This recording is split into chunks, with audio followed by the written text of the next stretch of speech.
Hi, welcome back guys. This is your friend, the Broccoli Fanfics, back with amazing fanfiction. This is the series of What If Super Strong Deku Got Harem. Now before starting, please give this video a like and subscribe to the channel if you want more videos like this. Now let's get into the fanfic. All men were not created equal. A hard lesson, but one nearly every child for the past 9 generations had to learn early. In a world with quirks, disparities were all too obvious. Quirks, superpowers for some, curses for others. Their usefulness ranges from telekinesis and super strength to having a cactus for a head. Truly, the world could be cruel. No one is sure how they were brought about. Only that a glowing baby in kinking brought about the greatest societal change mankind has ever seen. For a while, there was anarchy. The definition of human became blurred, debated. Loved ones turned on one another, fearful of what their newfound powers were capable of. Governments collapsed, unable to handle the strain of the upheaval. It was a new dark age, one supercharged by fantastic abilities. When order returned, it was not under the benevolent hand of a savior, but the iron grip of a tyrant, one who could steal the powers of others, one who has long since been forgotten by history. But where evil reigns, good rises to stop it. Heroes, as they were called, were able to drag the world from the brink, bring about a new society where quirks can be accepted and used for the greater good. Everyone wishes to be a hero. For many, it is merely a dream, out of reach, for all men were not created equal. Izuku Midoriya was about to learn this the hard way. Forget it, kid, it's not happening. Izuku Midoriya gave a stern look she could to the man across from her. How dare he be so nonchalant about this? She thought. She was not the most an intimidating woman, standing at only 5'3" and sporting a thin frame, her most noticeable feature being her naturally green hair. Even so, she was a mother, and could be downright terrifying when it came to protect her child.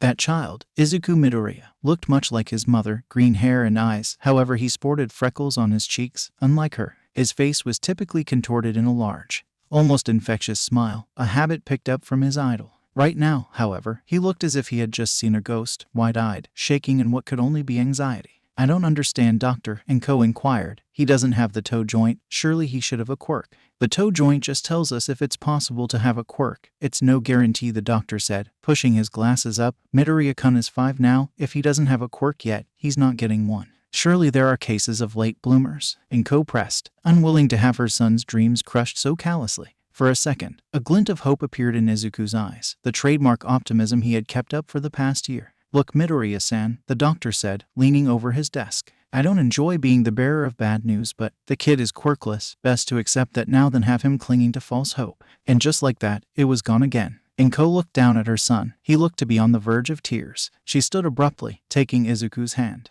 Thank you for your time, she said, venom in her tone. Time to go, Izuku. She quickly walked Izuku out of the office and away from that horrible man. Didn't enjoy it, my butt, she thought. He could have at least been nicer about it. She looked down at her son, his expression emotionless, as if still digesting the news he had received. How could she make him understand? Honey, she whispered, holding her baby closer, do you want to talk about what happened? She took his silence as a no. That silence persisted for the train ride, and into the night as Izuku locked himself away in his room. No amount of coaxing could get him to open up. Not even a hot bowl of katsudon could lure him out. She couldn't bear to see her son so defeated. Izuku was finally ready to give up for the night and return to his door to say goodnight when she heard it, the voice she had come all too familiar with over the years. Fear not, citizens. Why? Because I am here. All Might, the #1 hero in Japan, perhaps even the world. He was leagues above his contemporaries, the symbol of peace and justice. Everyone looked up to All Might, but no one as much Izuku. His closest competitor was his friend Katsuki,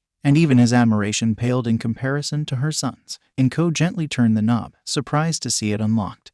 Izuku must have left and forgotten to lock it. His room was dark, the blinds closed and lights off, the only source of light being the computer monitor on the far side of the wall, illuminating the preponderance of All Might memorabilia, posters, action figures, trading cards. The #1 hero could live a comfortable life based on my purchases alone. She hesitantly approached her son, afraid to set him off. Izuku, she croaked, baby, are you okay? Slowly, Izuku swiveled around in his chair to face his mother, fat tears pooling in his eyes and sliding down his face. He raised a trembling finger to his monitor. All Might is so cool, isn't he, Mom? That broke her. Izuku quickly rushed over to her son, collapsing on the floor and wrapping her arms around him, sobbing just as he was. Mom, Izuku whispered, his voice shaky, can I be a cool hero like him? Izuku knew what she had to tell him. It was just as the doctor has said, best to keep him from chasing dreams he could never achieve. And yet, Izuku looked down at her child, the light of her life. I can't do it, she thought. I can't tear him down even further than he already is. The time will come for the truth. He doesn't need that right now. Right now, he needs hope. Yes, yes, Izuku, of course you can be a hero, she cried, causing her son to jolt in her arms. Really? Asked Izuku, seemingly surprised, even without a quirk. That's not what I expected you to say. Yes, Izuku, you can do anything you set your heart to, Inko replied. She wasn't sure if she believed her own words, but that didn't matter, only that her son did. Mom, Izuku mumbled, burying his face in her chest. She couldn't see it, but a smile had formed on his face for the first time that day. Thank you, Mom. Thank you for believing in me. Izuku would sleep in his mother's arms that night, disheartened, but determined to face the next day with a smile. Beep. Inko stirred in her bed, refusing the sound of her alarm. Beep. Ooh, 5 more minutes. Beep. Fine, I'm up, she conceded, hitting the alarm and rising out of bed. Huh, where's Izuku? I could have sworn he slept in here last night. Inko quickly rushed to her son's room to check on him, only to see him sprawled on the floor, covered in sweat. Izuku, she exclaimed, rushing over to his side. Are you okay? Izuku, what happened? Izuku got to his knees, catching his breath. Nothing, Mom, I was just working out. What did you say, Izuku? I was working out, he nearly shouted, quickly covering his mouth. Working out? Izuku, why on earth are you doing that, and so early in the morning? She questioned. It's just, if I want to be a hero without a quirk, I need to start now. Everyone else is starting ahead of me. If I don't start training now, I'll never catch up. Inko thought, I should have expected this. Izuku, honey, I don't think this is the way for you to get stronger. You're far too young to be worrying about exercise. And she was going to continue, but what cut off by her son? No, if I want to be even close to someone like Kaken or All Might, I have to work twice as hard, and I have to start now. Izuku quickly realized what he had done and was quick to apologize. I'm sorry, Mom. I didn't mean to yell. Oh, Izuku, so determined. It's okay, honey. I know you're very passionate about this. How about I put something together for you? Something appropriate for someone your age? She asked. Really, Mom? Really? He badgered, clearly excited at the prospect. Yes, honey, really. Now why don't you go take a shower while I make breakfast? She pushed him towards the door. You have a play date today, mister. Oh, right. Okay, Mom, he said as he ran towards the bathroom. What am I gonna do with that boy? Inko thought as she returned to her room to prepare for the day. She hadn't noticed her son's slightly toned arms. By the time Izuku had showered and changed, Inko had finished a simple breakfast of steamed rice and miso soup. After a quick meal, it was time to walk Izuku to the park to spend the day with Mitsuki and her son while she ran errands. I bet he's excited to see his friend. He deserves a little fun after yesterday. Izuku, on the other hand, could not be feeling more distressed. Oh no.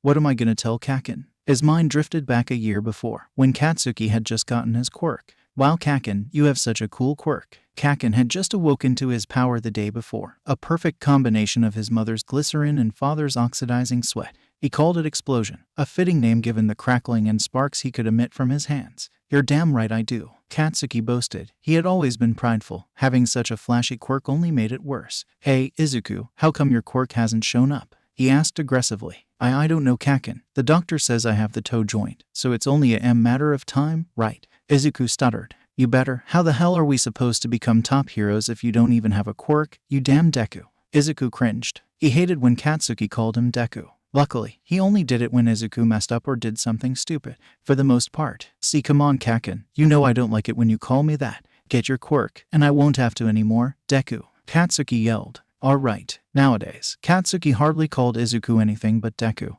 his patience running dangerously thin with his best friend. Now, with the news from the doctor, it was finally time to face the fire. Or rather, explosions. Now you have fun, dear. I'll be back at 4, okay. Izuku glanced around. It seemed in his reminiscing he had completely zoned out. He wasn't prepared. Inko, Izuku. Both mother and son looked up to see Mitsuki Bakugo. Mitsuki, it's so good to see you. Inko greeted, giving her longtime friend a hug. Mitsuki Bakugo was a fair-skinned and fair-haired woman who looked far younger than she was thanks to her quirk. With her ash-blonde hair and piercing red eyes, many would consider her a bombshell, ironic considering her son's quirk. Her son, Katsuki, took after his mother in every way. Same skin tone, same hair, same eyes, and, though no one would say it to their face, same temper. Thank you so much for watching Izuku today. Of course, the brat could use a good influence. If you ask me, he's getting a bit too big for his breeches, Mitsuki said, nodding towards her son and his posse. Oh well, I'm sure he'll grow out of it in no time, Inko said, flush with the optimism she shared with her son.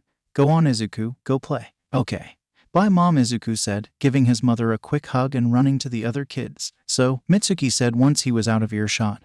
What the doc say? Inko grimaced. Exactly what I was afraid of. No quirk, not even a minor one. Oh, I'm so sorry, Inko. Mitsuki placed a hand on her friend's shoulder. At least he seems to be taking it well. Not at all, Inko corrected. He was a mess when he found out, but He asked me if he could still be a hero, and I said yes. Inko, Mitsuki nearly screamed. You know no school will even consider him without a quirk. Why would you tell him that? I don't know, Inko ran her hands through her hair. I couldn't do that to him. He's only 5. When he's older and it's not so fresh, I'll talk to him, but right now, he needs something to hope for. Mitsuki sighed. I hope you know what you're doing. Inko looked over at her son. Yay, me too. Finally decided to join us, Deku. Izuku recoiled at his all too familiar nickname. Why yay? Here I am, Kaken. What are we gonna do? Well, we're gonna play heroes. Maybe we'll let you join in. Katsuki approached Izuku, staring down at the boy. You get your quirk yet, Deku? About that, Kaken, I went to see the doctor yesterday.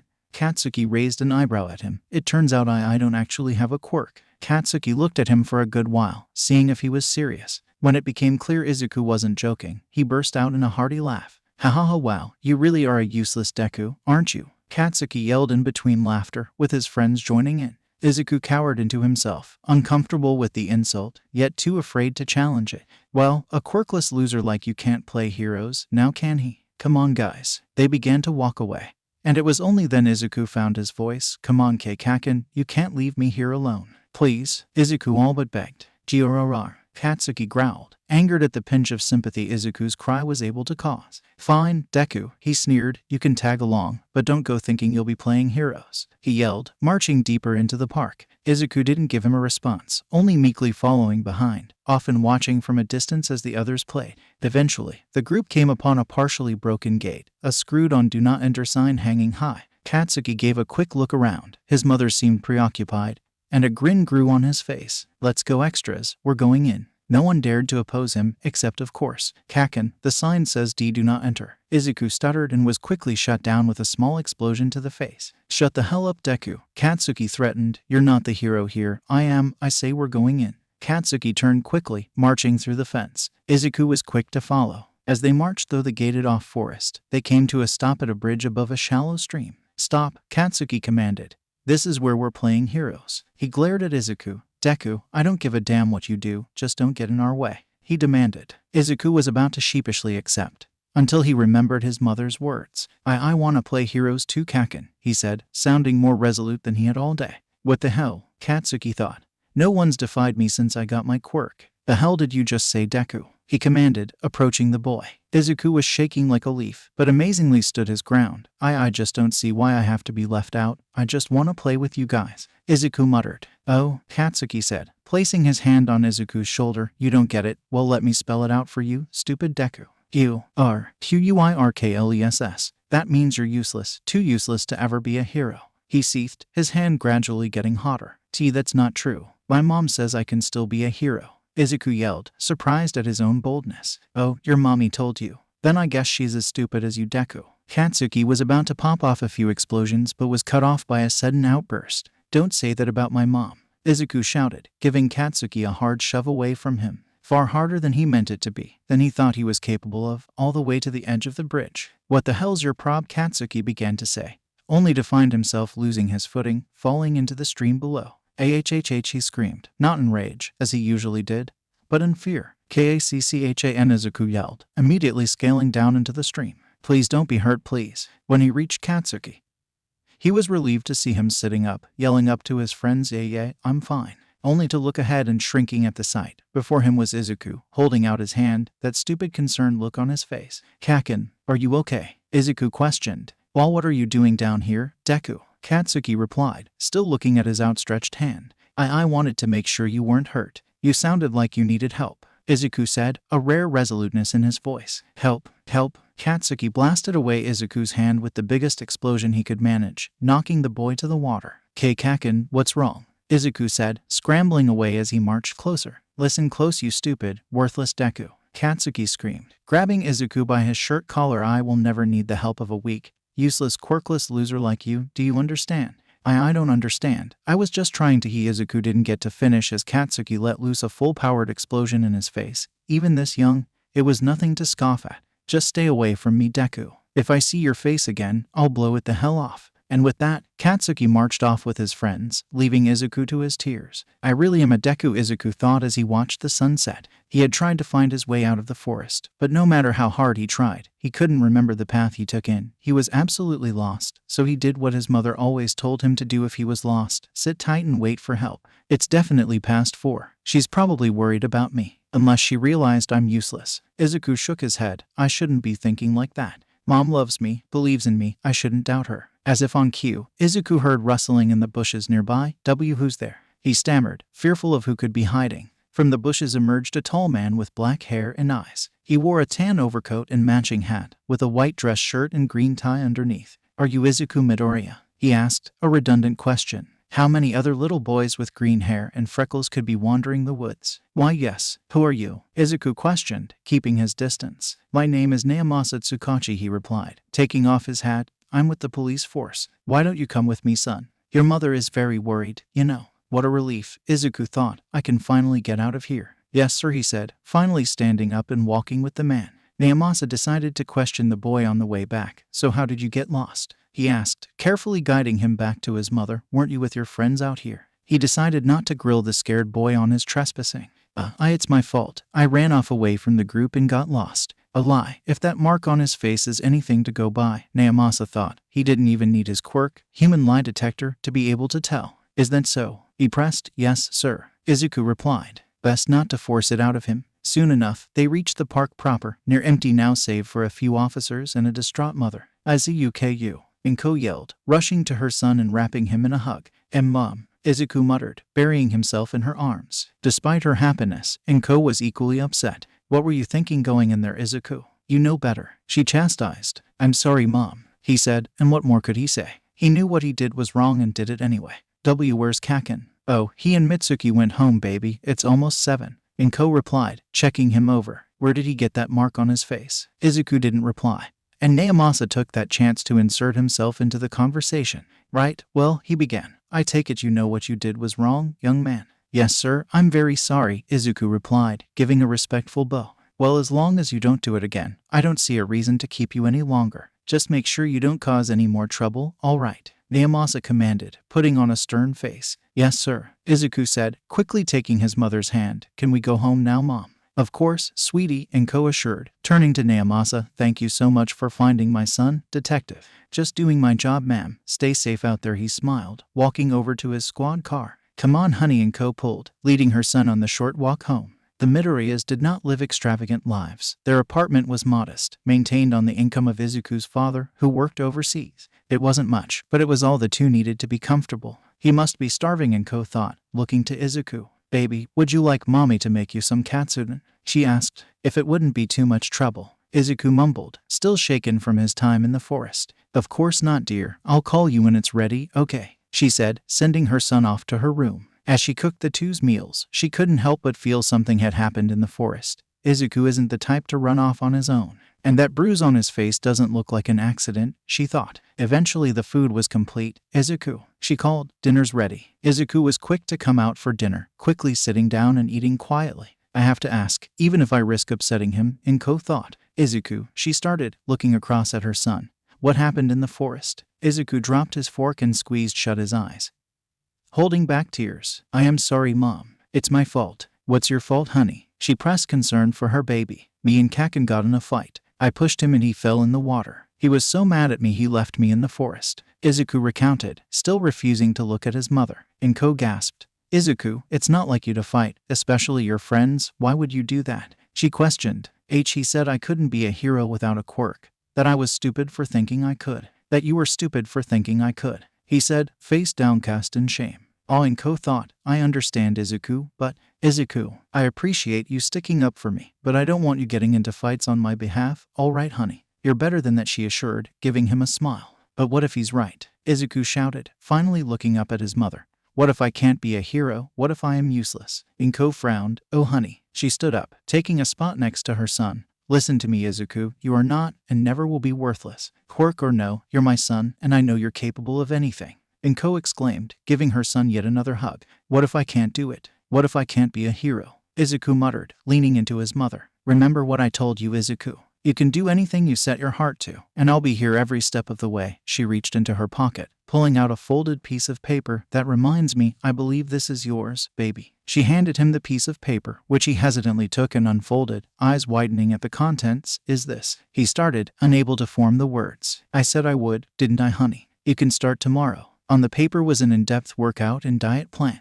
It was nothing intensive, 20 push-ups, 30 sit-ups, a half-mile jog. It was nothing extreme, but a perfect starting point for one so young. Why, you really did it. You really do believe in me, Izuku exclaimed, seemingly forgetting his previous sadness. Of course, honey, you can always count on my support, Inko beamed, although she was conflicted on the inside. So much for preparing him for the truth, she thought. Thank you. I love you so much, Mom, Izuku said, tackling his mother in a hug. But it's almost worth it. I love you too, Izuku, she replied, returning his hug. You can count on me. This is it, Izuku thought, lost in his own head. This is the beginning of my hero journey. This is my starting line to being the world's greatest hero.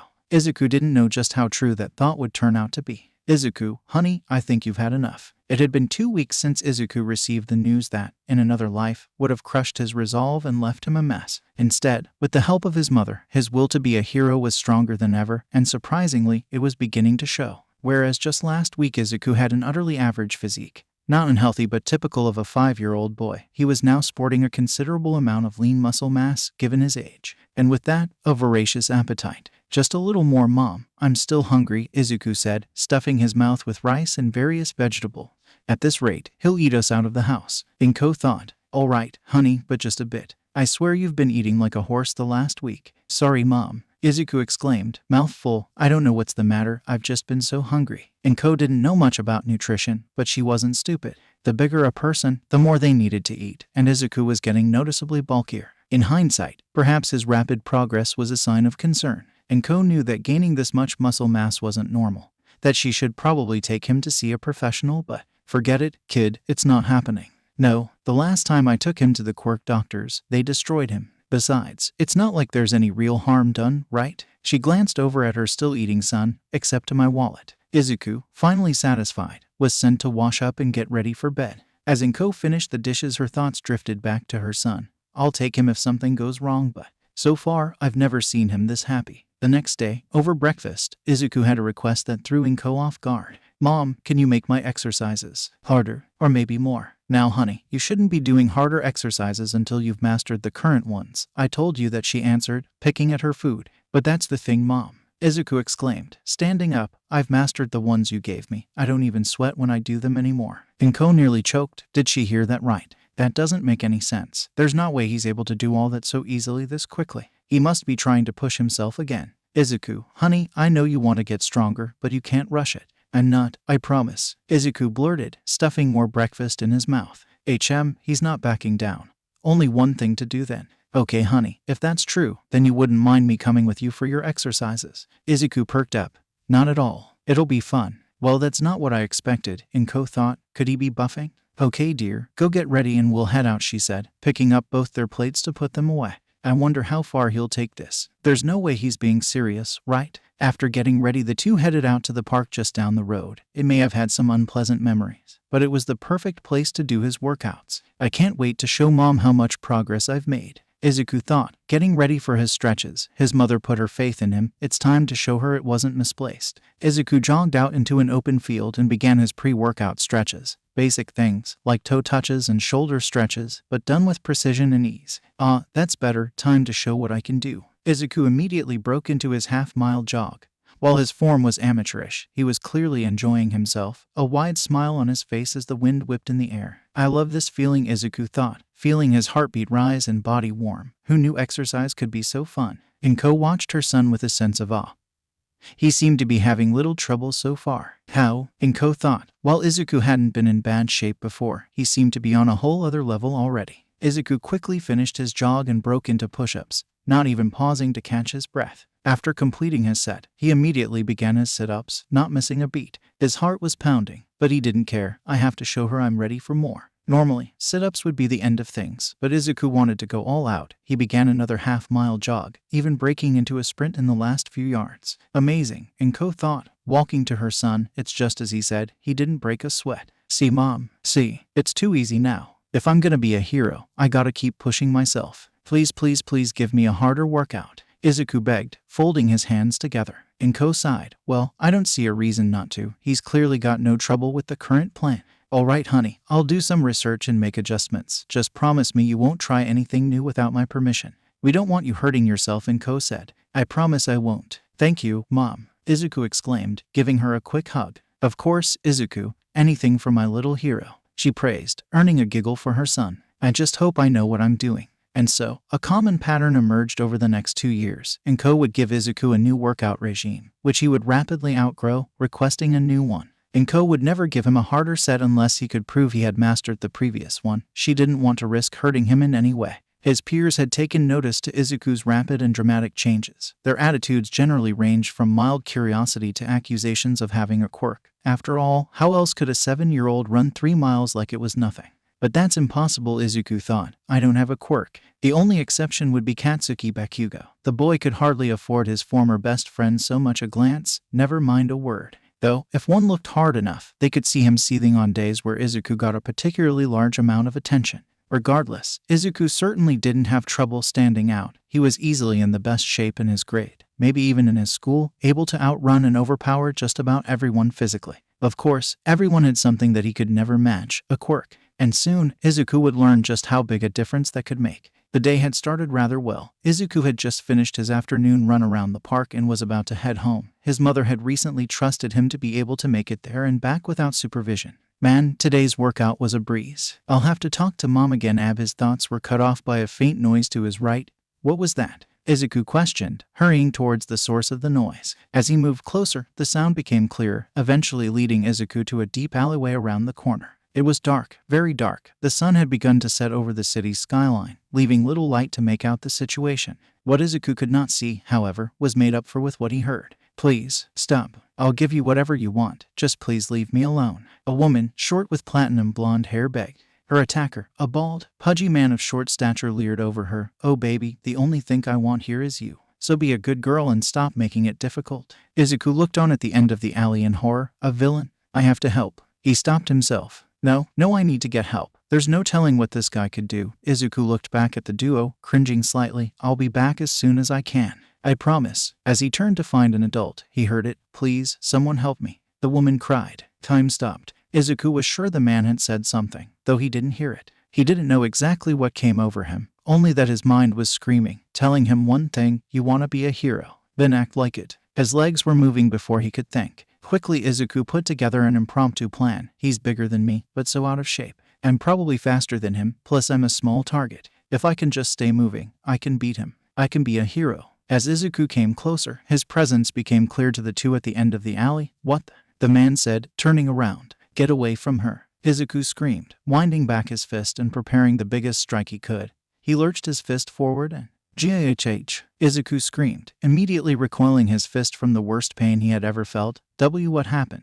He thought, collapsing and looking down at his fist. A very large hole that hadn't been there before now decorated his right hand, oozing blood. How did he? Izuku looked up, and for the first time, got a proper look at the perpetrator. Spikes. He was riddled with them. There was hardly a spot on his body that wasn't covered in razor-sharp spikes. A quirk. I should have known. I should have. "Aw, look what the hell you did," the man said, looking over to the woman. "All your yelling got a kid involved. Now I gotta deal with him." Izuku was frozen, both from the pain and the fear. "He looks a lot bigger up close. Sorry about this, kid. Can't have you running off to your mommy about this." Izuku's eyes widened, and he quickly attempted to scurry away from the man, only to have his back hit the wall. He looked up at the man. Please don't do this," he begged. "Look, kid, it's not like I want to hurt you," but he turned to motion to the girl, only to find her gone. Where the fuck did she go?" he demanded, frantically looking around. "She must have snuck away while he was distracted with me. Hopefully to get help," Izuku hoped. "God damn it, kid.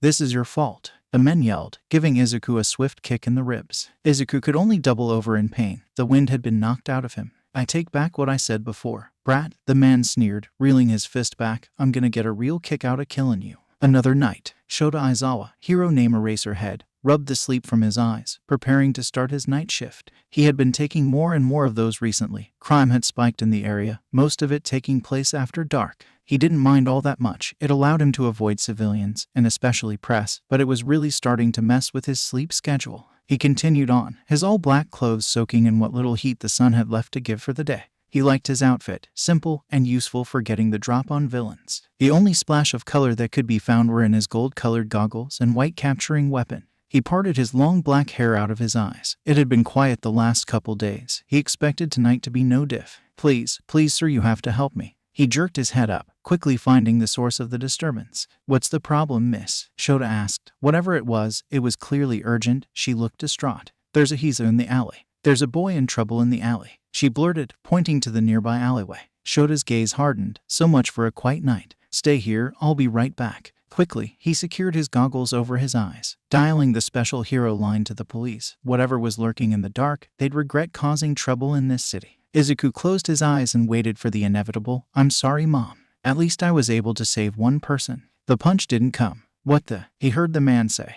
Izuku peeked open his eyes to see what the man was doing, only to see his fist wrapped in some sort of cloth. What the fuck is this? The man said, trying to free his hand to no avail. His efforts were rewarded with an expert kick to the nose, one of the few places not protected by spikes. What the hell? Who the fuck are you? The man demanded, recoiling from the kick. Someone came. A hero. Izuku hoped. Hey, I know you. You're that eraser guy. Eraser head. The man said, giving a hearty chuckle. Just my luck. Your quirk is useless against me. Oh no. Izuku lamented. The hero's gonna get hurt. There's no way he'll be able to get close now that he knows he's here. Eraserhead didn't say anything, only shifting his position to that of a fighting stance. Still wanna go? Fine, the man charged, fist raised. Then take this. He bellowed, swinging a haymaker at the hero. Instead of the hit landing, as he expected, Shota expertly dodged low, careful to avoid contact with the villain. This caused him to stumble forward, which Shota took full advantage of, delivering a devastating uppercut to his nose again.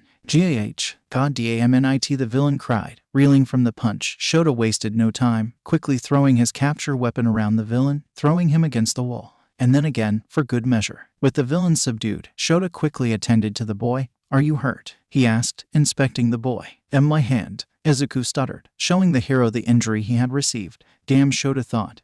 That looks bad. Doesn't look too bad, kid, but we better get that looked at, he said, ripping a portion of his shirt and wrapping it around the wound. Izuku shrieked, not ready for the pain. I know, kid, but we can't let it bleed like that. It really hurts. Izuku whined, cradling his right hand. Shota looked around. The villain was out cold, and there was no telling when the police would arrive. Best to get him to the hospital myself. That wound isn't getting any better. I know, we're gonna get you some help, kid, don't worry. Carefully, Shota went to lift the boy off the ground, only to find him surprised at the boy's heft. Damn, what are they feeding this kid? He wondered, surprised at the heft of the child. Aizawa quickly ran out the alleyway, instructing the woman to wait nearby for the police to show up, before sprinting off to the nearest clinic. Halfway there, Shota noticed Izuku beginning to nod off. Best not to let him fall asleep until brain damage is ruled out, Shota thought, quickly thinking of topics to keep Izuku awake. Hey, kid, you gotta stay awake for me, alright? He pressed, shaking him slightly.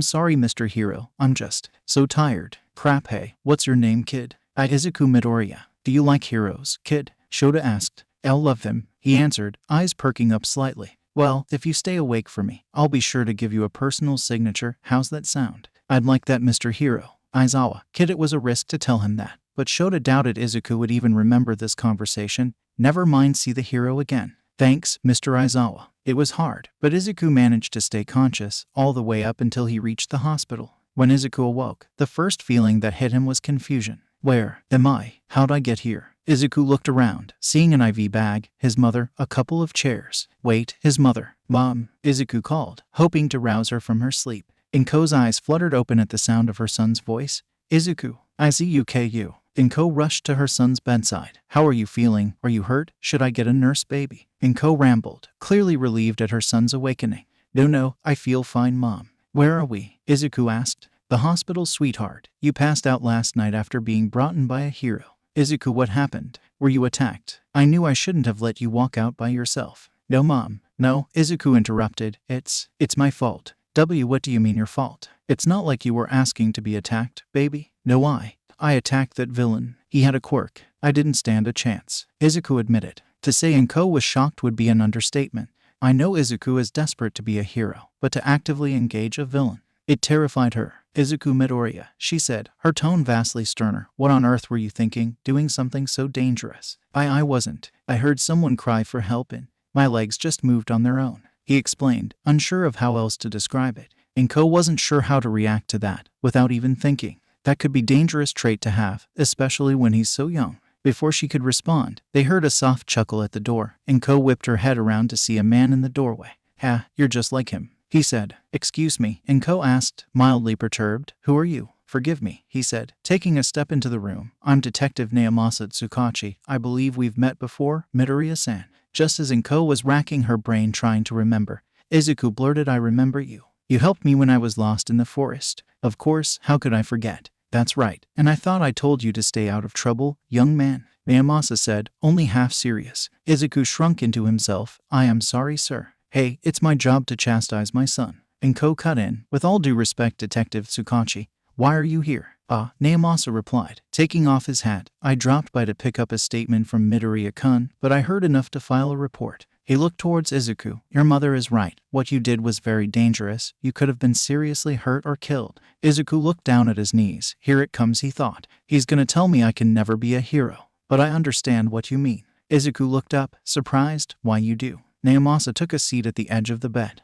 "I sure do. A good friend of mine, a hero, described what you felt in the exact same way." "Wow, really?" Izuku exclaimed, amazed he could share anything in common with an actual hero. "Yep, and he's one of the best heroes around, so he knows what he's talking about." Naomasa flashed Izuku a grin. "For what it's worth, Midoriya-kun, I think you'll be an excellent hero one day." The smile on Izuku's face couldn't be any wider. "You really think so, Detective Tsukachi?" Izuku asked, brimming with joy. "I really do. But let's try to save the heroics until you're older, all right, young man?" "Yes, sir, I'll do my best, I swear," Izuku promised. "Good." Naomasa began to leave, only to stop suddenly. "Oh, before I forget," he reached into his coat, handing Izuku a card. "I was told to give that to you by Eraserhead, said he owed you." It was a simple get-well-soon card. The only noteworthy feature being Eraserhead's signature at the bottom. Izuku couldn't be happier. "Wow, Mom, look, my first real hero signature. Isn't it so cool?" he pestered, shoving the card in her face. "Yes, Izuku, very cool," she said. Her previous anger now melted. She caught Naomasa's eyes for a brief moment, mouthing a thank you to him. He gave her a wink, before leaving the mother and son alone in the sun-bathed hospital room. Izuku was released from the hospital the next day, his only injuries being to his hand and ribs. In due time, they would heal good as new. Izuku wished to immediately return to his exercises, which was quickly shut down by Inko with a "you can work out when you're healed, or never work out again." This left a lot of time for Izuku to think. Even if what the detective said is true, how am I gonna fight villains without a quirk? Fight without a quirk. Just my luck. Your quirk is useless against me. That's right. Izuku, though, allowed. Eraserhead fought that hero without using a quirk and wiped the floor with him. Too bad I didn't see his moves. That's when Izuku had his best idea yet. Rushing over to his drawer, he pulled out his signed card and ran to his computer. "All right, Eraserhead. Let's see what I can find on you." Well, that was a waste of time. Izuku slumped in his chair, disheartened. He had spent the night furiously searching for information on the hero that had saved him, only to come up empty-handed. Whereas he had been looking for a number, maybe even an address for his hero agency, he was really only able to learn 3 things. He works nights, he hates the press, and he rarely interacts with civilians. Izuku collapsed into bed. Not exactly much to go on, and I probably won't be finding much more. He hadn't even been able to find his real name, seemingly scrubbed from every public forum and page. Even videos of Shota fighting proved rare. What little did exist was often darkly lit, shaky, and not very useful in learning anything. Calling it quits for the day, Izuku turned off his computer and trudged to bed, deep in thought. I doubt there will be any useful information on the web about him. He seems careful about covering his tracks. If I want to know more, I'll have to ask him myself. Izuku slept that night, determined. I'll find you, Eraserhead, even if it kills me. Ugh, this is gonna kill me. Izuku complained to no one in particular. It had been a month since his run-in with Shota, and he was seemingly no closer to finding him. He had convinced his mother to let him take walks around town in the afternoon as a means of staying in shape, but not without first giving him a cell phone, just in case you're in any trouble. In truth, he had spent nearly every day looking in every nook and cranny for Shota. Behind every corner, in every tree, on every roof, he even peeked in a few dark alleys. Izuku sighed. Maybe I'm wasting my time. After all, reporters could hardly find him on duty. What chance did he have? Izuku slumped. I should probably call it quits for the day, he thought, pulling out his phone to let his mom know he'd be home soon. Well, there's always tomorrow, he reasoned, breaking into a run. He's doing it again. Shota Aizawa watched quietly from a nearby rooftop as Izuku made his way around town. He's been at this for a month now, he thought, watching him as he sprinted home. Then again, so have I. Shota had been watching Izuku from various rooftops and dark corners for a while now. At first, he convinced himself he was just doing his job, young kid, out alone late at night, with a history of getting into trouble. It was only natural he watched. At this point, it was hard to deny he had taken an interest in the boy, or at least what he was doing. Most would be hesitant to be out late after what he experienced. Never mind a kid. But that wasn't what interested him the most. It was the fact that Shota was fairly certain the boy looking for something.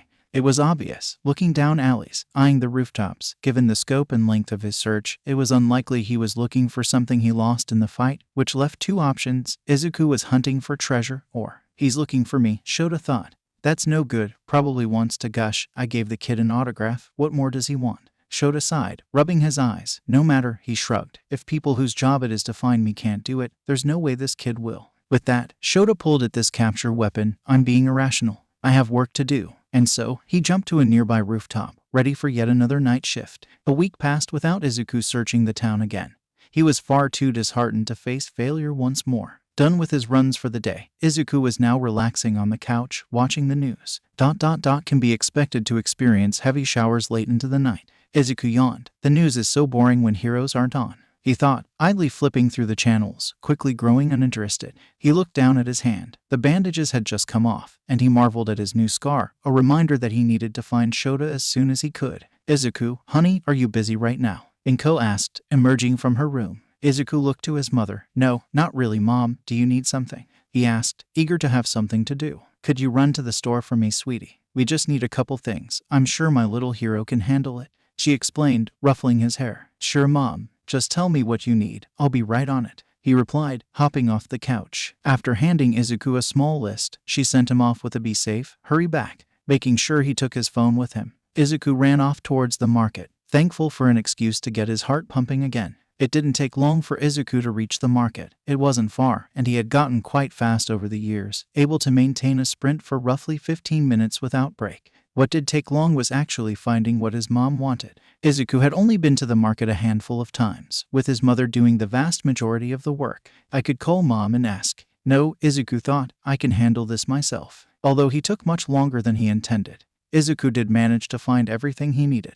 After paying, he called his mom to let her know he was on his way. Izuku walked out, being met with a soft breeze. No reason to rush, I should enjoy a walk, Izuku thought. Unfortunately, Izuku didn't get very far before it began raining. At first a light drizzle, it rapidly turned into a downpour. Oh no, I gotta get out of this rain, Izuku thought, quickly running to the nearest cover, a modest apartment building. Upon opening the door, he was greeted by a short, old man behind the counter. Well, hey there, kid, he greeted, raising from his stool. What can I help you with? Izuku gave a quick bow. I'm sorry to intrude, sir, but do you mind if I stay here until the rain stops? Izuku asked. The old man gave a smile. Of course.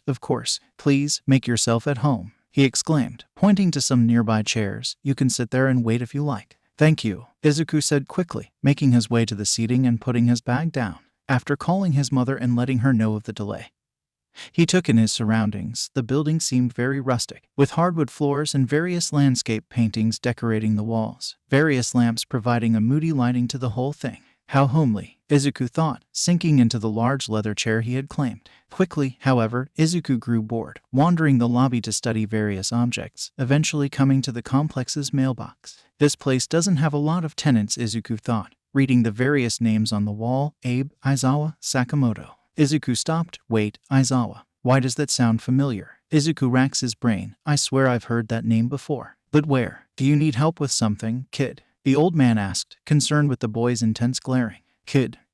No way. Aizawa, kid. There's no way. It has to be a coincidence. But I have to be sure. Excuse me, sir, Izuku said, approaching the desk. Can you tell me where Mr. Aizawa's room is? Shota smacked his alarm, raising out of bed. Rain. Gonna be a quiet night. Not even villains like to be out in the rain.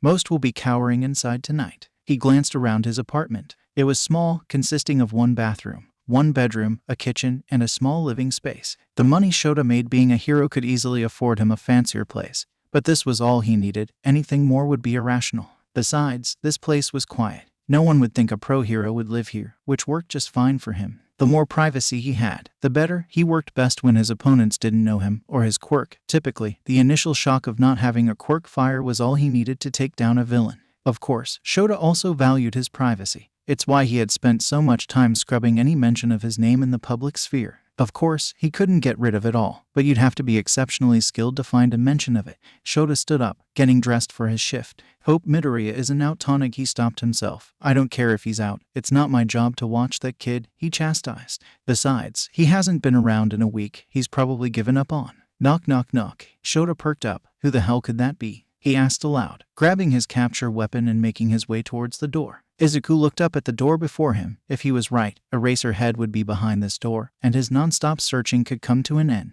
I didn't think I'd get this far. I have no idea what to say. Izuku panicked. Will he be mad that I'm here? Will he kick me back out into the lobby? Oh God, I shouldn't have come. Izuku was about to slink away when he stopped. I'm doubting myself again. I'll never be a hero if I keep doing that, and I'll never be a hero if I don't learn how to fight. I have to do this. Izuku mustered all the courage he could and gave 3 quick knocks on the door. Knock knock knock. Izuku waited, trembling in his shoes. I bet this isn't even the same Aizawa. I mean, what are the odds a hero would live? His thoughts were halted at the sound of the door opening. Before him stood Eraserhead, wide-eyed, capture weapon in hand. Izuku gave a deep bow. Eraserhead, he said, staring at the ground. I have been looking for you. To say Shota was shocked would be an understatement. How the hell did a 7-year-old find my apartment? He looked down at the still bowing boy, judging how he should handle it. Best to remain calm for now, figure out how he found me, make sure it doesn't happen again. How did you find me, kid? Shota questioned, keeping an even tone. Izuku looked up. I am sorry, Eraserhead.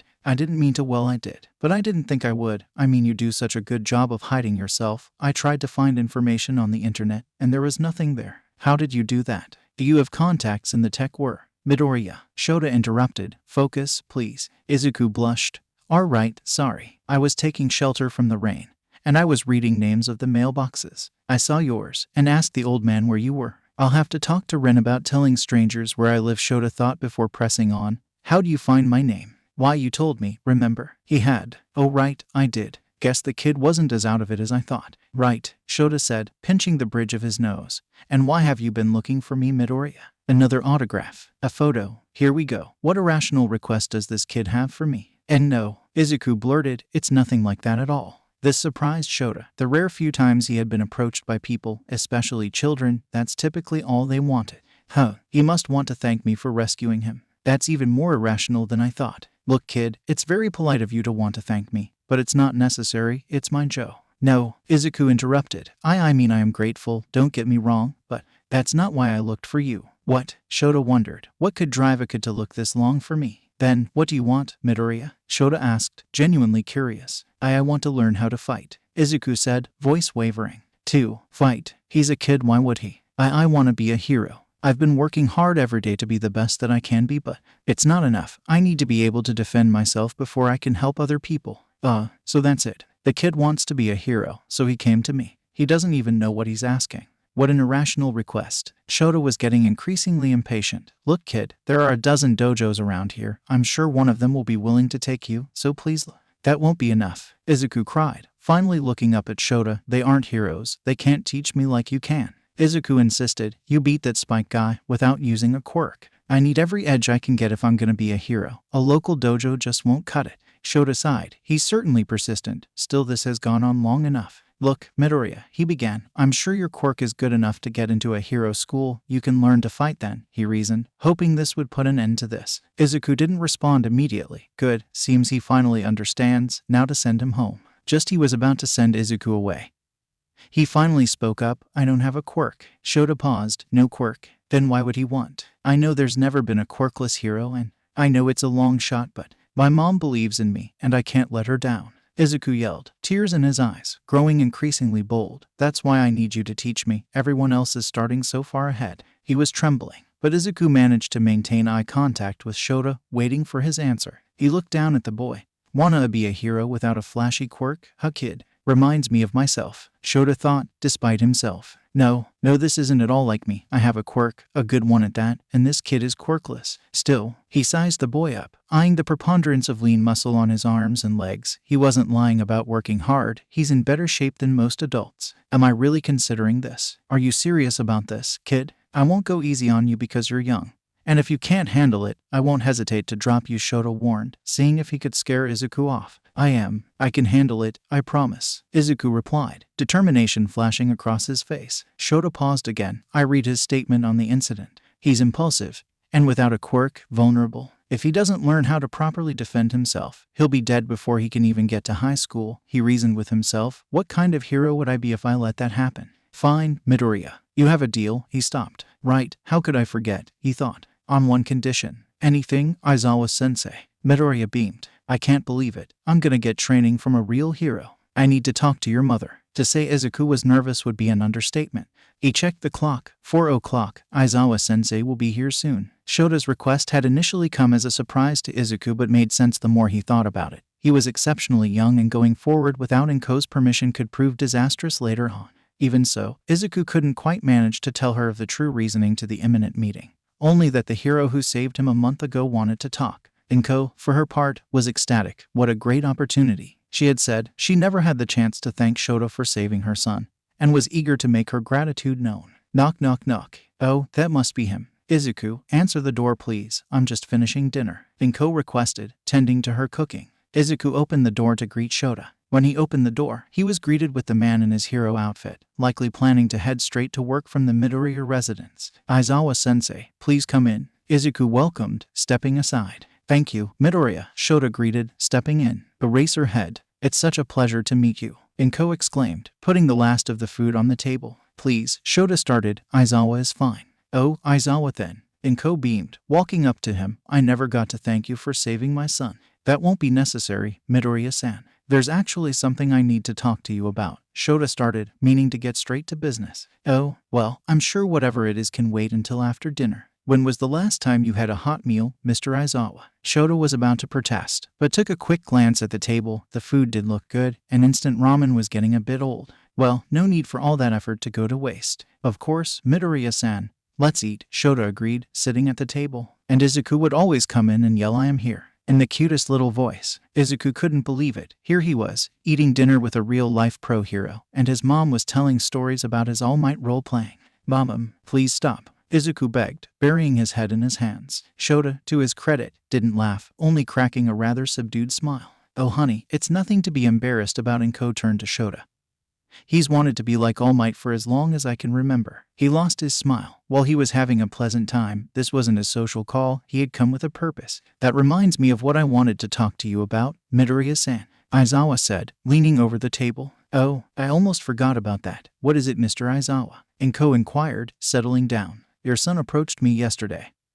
He wants me to teach him how to fight, Shota said, getting to the point. I wanted to run it by you before starting anything. Inko went bug-eyed, not saying anything. She looked to Izuku, who could only give a sheepish grin. After a moment, she spoke. Izuku, she muttered, her tone uncomfortably neutral. Please go to your room so I can talk to Mr. Aizawa. But now, Izuku, she commanded, leaving no room for arguments. Reluctantly, he complied, retreating to his room to allow the adults to talk. With Izuku gone, Inko turned to Shota. My son is 7 years old. Why on earth should I allow him to go anywhere near violence? She asked, taking on a much more aggressive attitude. With all due respect, Midoriya-san, you don't have much choice in the matter. Violence will find him. He stated, it already has. Inko looked away. That was one incident. An incident he willingly walked into. Shota interrupted. And given his chosen career, it'll only get worse, and a hero won't always be around to save him. Inko recoiled. He can learn all that when he gets into a hero course. Do you believe he'll get into any hero course without training? He's quirkless. The deck is already stacked against him. Shota countered. I know that. Then why feed into his fantasies? Shota pressed in a hushed tone. If you're not willing to support it all the way, it's not rational. I am willing to support it, Inko exclaimed, barely above a whisper. Then you know he has to do this. Why are you fighting it? He questioned. You don't understand, Inko shouted, quickly quieting her voice. When I got that call from the hospital, it was the worst day of my life. I thought I had lost my son forever. How can I condone putting him in even more danger? Shota remained silent for a moment before answering. Danger comes with the job, Midoriya-san. If you're serious your son being a hero, you can't avoid that fact. To do so would be irrational. He paused, collecting his thoughts. But you can do your best to help him prepare for the danger. He continued. But if you're not willing to do that, then you need to tell him that he will never be a hero. Inko looked down at the table, hands trembling. Mr. Aizawa, Inko began, do you think my son can be a hero? Shota's eyes met Inko's, and he answered, he has potential. Not a lot, but it's there. It just has to be pushed into something more. Inko grimaced. Why? Why are you fighting so hard for this? I'm just arguing my point. Shota replied. You still haven't given me an answer. If it's no, then I will excuse myself and leave. The choice is yours, Midoriya-san. Inko blinked back tears. He's right. I have two choices. Let him train, or stop all this once and for all. Izuku, Inko called. Come here, please. Izuku emerged from his room petrified. There had definitely been some screaming in that conversation. I should have known she wouldn't go for it. Izuku slumped, trudging into his living area. Izuku, you know I love you and will always support you. Here it comes, which is why I'm allowing you to train with Mr. Aizawa. Both Izuku and Shota were wide-eyed. Clearly neither was expecting that decision. Really, Mom? Izuku croaked. Yes, I told you I'd support you in being a hero and I meant it, even if it means letting you do things I don't like. Inko explained, giving her son a small smile. Mom, Izuku whispered, running into her arms, I love you. I love you too, baby. She turns to Shota. Please take care of my son, Mr. Aizawa. I will, Midoriya-san, he assured before addressing Izuku. Kid, I expect you at the park down the road tomorrow, 3 o'clock sharp.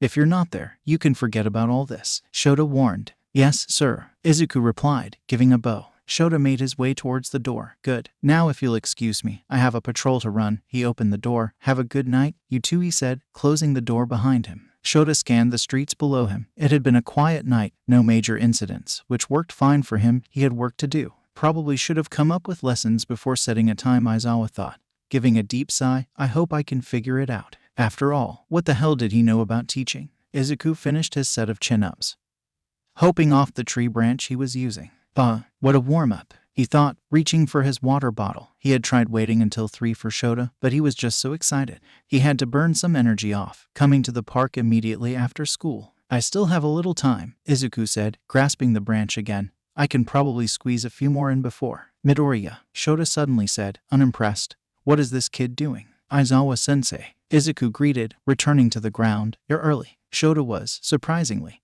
not wearing his hero uniform, instead opting for black sweats and a black t-shirt. Isn't he ever hot in those? He pondered. For his attire, Izuku had opted for gym shorts and a t-shirt with exercise written on it.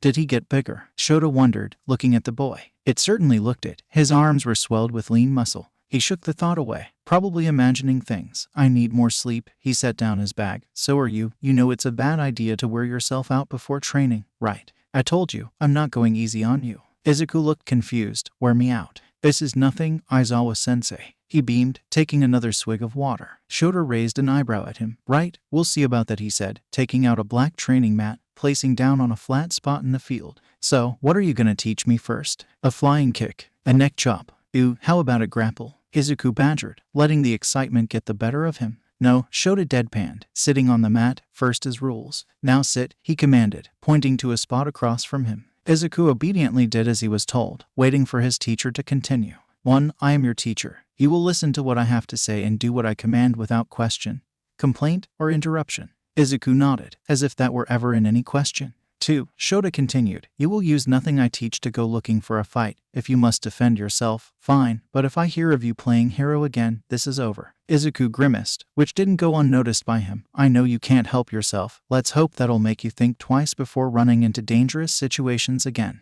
Anything else, Aizawa-sensei? Izuku questioned, eager to begin. You are to tell no one about this. Not your friends, not strangers. I don't even want to see it posted online, Shota warned. I have enough trouble keeping a low profile without you blabbing off about our arrangement. Is that understood? Yes, sir, he muttered. Not like I have many people to tell anyway. And it was true. Ever since his falling out with Katsuki, Izuku had become a bit of a loner, likely due to his quirkless status. His impressive physique shielded him from outright bullying. But that was all. He rarely spoke to his classmates. Good. Then we can begin. They spent the next hour going through various stretches and exercises, crunches, mountain climbers, lunges. Shota wise to gauge exactly what kind of shape Izuku was in. And so far, he was awestruck. Not only had he been keeping up, he barely broke a sweat. Man, I hope all of Aizawa-sensei's training is this easy, Izuku thought. He had expected Shota to absolutely destroy him, but so far this was simple compared to what he normally did. Shota, while impressed, was a bit frustrated. I wanted to see what his body's limits were. Set exercises aren't getting me anywhere. Aizawa checked his watch. He only had 2 hours before his patrol. He needed to try a new strategy. Midoriya, I want you to give me as many push-ups as you can manage, he commanded. Stick to my rhythm and don't stop until you have to. It was simple, but Shota had to see what he was really working with. Yes, sir, Izuku said, getting into position and quickly moving to Shota's ups and downs. It took 15 minutes before Izuku collapsed from exhaustion. Man, now that was workout. It's been a while since I've felt this sore, Izuku thought. Shota shuddered. 178. Forget adults. There are heroes who couldn't pull that off. He took another look at Izuku. Though, I suppose it makes sense. Heroes are more and more relying on their quirk to get the job done, neglecting their bodies. Still, can this really be natural? Shota fetched Izuku a water bottle. Here, kid, he offered, throwing it to him. Izuku accepted, greedily chugging it. Midoriya, how long exactly have you been working out? He asked. Izuku paused. Since I was 5, so a little over 2 years now. 2 years. That's a lot of progress, even for that length of time. I suppose if his genes were kind. Aizawa shook his head. He wasn't here to discern the mystery of his muscles. He was here to teach him how to defend himself. All right, Midoriya, I'm gonna walk you through a few simple counters and stances. Watch me closely. Shota spent the next hour guiding Izuku through a variety of moves. He was clearly an amateur, but he managed them all with passable accuracy. Refinement could come late. Checking his watch, Shota beckoned Izuku to take a seat on the mat again. 45 minutes. I suppose it's time for theory. What's next, Aizawa-sensei? Izuku asked politely, eager to continue. Something a little different, Shota started, meeting his student's eyes. Being a hero is just as much in the brain as it is in the body. Before a fight can be won on the field, it needs to be won in the mind, especially with your circumstances, he explained, careful not to upset him with talk of his quirkless status. Izuku pondered what he said. That makes sense. I can know all the moves in the world. It doesn't mean anything if I don't know when to use them. He flashed Shota a grin, determination in his eyes. I'm ready, Aizawa-sensei. His response relieved the hero. A part of him had been expecting Izuku to fight him on this, to want to stick exclusively to fighting. At least he's not completely irrational, he thought, closing his eyes. All right then, let's walk through a few scenarios. As Shota laid out various villains, their quirks, and the surroundings the fight was taking place in, he realized something. Izuku was one smart kid. He knew this because he had taken many of these situations from his own work as a hero. And while it wasn't perfect, when Izuku made an incorrect judgment, he was quick to explain why. Many of his students' responses had been what he had actually done, so much so that he was starting to believe he recognized them from the news. Only one way to find out, Shota thought. He had time for one more exercise and was gonna make it hard for him. All right, Midoriya, last one. 2 villains have taken refuge in a hotel. Both have emitter-type fire quirks. One has taken a hostage, and the other has approached to engage you. How do you defeat both without harming the captive? Shota finished, studying Izuku. A hostage. This is Aizawa-sensei's first test involving a hostage. I'll have to think carefully, Izuku thought, absorbing the information he had been given. With my quirk, this would be a simple confrontation. You can't rely on that, but there is a way to save them. What will you do, Midor? He didn't have a chance to finish his sentence as Izuku spoke. Use the fire, he started, meeting Shota's eyes. If I can trick the villain into setting something on fire, the sprinklers will turn on, likely weakening or nullifying their quirks. From there, they'll probably be easy to take down. Not knowing how to fight without their fire. Right? He asked. Shota stared at Izuku, wide-eyed. Good job, kid. Most would have went straight for the hostage, not only endangering their lives but taking eyes off the one fighting. Correct, Midoriya. Good job. He checked his watch again, raising from the mat. That's all we have time for. I expect you here at the same time tomorrow, he stated, packing his things. Yes, sir, Izuku replied, excited at the prospect. Just as he was about to leave, Shota remembered something. Right, Midoriya, before I go, I meant to ask, what exactly do you do for workouts? Oh, he exclaimed, reaching into his pocket. Here, this is the one I'm on right now, but I'm probably gonna ask for a new one soon. I'm not having trouble with this anymore. Shota looked over the sheet.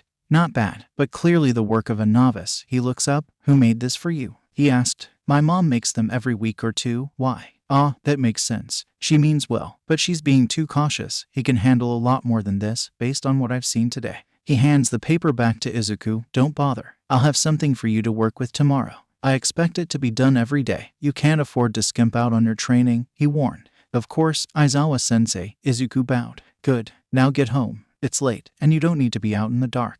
With Izuku gone and Shota now in his hero uniform, he began his patrol, hopping from rooftop to rooftop. Inevitably, his mind drifted to the day's lesson. He's much stronger than I expected. Smart, too. Maybe he has more potential than I thought. Despite himself, Shota grew excited, a wild grin shaping on his face. I could get used to this teaching thing. Maybe I show. His thoughts were interrupted by a yell down below, a mugging. Shota adjusted his goggles and jumped to the scene. His planning could wait. He had a job to do. And so, a comfortable pattern would emerge over the next 2 years. Shota and Izuku would continue to meet at the park 5 days a week, each lesson growing more and more complex. What had started as simple stances quickly evolved into complex kicks, punches, counters, and feints. He also made sure to dedicate ample time to training his students' already impressive battle analysis skills. He understood that, if Izuku was to become a hero, this would arguably be his greatest weapon. So much so, that he had Izuku begin analyzing the quirks and tactics of popular heroes. Not that he minded, he already unconsciously did so when he watched heroes fight. Now he would just have to put the thoughts on paper. Shota quickly realized that spending their time together on exercise was a waste. As long as Izuku continued to do the workouts he was assigned in his off time,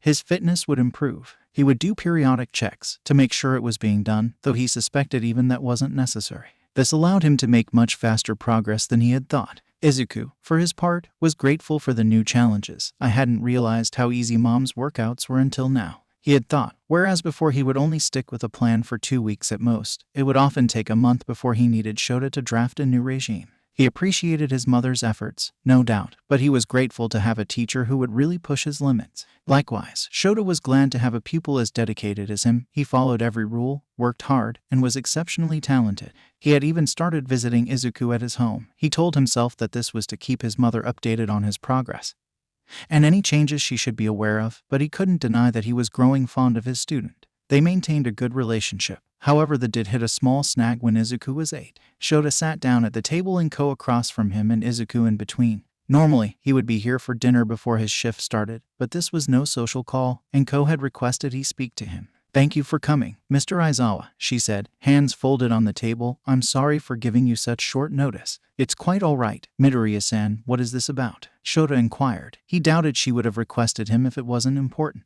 "Izuku, do you want to tell Mr. Aizawa, or should I?" "I am sorry, Aizawa-sensei," Izuku muttered, looking down at his lap. "What happened? Did he start a fight?" "I warned him," Shota thought, a ping of disappointment forming. If he had, he'd have to stop teaching. Izuku handed him a piece of paper. "I didn't mean to," he said, refusing to meet his eyes. Shota looked at the paper. It wasn't a disciplinary notice, but a report card. "Why is he giving me this?" He didn't understand until his eyes scanned the page, specifically his grades. While he wasn't failing, he wasn't doing particularly well either. He looked up to Inko. "How long has this been going on?" he asked, keeping his tone neutral. "He's been fluctuating for a while now, but this is the first time he's dropped below a B average. I thought maybe you could lighten up until he gets back on track," Inko explained, eyeing her son. Shota looked to Izuku. "How do I handle this? I didn't say he had to keep his grades up. Still, he should know better." "Midoriya, I'm disappointed," he started. "Not only should school be your top priority right now, but there's no way you'll get into a hero school without top-notch grades." Izuku looked up at him. "I know," he admitted. "I just got so caught up in my training." "Are you gonna stop teaching me now, Aizawa-sensei?" Shota thought for a moment before replying. "Yes," Izuku slumped. "Until you get your grades up, our training is off." Izuku perked up. "Are really? Thank you, Aizawa-sensei." Shota stood. "Don't thank me yet," he said. "You still have to do it." He turned to Inko. "Thank you for bringing this to my attention, Midoriya-san." Inko smiled. "Of course, Mr. Aizawa, thank you for being so understanding." In truth, she had been expecting him to drop her son. She was ready to plead with him if that was the case. Shota made for the door. "Call me when his grades have improved, and we can continue training. Have a nice day, you two." And with that he was gone. It was another month before Izuku could return to training, with the added rule of if your grades slip again, I won't be taking you back. Needless to say, he stayed at the top of his class from then onward. Shota had been impressed with Izuku's progress, both in body and technique. While he was certainly no pro, he could probably hold his own against some low-level thugs. That is, if they even tried to hurt him. The kid was sporting a full-on six-pack now, and while he was still short, standing at 4'6", he was still taller than most of his peers. What truly left him in awe, however, was Izuku's analytical skills. In total, he had filled 6 notebooks, complete with sketches, strengths, weaknesses, and tactics for a wide variety of pro heroes. Having read them, he had no trouble admitting that they were far better than anything he could come up with. Now, however, Izuku was 9, and it was time to take his training to the next level. "You want me to what?" Izuku screamed, drawing the attention of nearby parkgoers. Shota cringed. "That doesn't sound suspicious at all." "I want you to fight me," he answered, getting into position. Izuku was terrified. "Fight him? Is he insane?" "I'm not ready for that, Aizawa-sensei." I don't think I'm ready for that. Maybe we should go over more fundamentals before we start fighting," he asked, hoping to persuade him to postpone. Shota sighed. "Maybe I should have been clearer." "Midoriya," he commanded, suddenly rushing him. "Fight me." He was closing the distance fast. Oh no. Gotta make some distance. Give myself time to th. Izuku didn't have time to continue. Interrupted by a quick jab by Shota, he managed to dodge, sidestepping to his left. Wow, he's really serious about this. Shota quickly followed up with a leg sweep, which Izuku avoided with a quick jump, then a backstep.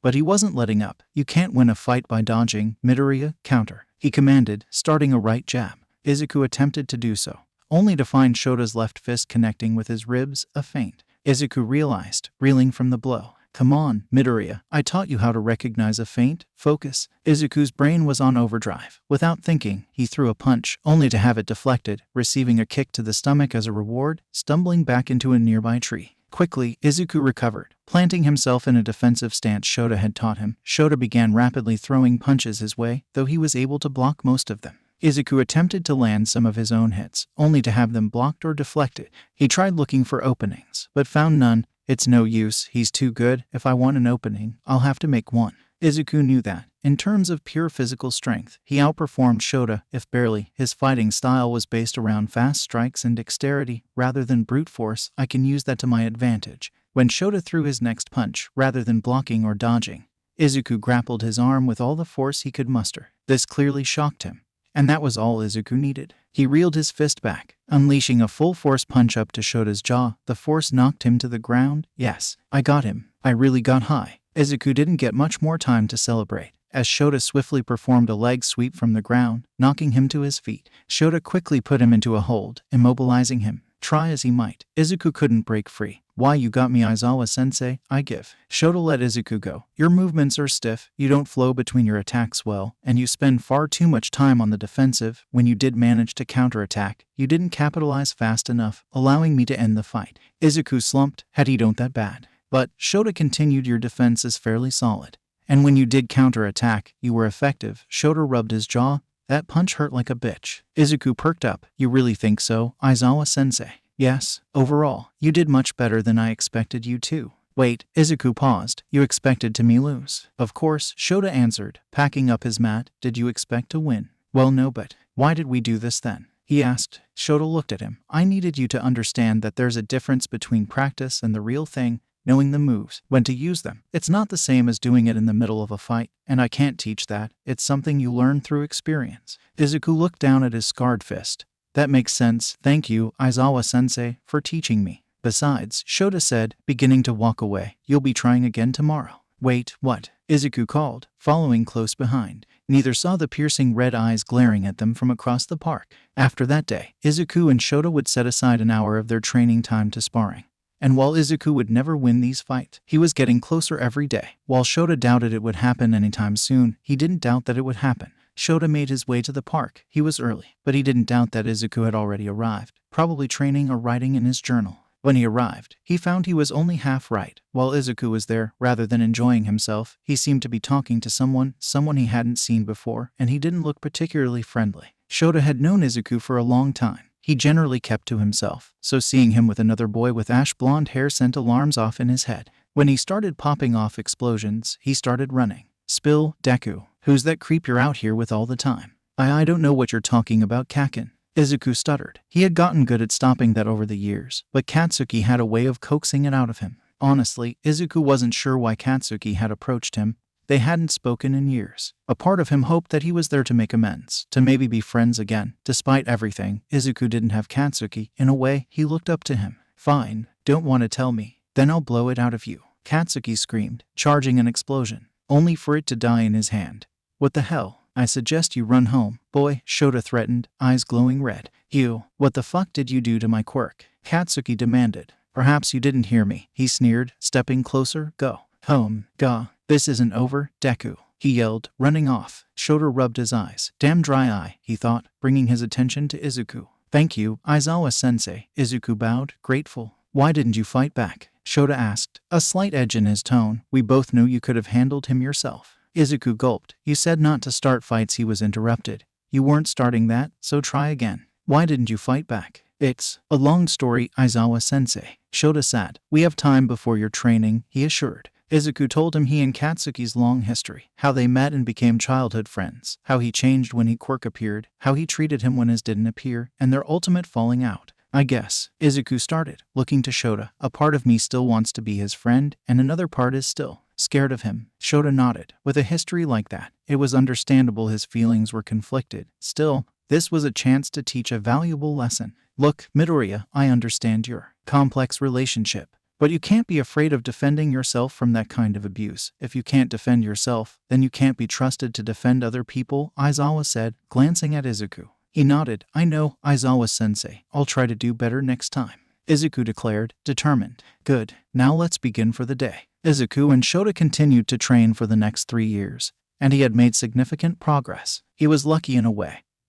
He hadn't encountered Katsuki again in that time. While he had promised to be firmer, he was unsure if he could make good on that goal. Izuku now stood at a healthy 5'6", with broader shoulders and more muscle. He remained the top of his class, spending any time he wasn't training study. If it weren't for his quirkless status, he'd be the envy of his school. His training was going exceptionally well. While he still hadn't beat Shota in a fight, he was getting dangerously close.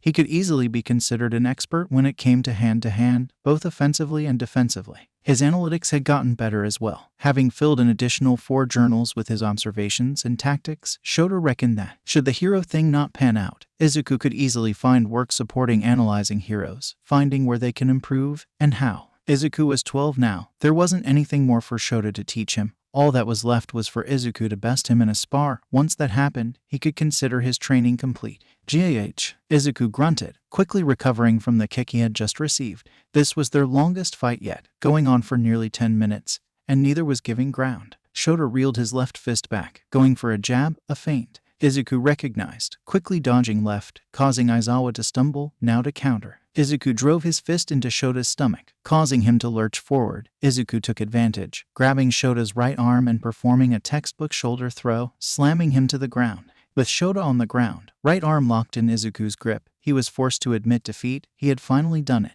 Izuku helped him up. Upon doing so, Shota gave a bow. Congratulations, Midoriya, that was a hard-fought victory. Thank you, Aizawa-sensei. Izuku bowed back. Sit down. We need to talk. Izuku obeyed. Sitting on the mat with his teacher, You're done teaching me? Izuku asked. Shota looked at his student of 5 years. How'd you know? You haven't taught me anything new in months. I figured you were just waiting until I finally beat you, Izuku explained, looking to the setting sun. It was true. Shota had long run out of lessons to teach, instead resorting to physical training and repeats of previous sessions. Yeah, it's time for me to move on. This city isn't nearly as dangerous as it used to be. Yay, Izuku laughed. Thanks for that. He paused. Thank you for everything. Shota stood up, bringing Izuku with him. Listen close, Midoriya, because I'm only gonna say this once. Izuku nodded, urging him to continue. You have the makings of a fantastic hero. Shota started, meeting Izuku's eyes. I could not be more proud to be your teacher, Izuku. Izuku's breath hitched. He never called him by his given name, only Midoriya or kid. He was blinking back tears now. Thank you, Aizawa-sensei. Izuku croaked. Damn it, he thought he had stopped crying so much. Yeah, don't get used to it, kid. And he's back, Izuku deadpanned.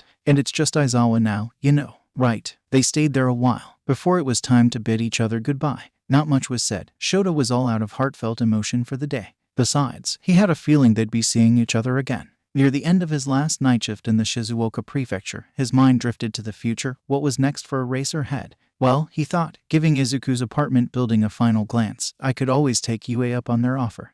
Katsuki Bakugo was furious. This wasn't particularly shocking. He was often angry, whether it be at his teachers, or his parents, or his so-called friends. But this was different. This was Deku. How dare that nerd deny me? He ranted, stomping home from the park. He had been following for a while now, watching him and this creepy-looking guy fight at the same time, every day. It was pissing him off. What the hell is he doing, learning to fight? Doesn't he know he's quirkless? Bottom of the fucking barrel. At first, he tried to ignore it. What Deku does ain't my fucking concern. He wants to waste his time frolicking in the park, be my guest. Eventually, curiosity got the better of him, and he confronted his former friend, demanding answers. He was denied, promptly shooed away by whoever Izuku was spending time with. Where the fuck does he get off, denying me? Doesn't he know who I am? Who he is? The way Katsuki saw it, there are 2 types of people in the world, the weak and the strong, the haves, and the have-nots, the deserving and the undeserving, those with powerful quirks and those without them. He knew his place in the world. Knew Deku's too. Izuku was an enigma. He didn't just have a weak quirk. He was quirkless, an entirely different monster in his worldview. To be quirkless was to be useless, subhuman, not even worth the air you breathe. they could never hope to be a match for those with quirks, so they didn't even try. Except Deku. Damn nerd is getting uppity again.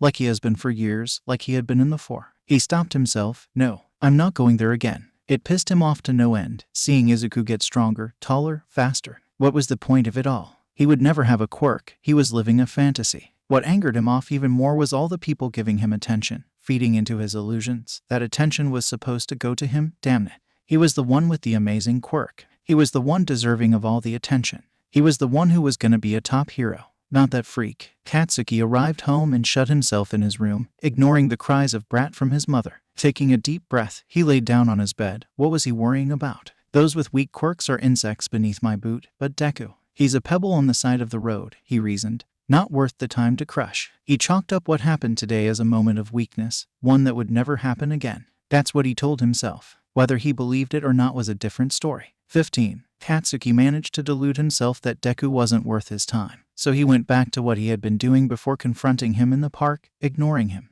This was easier said than done. More often than not, the one thought that would run through Katsuki's head would be, I wish I could just blow that smug smirk right of his damn face. Izuku rarely smirked. If he did, it wouldn't be at Katsuki. Despite that, he did it. For the next 3 years after the park incident, he once again treated Izuku as if he hadn't existed. Some days were easier than others. This was not one of those days. It started off with a minor annoyance. Izuku had stood to give a presentation. Damn nerd. When did he get so tall? Katsuki hated the fact that he needed to look up at Izuku to get a good look at him. Since when do heroes have to look up at the quirkless? What's worse, he was speaking with such confidence. What happened to his stutter? His trembling must have grew a spine because he's put on a few pounds. Even Katsuki had to admit, Izuku was in impeccable shape, better than he was. Not that it means shit. Muscles ain't gonna save you from an explosion, he argued. Of course, it couldn't stop there. Not only did he receive a standing ovation, he was getting congratulated from his peers. That was such a good presentation, Midoriya. One of his classmates, Kajiro Takahashi, told him. Kajiro was a small boy, standing at 4'11" and of normal weight. His quirk, head swivel, was self-explanatory. He could spin his head 365 degrees, a novelty quirk at best. Despite that, he had that same sickening optimism Izuku enjoyed.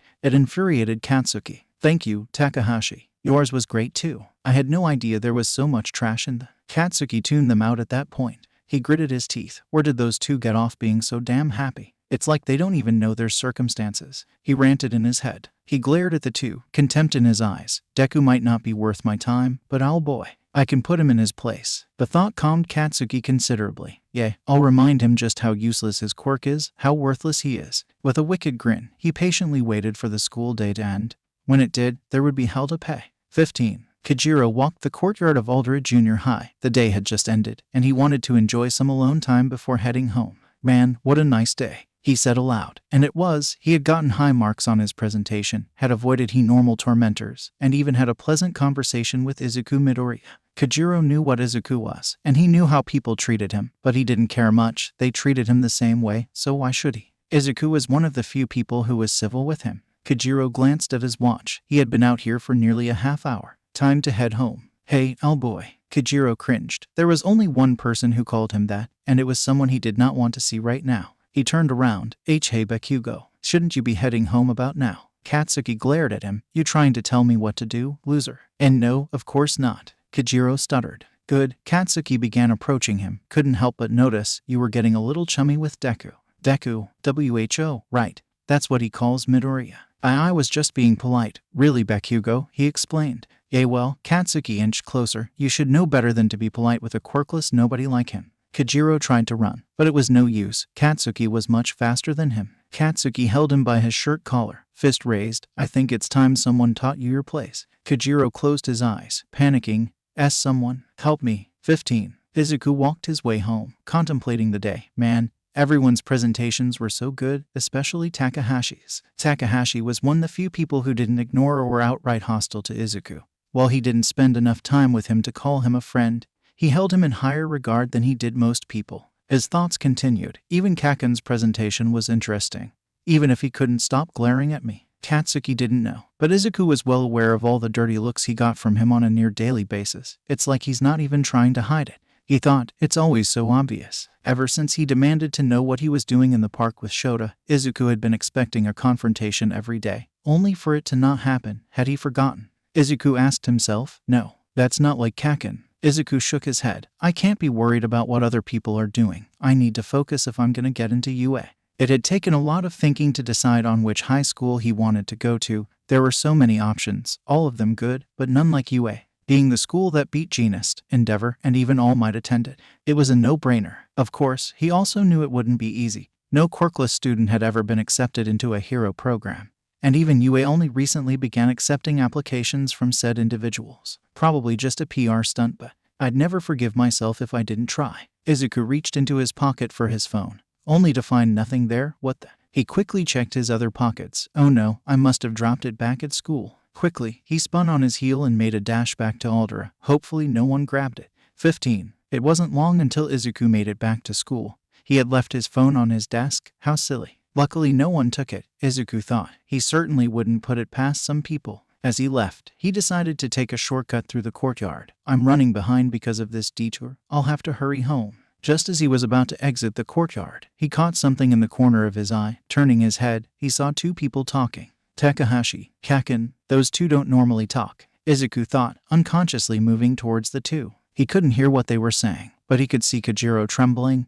This can't be good. I better get a teacher over here, and fast. Izuku turned to leave, only to be stopped dead by a sudden shout, help me. His eyes went wide, and for a moment, he hesitated. Last time he heard that, he was nearly killed. He can't fight, he can't. No, this isn't like then. I'm different, better. I can do this. Katsuki had been tormenting people long enough. He dashed as fast as he could towards them. 15. Katsuki growled, cry all you want. Ain't no one here to help you, elbow. He never got the chance to finish his taunting, as he felt firm hands grab him by the shoulders and throw him to the side, hitting the ground. What the hell? Who? He looked up, blood boiling. DKU. Run, Takahashi. Get out of here. Kojiro didn't need to be told twice, quickly scampering away from the two. Katsuki had risen from the ground. What the fuck do you think you're doing, Deku? He demanded, fists clenched. I'm stopping you, Kaken. This isn't right, Izuku stated. Bullying people, beating them up. That isn't what a hero would do. Katsuki felt the heat rising in his palms. What the fuck do you, a quirkless nobody, know about being a hero?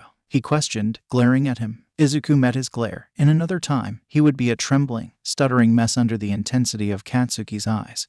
But not now. He stood, resolute, and spoke, clearly more than you. That did it. AHHH. Katsuki raged, charging Izuku. Explosions were already popping from his palms. Izuku prepared himself. Kaken's furious. He won't be thinking straight, but he'll be tenacious. I'll have to be careful. Let's see how you handles this, Deku. Katsuki thought, winding up a right hook. Izuku saw it from a mile away. Can he really be so obvious with his moves? He thought, as Katsuki threw his punch. Izuku dodged, grappling his right arm, and performing a shoulder throw. Just like Aizawa taught me. What? Did he predict my move before I did it? Katsuki recovered quickly. All right, Deku, you wanna fight? I quote hello fight. He rushed again, charging an explosion in his hand, so he's gonna use his quirk. I can handle this. Katsuki outstretched his palm towards Izuku's face. He was ready, skillfully directing his hand to the side. What Izuku was not ready for, however, was the ear-bleedingly loud explosion in his ear.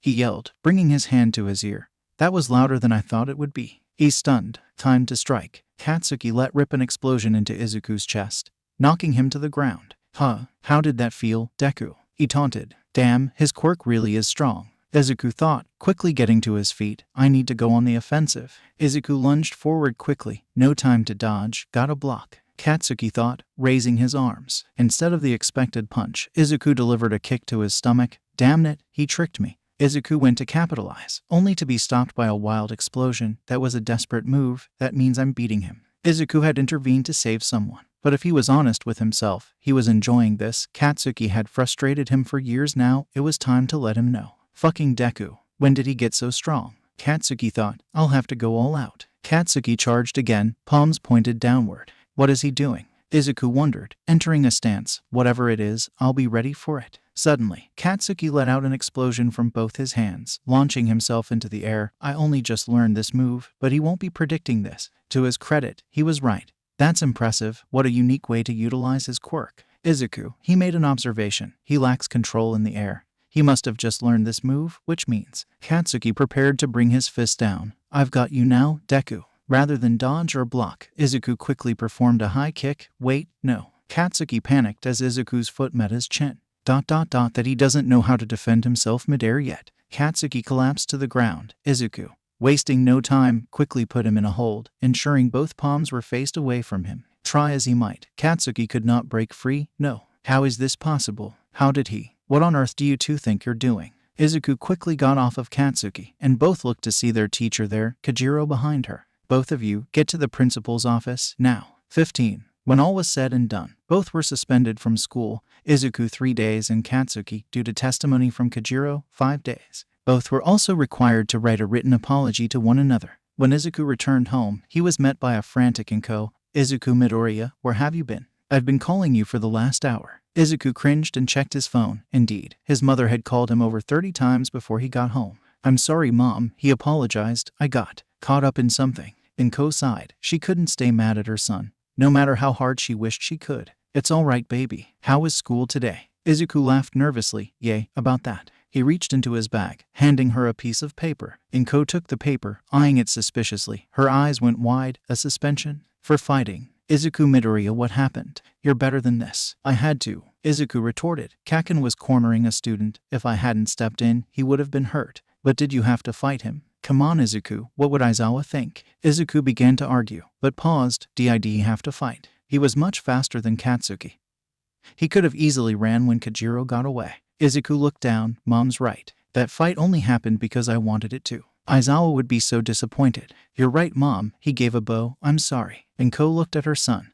Well, you better be. You won't be leaving this apartment during your suspension, she cautioned. I understand. He relented. Inko approached her son, giving him a hug. I'm glad you're okay, Izuku. He returned her affection. You're not mad? He asked. Oh, I'm very mad, she corrected. But you're my son, and I love you. You made a mistake, even if it was for the right reasons. I expect you to do better next time, she warned. Izuku nodded. Yes, ma'am. Good. Inko smiled. Now sit down, dinner's almost ready. 15. It was now the last day of Izuku's suspension, and he was getting stir-crazy. Being cooped in this long made him realize just how much time he spent outside. At least it'll all be over tomorrow, Izuku thought. That reminds me. I have to write Kaken's apology letter. Izuku had been putting it off. What am I supposed to write? Sorry I was born quirkless and that infuriates you for some reason. Izuku sighed. If the worst comes to the worst, he can throw together something satisfactory, no matter how untrue. Excuse me, Mom, can I go to my room? He asked, just finishing dinner. Just put your dishes in the sink for me, dear, Inko requested, which he did. After retreating to his room, Izuku sat at his desk, pen in hand. All right, he thought, time to get to work. 15. Inko had just finished the dishes when she heard a knock at the door. Who could that be? It's a little late for visitors. She went to answer the door, only for the sight before her to send her into shock. At her door was Katsuki Bakugo. She hadn't seen the boy in years, even missing him when she spent time with Mitsuki. Katsuki, it's been so long. Inko greeted. She was acutely aware that he was who Izuku fought with and was on edge because of that. Hi, Mrs. Midoriya. He started, hands in his pockets. Is he nervous? Inko thought. He stopped himself. Is Izuku here? Why did it sound like that was hard for him? Yes, he's in his room. Can I ask why you're here, Katsuki? Inko was sure Mitsuki would have called her if she sent him. His shoulders slumped. Can I talk to him? Inko stared at the boy. She was well aware that the two hadn't been on the best terms, even before the fight. Then again, they haven't spoken in years. Maybe this is just what they need. Inko led him inside. Do you remember where it is? She asked. There was a time when Katsuki was over all the time, after all. Yay, I got it, Katsuki said, making his way for Izuku. Let's hope something good comes out of this, Inko thought. 15. Izuku was still at his desk when he heard his door open. Then close, he turned. Do you need something, Mo? His words dried in his mouth. Kaken? What are you doing? Shut up, Katsuki said through gritted teeth. Oddly enough, it was missing the usual anger. Izuku complied. For a while the two stared at one another, saying nothing. It was Katsuki that finally broke the silence. How did you do it? He asked. Izuku was confused. How did I do what? He asked. Damn it, I'm stuttering again. Katsuki glared at him. Don't act dumb with me, Deku. How did you beat me? Izuku sighed. So that's what this is about. Kaken, I've been training every day for the last 7 years. It's not that hard to. And you think I haven't? Katsuki interrupted, raising his voice. I've been training with my quirk every chance I get since I got it. I thought I was unbeatable, and your quirkless ass beat me. Izuku was getting frustrated now, though. If Katsuki was willing to talk, he wanted some answers of his own. Why do you put so much value in people's quirks? He asked. Why the hell shouldn't I? Everyone else does. Izuku was confused. That's not true, Kaken. Katsuki grunted. Like hell it isn't. Ever since I got my quirk, it's never wow Katsuki, you're so smart, or wow Bakugo, you're so brave. It's always wow Kaken, you have such an amazing quirk. Katsuki froze. Realizing what he had just said, Izuku did too. Katsuki leaned back against the wall, sitting on the ground. Do you really think that, Kaken? Izuku finally asked. I know it. And if I'm only as good as my quirk, then I have to make sure everyone knows I've got the best. Realization dawned on Izuku. So that's why he bullies everyone with a weaker quirk than him. Katsuki continued. When we were kids, out in the forest, you overpowered me, pushed me off that bridge. That was bad enough. He paused. But then you had the nerve to come down and try to help me. You were quirkless. You were beneath me. I didn't need your... He stopped. No wonder he was so mad that day, if that's how he saw things, and so young too. And now, Katsuki said, you did it again. You beat me. I went all out and... Katsuki was blinking back tears now. If I can't beat someone who's quirkless, what am I worth? Silence shrouded the room once again. Neither boy being able to look the other in the eye. Izuku's brain was going a mile a minute. If what Kaken is saying is true, then everyone was reinforcing his behavior. Even me. Can I really blame him if that's truly how he saw the world? How he saw himself? Izuku looked at Katsuki.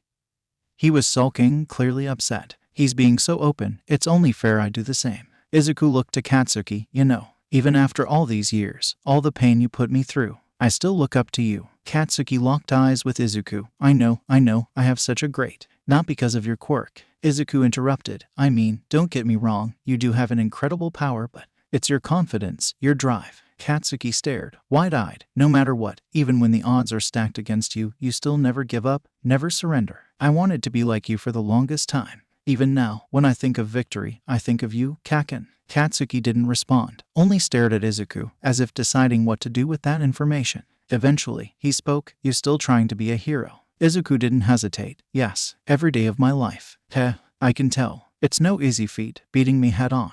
Izuku laughed. Yay, tell me about it. Your explosions are really strong. You're damn right they are, he boasted. Izuku smiled. That was the Katsuki he remembered, confident, but not an asshole about it.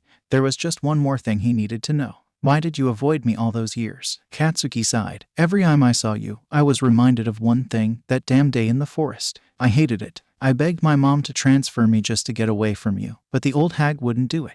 The next best thing was pretending you didn't exist. Izuku nodded. That makes sense, I suppose. There was another pause. You decide what high school you're going for? Katsuki asked. UA, same as you. Izuku replied. Yeah. Katsuki rose off the ground and met Izuku's eyes. Without a word, he opened the door and left, closing it behind him. Well, that could have been worse. Maybe things can go back to the way they were. Izuku looked down at the still blank piece of paper. I know what to write. He got to work. 15. Inko watched Katsuki leave without a word, but he looked different than before. She could have sworn she saw a smile on his face. 15. When Katsuki had returned to school, there was already talk of the fight he and Izuku had. Did you hear? Midoriya beat Bakugo in a fight. One student said. What? No way. He's quirkless. Another replied. No, it's true. He got his ass kicked. Maybe he's not as strong as we thought. Or maybe Midoriya does have a quirk. Surprisingly, Katsuki didn't blow up on these students. In fact, he didn't speak all day, refusing to acknowledge anyone.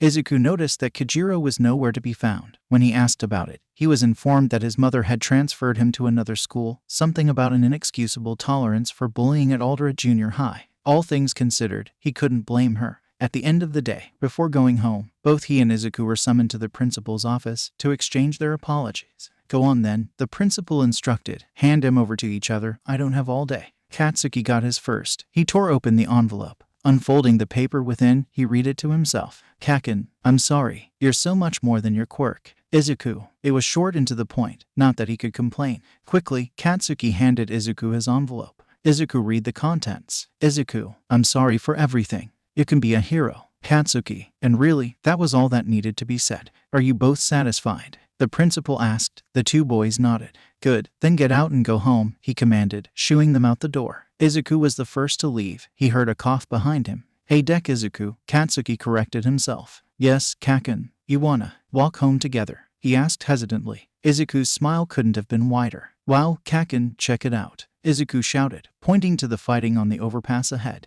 Izuku and Katsuki were walking to school together, just as they had been the last 2 years. After finally growing to understand one another, they rekindled their friendship. It was awkward. At first, one couldn't expect them to go from practically strangers to best friends again immediately.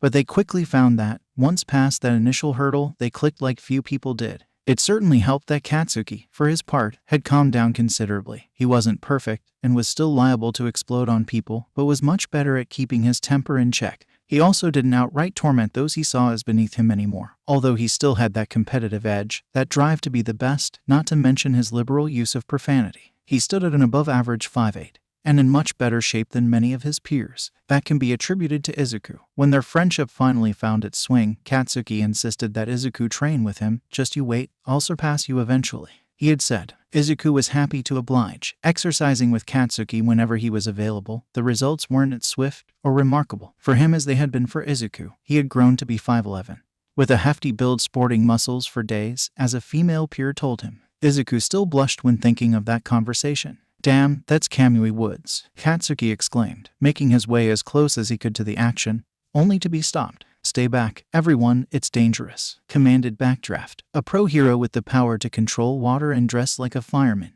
He had spigots placed over his hands, allowing him to quickly have access to water. "Aw man, I wanted to get closer. Come on, Izuku." Izuku had been too busy writing to hear his best friend, quickly filling out any and all information he could on Kamui Woods. He had never stopped writing his hero journals. Now on number 13, they kept his mind sharp and helped him in battle. "Come on, nerd, we gotta get to class," Katsuki teased. "No time for another one of your diaries." "Just a minute, Kaken, it's almost over," Izuku insisted. "Besides, we can always run if we need to." "TCH, fine, but if we're late, it's on you." Katsuki relented. A bald man with spikes on his head overheard them, risking being late to watch a fight. "You two are a couple of fanboys, ain't ya?" Both boys looked at the man. Before they could respond, they heard Kamui address the villain. Illegal use of powers during rush hour and robbery resulting in bodily injury. He listed, preparing an attack. "You are the incarnation of evil." "Ooh, Kaken, he's about to do it, his special move." He pointed to Kamui, preemptive. "Binding chain prison." The hero screamed, unleashing his attack. Unfortunately for him, the attack never landed. "Canyon Cannon," yelled a giant woman, delivering a dropkick to the villain, knocking him clean off the overpass. "Huh?" Kamui questioned. Suddenly, several men began taking photographs of the new heroine. "Hello everyone," she said. "Today is the day of my debut. My name is Mount Lady," she introduced. "Pleasure to meet your ass acquaintance," she teased with a wink. Even Katsuki was blushing at that. Izuku, meanwhile, was writing furiously in his notebook. "Gigantification. That's an amazing quirk, huh Kaken?" he asked. "It's powerful, yay. But with all the damage she caused, she'll be lucky if she gets paid at all," he pointed out. "You two are still here." The man from before asked, "You must really want to be heroes. You can do it." He gave a thumbs up. Izuku blushed. "Thank you, sir," he said, quickly elbowing Katsuki. "Huh. Oh, right, thanks." He turned to Izuku. "Ready to go yet, or still writing your novel?" Izuku checked his watch. They were gonna be late. "Race you there," he challenged. "Oh, hell yay." 15. Izuku and Katsuki managed to get to class just on time. Upon the bell ringing, their teacher immediately began lecturing. "Since you're all in your 3rd year, it's time to start seriously thinking about your future," he began, picking up a stack of papers. "Normally, I'd give you all these career sheets, but..." He threw all the papers into the air. "You all want to be heroes, don't you?" At the mention of heroes, the whole class became animalistic, hollering and cheering, with many even activating their quirks. Izuku shot a smile at Katsuki, who gave him a thumbs up. Yes, you all have wonderful quirks. Just remember that you're not allowed to use at school." The teacher lightly scolded. "Aw, come on, teach. There's only 2 people in this room who are got what it takes to be pros." Izuku smiled. Despite himself, he knew he shouldn't approve of such boasting, but it felt he had to admit it felt nice for Katsuki to believe in him. "Yeah, you're talking about me, right, Bakugo?" one student asked. "No, you idiot. He's obviously talking about me," another argued. "Oi, shut up, all of you. I'm talking about Izuku." Suddenly all eyes turned to him. "Midoriya?" one said. "But he's quirkless," another finished. "Yeah, and he could still beat all your asses with his eyes closed," Katsuki insisted, earning a glare from Izuku. "What? It's true. Even if it is, isn't that going a bit far?" Izuku thought. "Right," the teacher said, calming his students. "Midoriya, you and Bakugo are the only ones shooting to UA, right?" "That's right, sir," he said. Him and Katsuki were planning on applying on the same day. It was also the only school either were bothering to do so for. What? One student exclaimed. Their acceptance rate is less than 1%. What hope do they have of getting in? Hey, Katsuki argued. Him and I are aced the mock tests. And we're the only ones here who had the balls to even try for UA, so until that changes you can shut your mouth. Still, he's quirkless. Do they even let quirkless kids apply? Another student questioned. Actually, Izuku spoke up. They got rid of that rule years ago. There just hasn't been anyone that's done it. I intend to be the first. Katsuki smiled. You're damn right you are. The arguments dried up after that. Izuku was applying to UA, whether they liked it or not. 15. Meanwhile, in another part of the city, a robbery had just occurred. Help, somebody, thief. A story owner screamed, trying to get the attention of a hero. Catch me if you can. The villain yelled back. The criminal in question was a grotesque collection of green sludge, no doubt the product of a quirk. He wore no shirt, instead opting for only jeans and a belt, money stuffed into his body. Are there really no heroes around? A woman asked aloud. Some people seem to have no idea what to do with their quirks. It's like there's no end to the crime here. Another man said. No one noticed a man, almost skeletal in appearance, exit a nearby grocery store. Quickly, he began getting bigger, stronger. There is an end, he announced, commanding the attention of nearby civilians. Why? The sludge villain turned around, eyes widening at the sight before him. All Might, the #1 hero, flashed a wide smile, because I am here. 15. It was now the end of the school day, and Izuku and Bakugo were getting ready to leave. Oh wow, the incident from earlier is already all over the news, Izuku said excitedly. I'm gonna hurry home so I can write about it in my journal. You coming, Kaken? Can't today, he replied. Got some errands mom wanted me to do. Oh, well I can come with you, if you want, Izuku offered. Katsuki waved him off. Nah, go write your nerd shit, I can handle picking up some groceries. See you tomorrow, he asked, fist outstretched. For sure, Izuku beamed, giving his friend a fist bump. Stay safe, Kaken. I'm sure I will. 15. Izuku walked home. Normally he would run, but it was a nice day out, and he wanted to enjoy some air. He passed under a bridge on his path home. Man, there's so much I want to write about. Mount Lady's quirk seems basic, but there's so many possibilities based on. Clang. He stopped. What was that? He wondered, turning around. It sounded like it came from. Suddenly, the manhole in front of him busted open, a mass of green sludge pouring out. There, Izuku thought, getting into a defensive position. Ooh, what a fine invisibility cloak, nice and big. The villain taunted, inching closer. I bet you have a real nice quirk. The villain lunged towards Izuku, quickly. He dived forward to where the villain had just been, avoiding him. What the stand still you? He demanded, swiping at Izuku with his tentacles. Izuku managed to dodge everyone, even going in for a few kicks, only for his legs to pass right through him. No use, physical attacks are useless, I gotta get help. Come on, kid, I just want to take your body. It'll only hurt for 45 seconds, the villain said, ramping up his attacks. Just as Izuku was about to make a break for it, a massive figure leaped up from the manhole.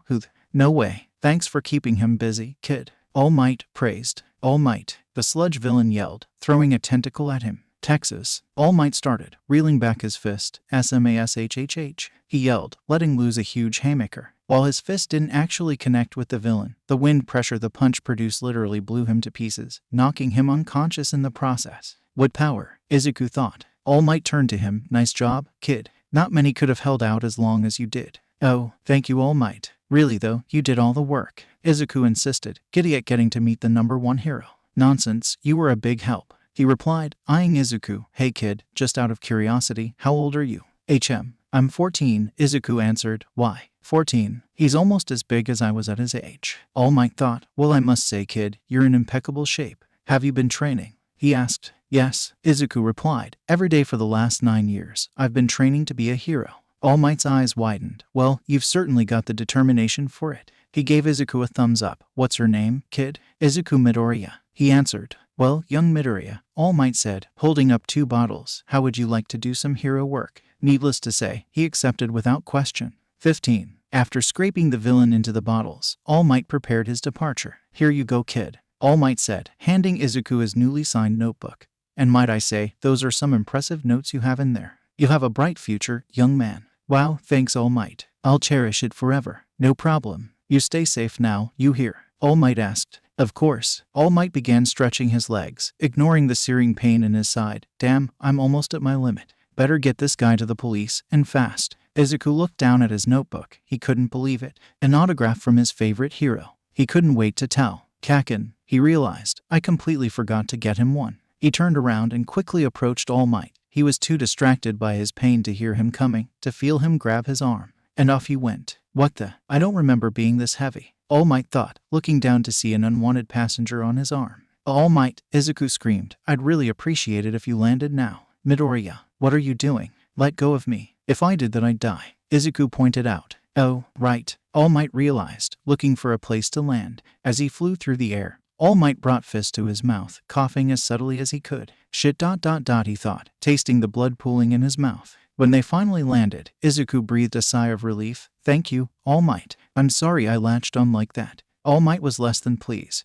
That was a dangerous choice, young man. You could have easily been hurt, he began. No matter how strong your quirk, one reckless move can mean your end. You do well to remember that. He began to walk off. Izuku looked on, confused. Quirk? What are you talking about, All Might? I don't have quirk. He froze, looking back at Izuku. No quirk? Well, yeah, I'm quirkless. He looked off to the city's skyline. I know, it's unusual for someone like me to want to be a hero, but it's all I've ever wanted since I was a kid. Izuku smiled to himself. I've been so lucky. My mom, my sensei, my best friend, even some total strangers, they've all believed in me and have pushed me to be a hero who can save everyone with a smile, just like you. Right, All Might? He looked back to the number one hero, only to see a cloud of smoke. All Might. When the smoke cleared, where previously the number one hero stood was a small, sickly-looking man with blonde hair, heavy shadows obscuring his eyes. Izuku immediately got into a defensive position. Who are you, and what have you done with All Might? He demanded. He rolled his eyes. I am All Might, he answered, blood pouring from his mouth. Izuku eased a bit. He wasn't sure if he believed him, but this man was clearly ill. He needed help. Here, let me help you, Izuku said. Approaching the man, he eased him down to the floor, much to his relief. So, if you're All Might, why are you so skinny? He questioned. All Might sighed. You know those guys who flex and suck in their gut at the beach? Izuku nodded. It's like that. Izuku exclaimed. So it's part of your quirk? No, he replied. A villain did this to me. Izuku's eyes widened. A villain? But you're All Might. You save everyone with a fearless smile. All Might laughed. A fearless smile? He looked to Izuku. Now that you've seen me like this, don't go posting it online or telling your friends. He paused, lifting his shirt. What Izuku saw made him gag. On All Might's left side was a massive wound, still bruised even, as if he had been punctured by something. His skin twisted and contorted around it unnaturally. It was horrifying. A villain did that to you? He hesitantly asked. Yep, 5 years ago now. Half my respiratory system was destroyed, along with my entire stomach. I haven't been the same since. Nowadays, I can only work 3 hours a day as a hero, and even that's pushing it, All Might explained. 5 years. Toxic chainsaw. Damn, this kid knows his stuff. All Might thought. No, that punk could never. This fight wasn't made public. Why? Izuku questioned. If people knew they could. All Might stopped him. It's like you said. I save everyone with a fearless smile. That's what he motioned towards the city, need to believe. I smile to calm their fears. And my own. Izuku stared, processing the information just given to him. If even All Might can fall. I hope now, knowing this, you understand what I am about to tell you, All Might said, standing up. Izuku looked up at him. What do you mean? He stuttered. Old habits die hard. Your dedication is admirable, but... He looked down. I simply can't condone someone without a quirk becoming a hero. We put our lives on the line every day. It's simply too dangerous. All Might explained. I take no joy in this, young Midoriya. Believe me, I understand, but I can't let you throw your life away. I see, was all Izuku could respond with. All Might took that as his cue to leave. If you really wish to help people, become a police officer, or work at a hero's agency. That notebook of yours could make you very valuable to a pro. He paused at the door. It's fine to dream, young man, but try to keep them realistic. And with that, All Might left, leaving Izuku alone. All right, time to get this guy. He reached down to his pockets, only to find them empty. Hearing an explosion, he quickly looked out a nearby window to see a large plume of smoke. Oh no. 15. Katsuki Bakugo walked down an alley in that Tatooine shopping district, idly kicking a bottle as he went. All right, got all mom's stuff. Time to head home, he thought, pulling out his phone.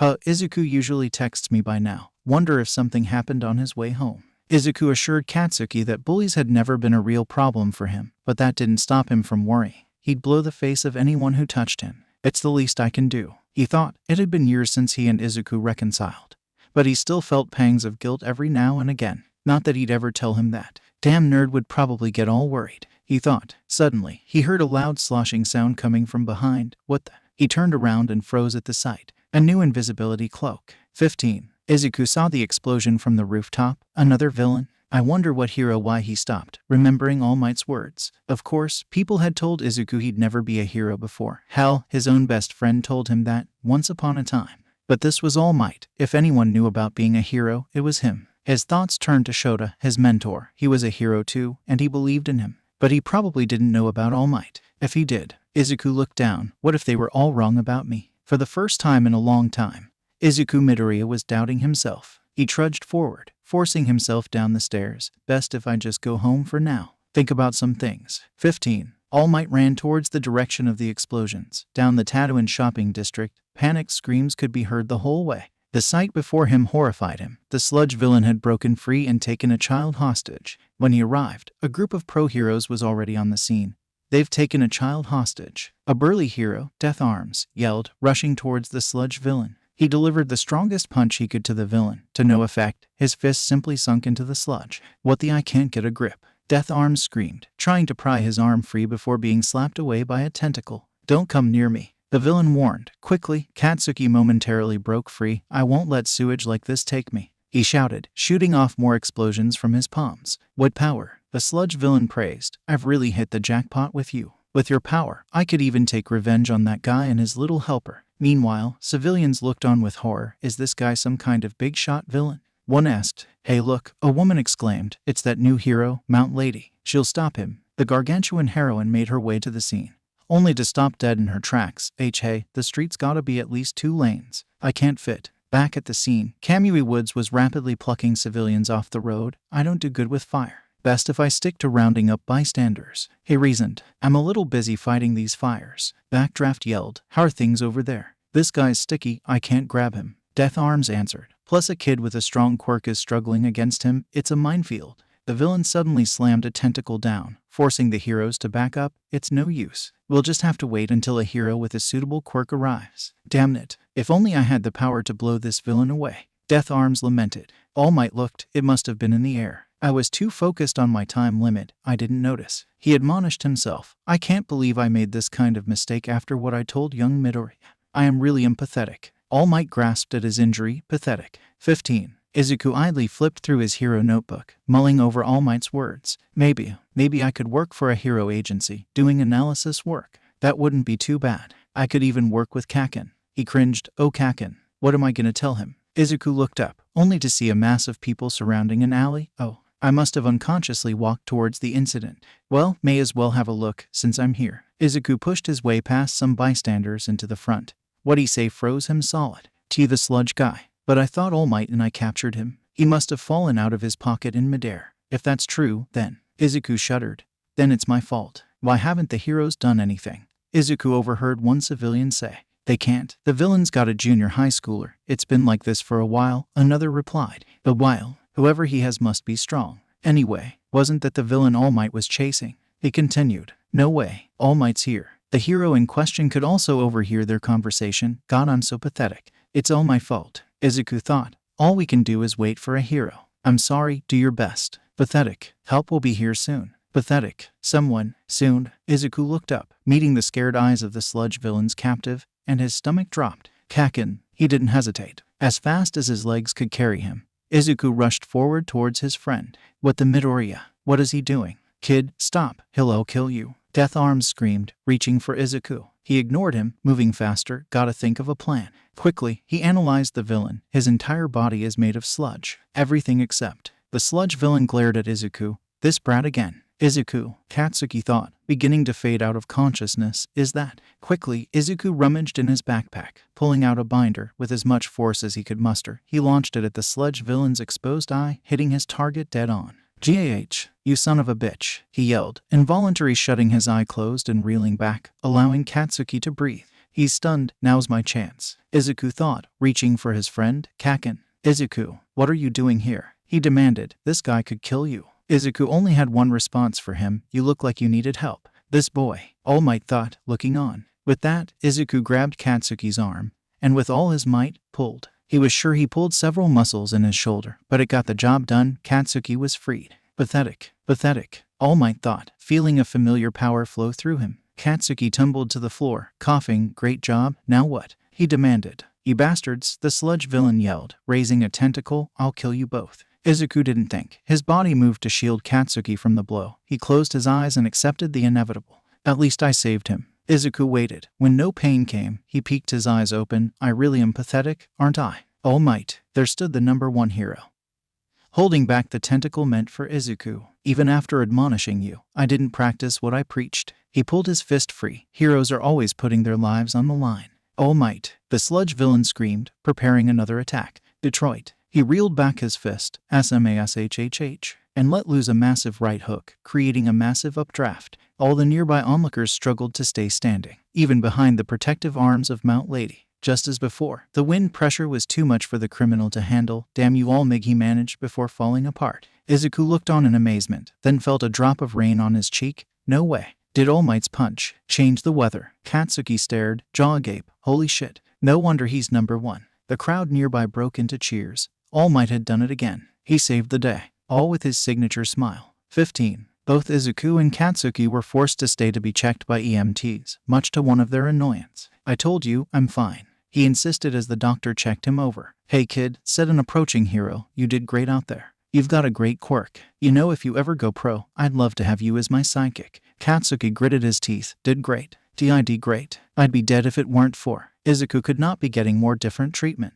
What you did was very dangerous, young man. You could have been hurt or killed. You should leave the heroism to the professionals. Death Arms scolded. Right, the professionals who were gonna sit there and watch my friend die. So reliable. He didn't mean that. Of course, he knew they had done their best. He was just frustrated. 15. They had let Izuku go first. He was uninjured, save for some pulled muscles. He would have waited for Katsuki, but he was quickly shooed away by the police. He had caught a glimpse of All Might as he left, swarmed by reporters. He almost tried to go talk to him but decided against it. As he walked down his street, Izuku heard a voice behind him. Izuku, wait up. He turned around. Kaken, they let you go. Yay. Finally, Katsuki replied, out of breath. Had to haul ass to catch up with you. He continued, you saved me back there, you know. I was just about done when you pulled me out. Izuku shuddered, thinking of just how close he came to too late. I didn't do anything, Kaken. All Might's the one that defeated the villain. Yay, but I wouldn't have lasted until he got there without you. He retorted, damn it. Not even in high school yet and you're kicking my ass as a hero. Izuku smiled. Well, I'm sure you'll catch up. Eventually, he teased. You're goddamn right I will. Katsuki declared, I gotta get home. My mom's probably having an aneurysm. See you tomorrow. Of course. After a quick fist bump, the two parted ways, Izuku in much higher spirits. I can still do this. I can't let Kaken and everyone else down. Suddenly, he was forced to a halt by a large figure in boisterous voice. I am here. Izuku jumped back in surprise. All Might. He asked, oh no, is he here to scold me too? He didn't know if he could take hearing his hero crush his dreams twice in one day. Izuku continued, why are you here? Last I checked you were swarmed by reporters. HAHAHAHA. All Might laughed. I stand for justice, not sound bites. Getting away from them was easy. Why? Because I am All Might. He sputtered, suddenly reverting to his skinny form. Are you all right? Izuku questioned. All Might coughed into his fist. Yes, I'm fine. All Might continued, young man, I came to thank you. And to apologize. He paused. If I hadn't met you, if you hadn't told me about your life, I wouldn't have had the courage to save that boy today. Oh, no, All Might. Izuku insisted, it was my fault the villain got free. If I hadn't been distracting you in the first place, bothering you about my stupid questions. All Might stopped him, and yet it was because of you, a quirkless boy, that I was able to act. Izuku locked eyes with All Might, unable to find the words to respond. Top heroes have stories from their school days. All Might explained, most of them have one thing in common, their bodies moved before they could even think. That's what happened today, isn't it? Izuku gaped. Yes, that happens every time. So this isn't the first time then. All the more reason to be confident in my decision. Izuku shook his head, if what All Might said was true. Yes, Izuku, of course you can be a hero. For what it's worth, Midoriya-kun, I think you'll be an excellent hero one day. You have the makings of a fantastic hero. You can be a hero. Then they all weren't wrong about him. Tears pooled in Izuku's eyes, not of sadness, but joy. I apologize for my earlier haste in judging you. All Might locked eyes with Izuku. Young man, you can become a hero. The tears fell. I know All Might. He croaked. I've always known. Thanks to them. All Might grinned. You are worthy. I choose you to inherit my quirk. Izuku's face went blank, cheeks still wet with tears. Wah. Izuku shook the shocked expression off his face. Did he hear that right?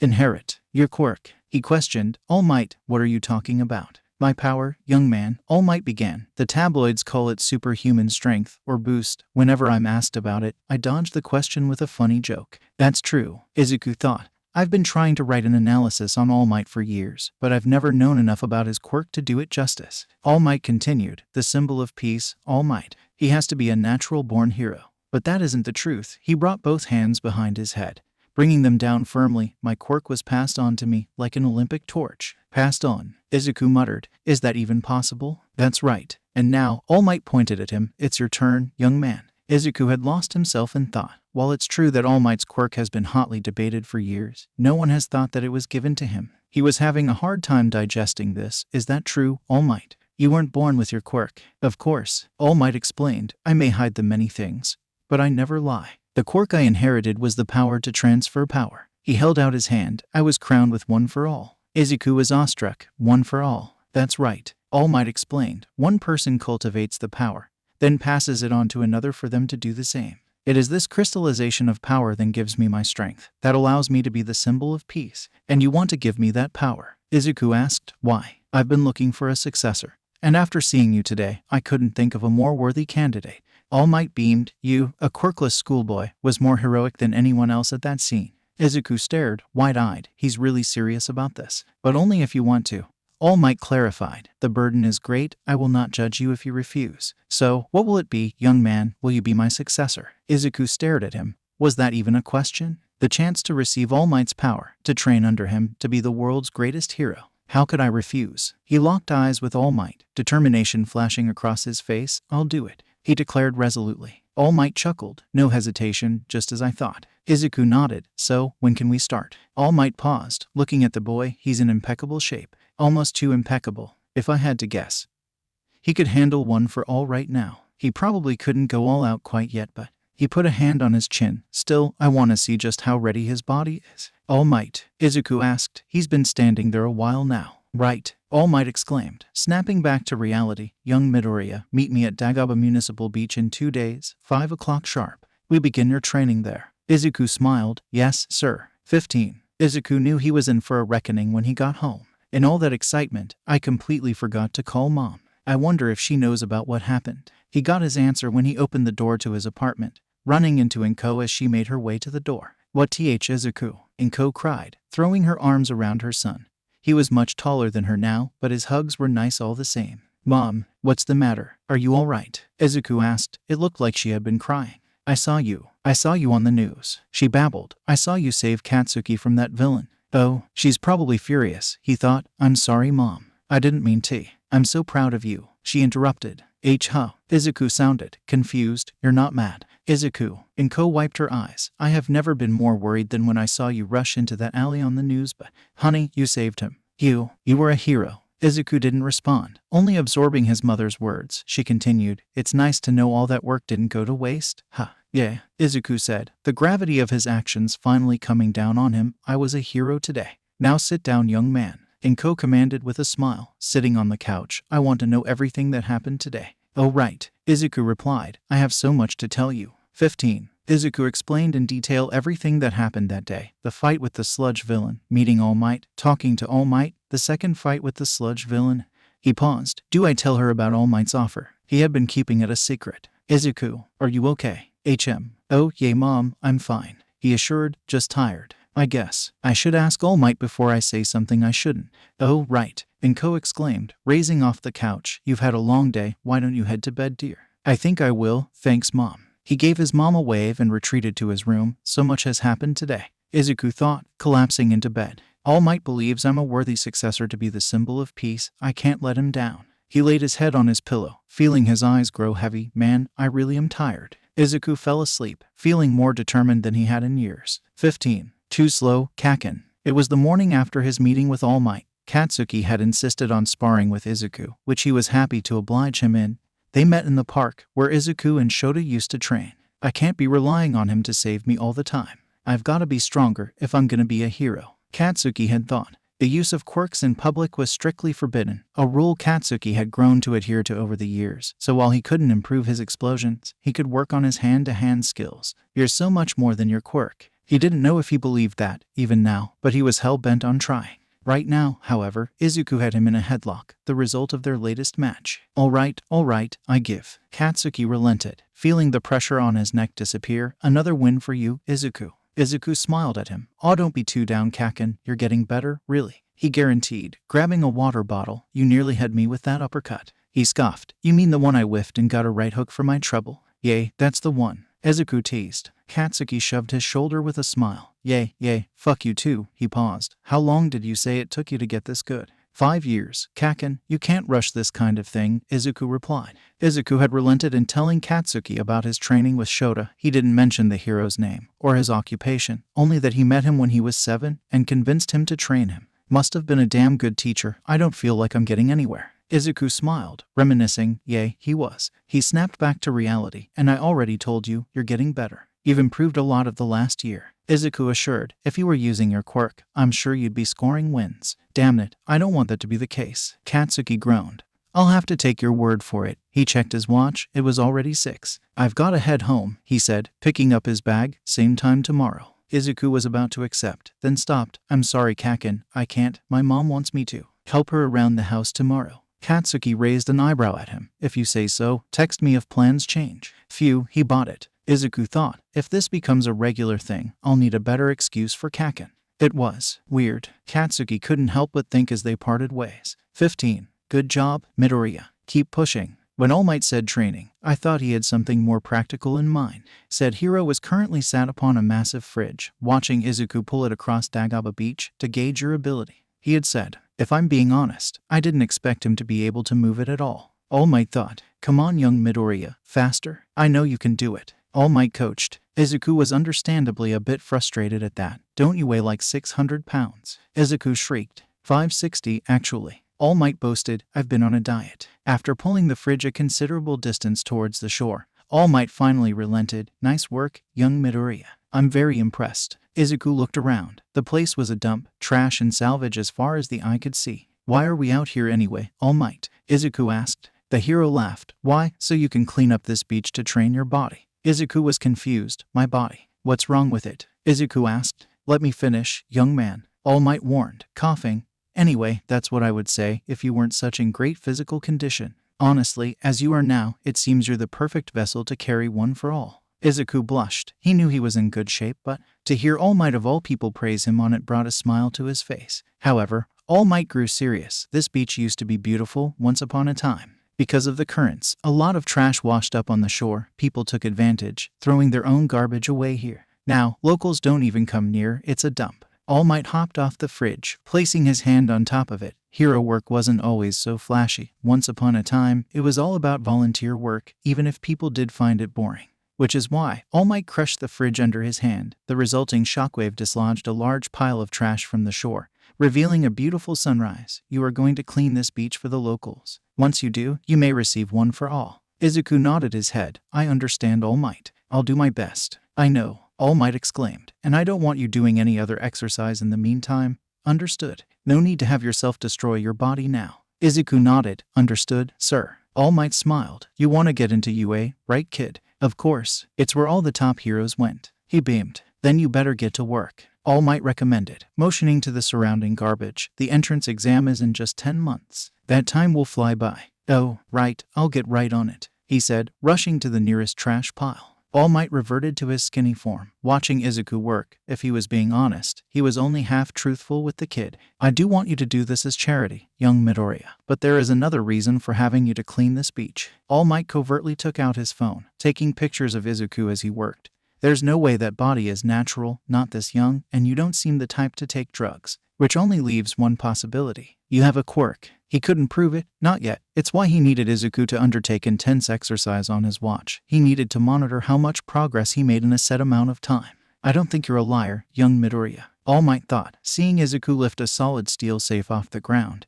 You've just been given false information. Izuku approached All Might before it was time for them to part ways. He had something important to ask. All Might sensei. Izuku started, can I tell anyone about this? His answer was immediate. No, absolutely not. No one can know the truth about one for all. If they did, they would be in extreme danger. Izuku recoiled. Well, what do I tell my mom or my friends? They're gonna want to know where I am all the time. He argued. All Might thought on what he said. He has a point, but what can I do? He can't tell them he'll be training with All Might. Then it hit him, no, not with All Might, but with Toshinori. Young Midoriya, are you free this afternoon? 15. Inko was curious, to say the least. Not only was Katsuki coming for dinner, but Izuku was bringing someone new over. The last time he did that, he spent 5 years training with him. So Izuku, who is it that's coming over? Inko asked, tending to the oven. Yay, I want to know too. You're replacing me already, Katsuki teased. No one noticed, but there was a hint of concern in his voice. As if, Izuku exclaimed, it's just someone I met today. I thought you both should meet. Hi. Knock knock knock. Oh, I'll get it, Inko said, making her way toward the door. Mom, I don't think you should. It was too late. She had already opening the door, revealing All Might in his skinny form. Inko was visibly shocked. Hello sir. She stuttered, can I help you? All Might coughed into his hand. Young Midoriya didn't tell you I was coming. Inko gasped, oh, you're Izuku's friend. She stepped aside. I'm so sorry, please come in. Katsuki whispered to Izuku, you made friends with a cancer patient. The only answer he got was an elbow in the ribs. Let me introduce myself. My name is Izuku Midoriya. I'm Izuku's mother. She greeted, leading All Might inside. Katsuki took the second elbow as his cue to introduce himself. Katsuki Bakugo, he said blankly. I am Yagi Toshinori. It is a pleasure to meet you both. He said rather humbly. Toshinori, that must be All Might's real name. Inko returned to the kitchen, checking her various pots. Izuku said you had something to tell us, Mr. Toshinori. Yes, but that can wait. Yagi smiled. Sitting down at the dinner table, let us enjoy your wonderful smelling cooking, Midoriya-san.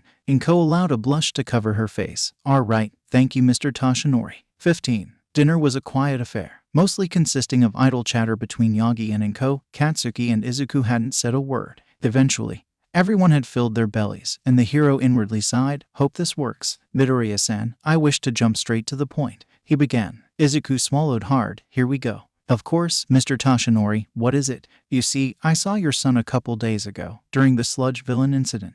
I was impressed, he began, to see your son rush into danger as he did. It reminded me of my time as a hero. Katsuki went wide-eyed. This guy, he was a hero. Inko had a similar reaction, though was more vocal about it. You used to be a hero. Yes, Yagi confirmed. A long time ago, I even graduated from UA. If Katsuki wasn't listening before, he was at full attention now. UA. What does this guy want with Izuku? He continued. Young Midoriya wishes to get into UA as well? Yes. Inko nodded. For years now, yes. He looked her in the eyes. I think your son has great potential, which is why I wish to offer my services to prepare him for the UA entrance exam. Yagi declared. What? Both Inko and Katsuki exclaimed, causing Izuku to sweat. As a UA alumnus, I believe that I can help young Midoriya. However, I will not do so without your permission. Yagi explained. Inko thought about it. Well, as long as he keeps his grades up, I don't see why not. All right, now for the hard part. Izuku thought. Thank you. He will be in good hands, Yagi assured. Turning to Katsuki and young Bakugo, I have something for you. Bakugo looked surprised as he was handed a sizable stack of papers, stapled together, the aim to pass American Dream Plan. It was young Midoriya's idea.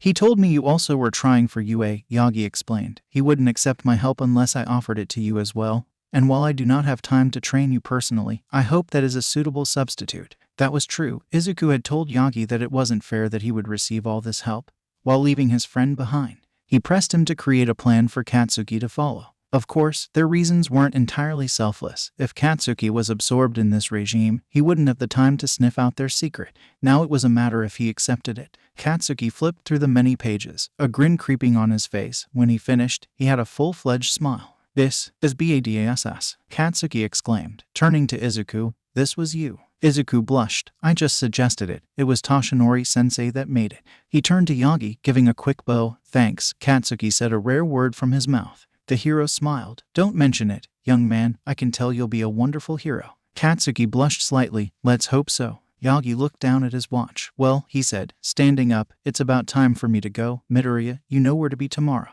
Izuku nodded. Yes, Toshinori-sensei. He turned to Inko and Katsuki. It was a pleasure to meet you both. He bowed. Right. Thank you, Inko and Katsuki said, giving bows of their own as he left. Both Izuku and Yagi had the same thought when he departed. That went so well. 15. With Inko and Katsuki taken care of, Izuku was free to pursue his training with Yagi. Every day for the next month he would make his way to Dagaba Beach, packing away as much trash as he could under the hero's watchful eye. Yagi, for his part, was watching Izuku closely, constantly comparing his form to that of the pictures he took on his first day with him. After the first week, he saw nothing. After the second, he thought he saw something, but wasn't too sure. After the third, he suspected he had been right to begin with. After the fourth, he was certain. Izuku had grown a noticeable amount of muscle mass since his first day. Not a ton, but enough for it to ring alarm bells in Yaga's head. He must have a quirk. Of course, there was still the possibility he was wrong. The only way to be absolutely sure was to see a doctor, and there was only one doctor he trusted with something like this. He pulled out his phone, dialing in an all-too-familiar number. Shuzenji, I need a favor. 15. Izuku looked out the window of the car he was riding in. Yagi had told him there would be a pause in training for the day, that he needed to do something important with him. He hadn't said what was so important, much to Izuku's frustration. Where are we going? Toshinori-sensei, Izuku asked. He had made it a habit of calling All Might by his civilian name when in his skinny form. Not that he minded. I told you, young Midoriya, you'll see. It's a surprise. Yagi teased. He pouted in his chair. You could at least give me a hint. The hero smiled. A hint. All right, we're here. Izuku looked out the window, only to gape at the sight. Is this are we? Young Midoriya, Yagi said as he pulled in. Welcome to UA. The building they were approaching was massive. Windows reflecting the sky covered the walls, giving it an ethereal blue sheen. Izuku turned to Yagi. What are we doing here? How did you get in? All Might buffed up, laughing loudly. Young Midoriya, being the #1 hero has its perks. A white lie, but I can't tell him how just yet. Yay, I guess so. But why are we here? Izuku asked. Follow me, All Might commanded, parking and stepping out of his car, taking a backpack with him. He followed obediently, walking the massive halls of UA. One day, I'll be here as a student. Eventually, the hero stopped at a door, throwing it open. Recovery girl. We are here. Shio Shuzenji, hero name Recovery Girl, was an elderly woman of short stature. She had gray hair and exceptionally small eyes. She wore a white lab coat, carrying a cane in the image of a syringe. Toshinori, she scolded, hitting him with her cane. What have I told you about bursting in unannounced? All Might deflated to his skinny form. GAH. My apologies, Recovery Girl. Izuku looked on in shock. He transformed. Right in front of her. Yagi noticed the boy's distress and allayed his fears. Worry not, young Midoriya. She is privy to the secret of One for All. He took a sigh of relief. Chiyo approached him, pawing at his chest.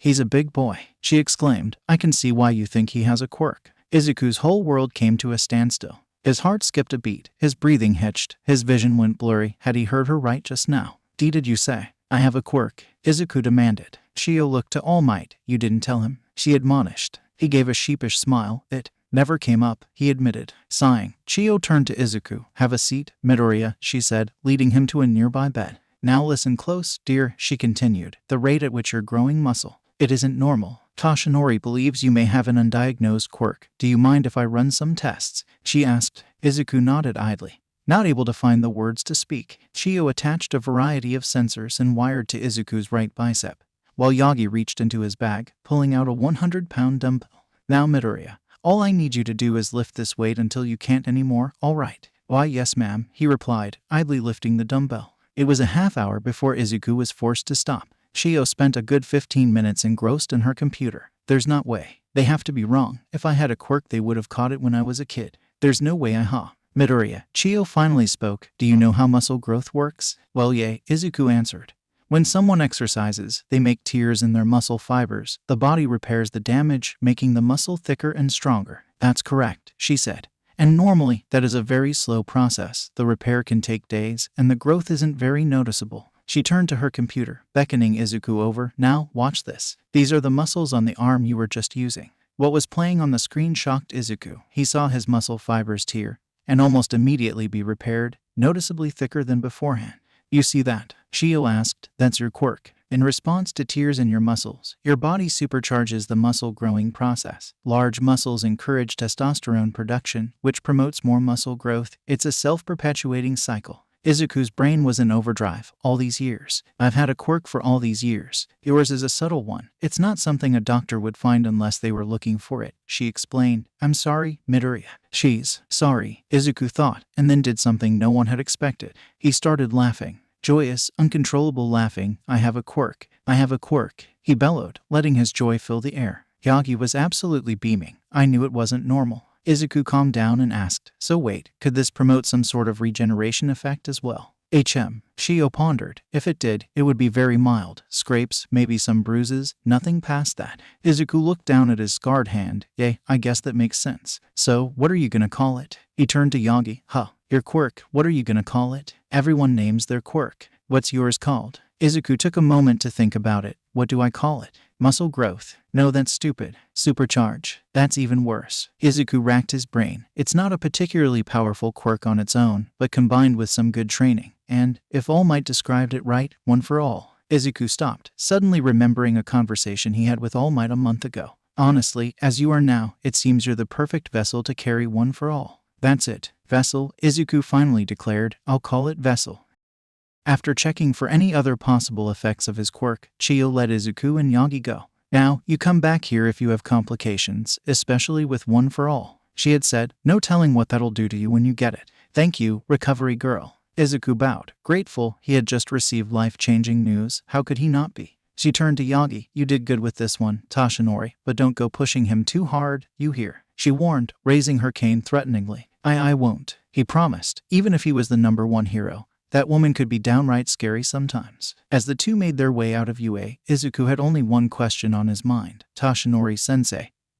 He began, what am I going to tell people now that I have a quirk? Yagi sighed in his car seat. He had been expecting such a question, and had prepared for it. Right now, he answered, you don't tell them anything. Izuku stared at his mentor. What do I have to tell them? He insisted. How could he not? Didn't they deserve to know? Think about it, young Midoriya. In due time, you will receive one for all, and all the awesome power that comes with it. He explained, you won't be able to hide that power, but you can hide this one. He continued, if you go around now, explaining what your quirk is, and suddenly develop super strength a month later, people are going to be suspicious, he reasoned, pulling in front of Izuku's apartment building. I have a story ready for you to use once you've inherited one for all. I'm asking that you trust me, and promise that you'll keep your quirk between us for now, okay? But Izuku began to say, but the retort died on his lips. He was right, of course. Him having a quirk would be a hard sell to begin with. Revealing to have two, albeit somewhat similar, quirks in the span of a few months. There would be questions that he couldn't answer if that was the case. I understand. He finally relented. I promise I won't tell anyone about Vessel. Thank you, Yagi said, breathing a sigh of relief. He had worried the boy's excitement would cause complications, but he seemed to understand the nuances of his situation well. Will we still be training at the beach? Izuku asked, or was that just an excuse to see if I had a quirk? Yagi laughed. Oh yes, young Midoriya. You will still be cleaning that beach. That was not a lie. I hope you're not getting cold feet. Izuku shook his head. No sir, he exclaimed, stepping out of the car. So same time tomorrow. For a brief moment, All Might inflated, giving a thumb up. You got it. 15. Izuku managed to keep his promise, if just barely. While he understood the need for secrecy, he sometimes found his excitement almost too much to bear. If he had been spending as much time with Katsuki as he had been previously, he may have slipped, but both boys found themselves much more busy than they had been in their lives, Izuku with Yagi, and Katsuki with his American dream plan. Both still talked at school, and texted when they could. They acknowledged that, while it wasn't ideal, getting into UA was the top priority. Socializing could wait until after. Most of Izuku's time was spent at Dagaba Beach. Although he believed cleaning up the place was an admirable goal, he had other motives. The faster he could get it done, the faster he could receive one for all. He wanted as much time to get acquainted with the quirk as he could before UAS entrance exam. And that meant finishing here as fast as he could. He was even cleaning without Yagi present, something that the pro hero didn't mind. Good to see he has initiative, he had thought. Izuku also spent a lot of time analyzing his own quirk, reflecting on his life with the knowledge that Vessel was within him the entire time made a lot of things make sense, but also raised a lot of questions. Is there a limit to the amount of muscle I can build? Is it even possible for me to overwork them? If I do have a form of regeneration, how powerful is it? He wondered. But those answers could come later. It had been 2 months since he learned of Vessel, and after getting to Dagaba Beach nice and early, he had finally done it. All the trash was gone. It was time to receive his reward. 15. The sun had yet to rise when Yagi parked near Dagaba Beach. He was early, but enjoyed the ever-clearing view of the sunrise. Young Midoriya should be here soon. He's made such progress, he thought, approaching the beach proper. He had expected Izuku to finish quickly, but even he was surprised at the pace he was working. At this rate, he'll finish before the month's out. That'll leave plenty of time foe. His thoughts were stopped dead in their tracks as he got a good look at the shore itself. Hey, he said in shock. Dagaba Beach, once considered a dumping ground for the locals' trash, was absolutely spotless. The only trash that remained was piled into a massive heap, which Izuku sat upon. How did he manage this? I knew he was working fast, but oh my goodness, All Might exclaimed, inflating into his hero form. This got Izuku's attention. All Might sensei, he greeted, carefully climbing down his trash pile. All Might approached him. I have to say, young Midoriya, my expectations were already high, but you've managed to completely blow past them. How on earth did you manage to do this so quickly? You weren't that close yesterday. His successor blushed. I worked late last night and early in the morning. I wanted to go beyond my limits. The hero smiled at him. There's not doubt. You are a worthy successor, young Midoriya. Well, All Might said, it's time then for you to receive one for all. Izuku beamed, the faltered slightly, receiving your power. My quirk. I can't help feel I'm cheating a little. I'm so lucky. All Might laughed. Nonsense, my boy. Even before you met me, you've been training to become a hero all your life. He ran his hand through one of tufts of stuck-up hair, plucking a strand, and while your quirk may have helped, it would be nothing without your hard work. All Might held the hair out in front of him. Someone told me this once. There is a difference between being lucky and deserving. One is an accident, the other a reward. Never get the two confused. You earn this power through your efforts. Izuku regained his smile. He's right. I worked hard for this. He nodded. You're right, All Might. I'm ready to become your successor. Good. Now, he handed the hair to Izuku. Eat this. Izuku stared blankly at him. In order to inherit my power, you need to consume my DNA. This is the least gross way of doing it. All Might explained. This isn't exactly what I expected. Izuku admitted, hesitantly taking the hair, putting it in his mouth. Ooh, even if this is the best option, it's still gross. He lamented, swallowing the hair. Good job. It'll take some time for the hair to digest. So how about we get rid of that trash heap? All Might suggested. Right. 15. After several hours of work, all the trash was loaded onto trucks and hauled off to the dump. Now the beach was truly a sight to behold. Good job, young Midoriya. All Might praised, long having reverted to his skinny form. He checked his watch. All right, it's time. You should have access to one for all. Izuku looked at his hands, clenching his fists. Are you sure, All Might? I don't feel any different. He pointed out. That's to be expected. It's not a power that is passive. You have to draw from it, use it, Yagi explained. Well, how do I do that? Yagi thought about it. When I received one for all, I was able to call upon it almost instinctually. Is it not the same for him? He sighed. Well, what I do is clench both my butt cheeks and yell smash from the bottom of my heart. Try that. Izuku took a stance, facing the ocean. Here goes nothing. He reeled his fist back, tightening his behind. SMASHHH. He yelled, throwing his fist forward. The lack of any effect disappointed him greatly. Any other suggestions, Toshinori-sensei? He asked, frowning. The hero rubbed his chin. Well, try imagining situations in your life where you'd want one for all's power. Visualize it. Immerse yourself in your feelings during that moment. Izuku nodded and closed his eyes. Immediately, his mind drifted towards the Sludge villain incident. And even that Spike guy in the alley when he was a kid. How helpless he felt, how badly he wanted to save them. How much he wanted to be a hero. Then he felt it. An unfamiliar heat rose in his right arm. Opening his eyes, he saw his arm glowing, with vein like red lines crossing it. Green lightning crackled against his skin. It felt good. Izuku reeled back his arm once again, lurching it forward. SMASHHH. He screamed once again. This time, rather than a normal punch, a huge gust of wind followed Izuku's fist. The sand around him kicked up, and the sea split considerably. Izuku's arm was smoking. It hurt, but not enough to stop his smile. I did it, Toshinori-sensei, he exclaimed. Yagi was beaming. That was powerful for a first try. Probably a 40% smash, from the looks of it. He approached his student. Good job, young Midoriya. How are you feeling? He asked. Izuku grimaced a bit. My arm hurts a little, but it's not too bad. That's to be expected, Yagi explained. The more you use it, the more accustomed to one for all's power you'll become. He continued. However, judging by your arm, it's best if you don't go above what you just did, at least for a while. If you did, you may end up hurting yourself. Izuku nodded. Any tips for avoiding that? The hero thought a bit. Well, a visual may help you, he suggested. A visual? He remembered the heat rising in his arm. It almost felt like a microwave. Izuku exclaimed. It's like an egg in a microwave. Turn the power on too high and it'll explode. Yagi raised an eyebrow at him. That's a pretty weird visual, but if it works, he gave a thumbs up. Then go for it. Suddenly, All Might inflated into his hero form. Now, give me a few more smashes, newbie, he commanded. Yes, sir. 15. By the time the two were done training, the sun was setting. Izuku covered in a thin layer of sweat. Wow, he said, one for all really takes it out of you. Every movement is like its own workout. Yes, Yagi replied. That is something we'll be spending the remaining 7 months improving on. Can't get into UA if you can't use your quirk effectively, he warned. That reminded Izuku. Toshinori-sensei, he exclaimed. Now that I have one for all, can I tell my mom and Kakin I have a quirk? Oh, I had almost forgotten. Yagi thought. Yes, although it's probably best if I'm there as well. Do you think you could get the two of them here sometime tomorrow? Mom should be no problem. but I don't know about Kaken. Let me call him, he said, pulling out his phone. Quickly, he called Katsuki. Kaken, Izuku, what is it? I was in the middle of a workout. A workout? But that didn't make sense. Kaken, it's a rest day. Have you been overdoing it? There was silence on the other line before Katsuki gave a reluctant maybe.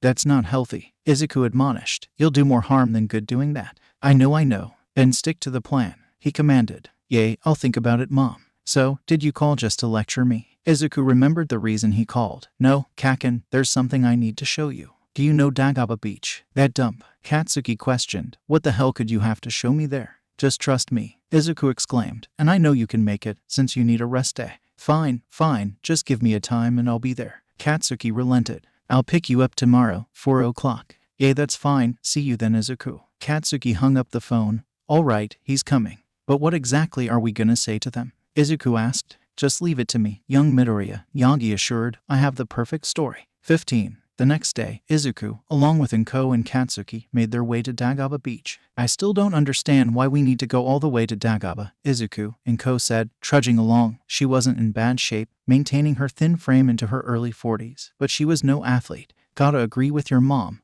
Izuku, you better have a damn good reason to dragging us to a junkyard, Katsuki warned. Izuku couldn't help but smile. They were in for quite the surprise. Just trust me, please, Izuku assured, seeing the beach in the distance. We're here. What Katsuki and Inko were expecting was mountains upon mountains of trash. Instead, they were met with spotless white sand and a beautiful shoreline. They were awestruck, to say the least. What happened? Last I was here it was a mess, Inko asked. That would be young Midoriya's work. Midoriya-san, Yagi revealed, walking up behind them. Oh, Mr. Toshinori, Izuku didn't tell us you were coming. That was at my request. It's nice to see you again, Midoriya-san. He turned to Katsuki. Young Bakugo, I trust your training is going well. Katsuki gave him a grin. Yay, it is. Your plan was really kicking my ass at first, but it's gotten better. Inko cut in. I'm sorry, Mr. Toshinori, but did you say Izuku cleaned all this up? Yagi smiled. Yes, he did. And exceptionally fast, I might add. It was the first step in his training. Izuku blushed at the praise.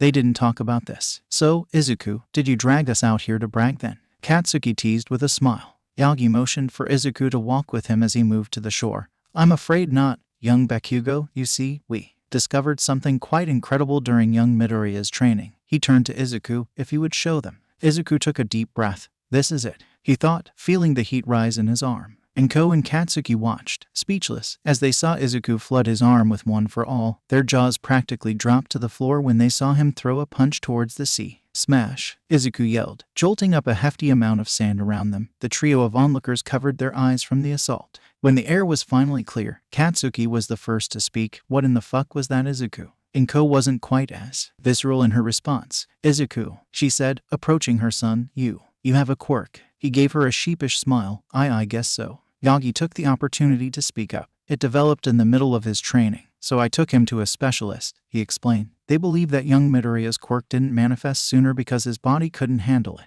Now it can. He gave a quick bow. I apologize for not informing you sooner, Midoriya-san. If Inko heard him, she didn't acknowledge it. Instead, she embraced her son in a hug. Izuku, I'm so happy for you. Inko was no fool. She knew her son, no matter how much he trained, how much optimism he possessed, would always be at a disadvantage without a quirk, no matter how unfair it might be. And how supportive she was, his chances of being a hero were always slim. Now, that wasn't a concern. Thank you, Mom, Izuku replied, breaking the hug. He turned to Katsuki, gauging his reaction. So far, he seemed neutral to the whole thing, though his hands were clenched so tight his knuckles were white. You had a quirk, an amazing one. All this time, he muttered, teeth clenched. Kaken, I'm sorry if I knew I would. You're sorry, Katsuki screamed. Yagi went to intervene, but was stopped by Inko. Let them, she said. I should be sorry, he insisted. I tormented you for years because you didn't have a quirk. I felt shitty enough about that as is. Now, you mean to tell me that I couldn't even excuse it with my shitty reasoning?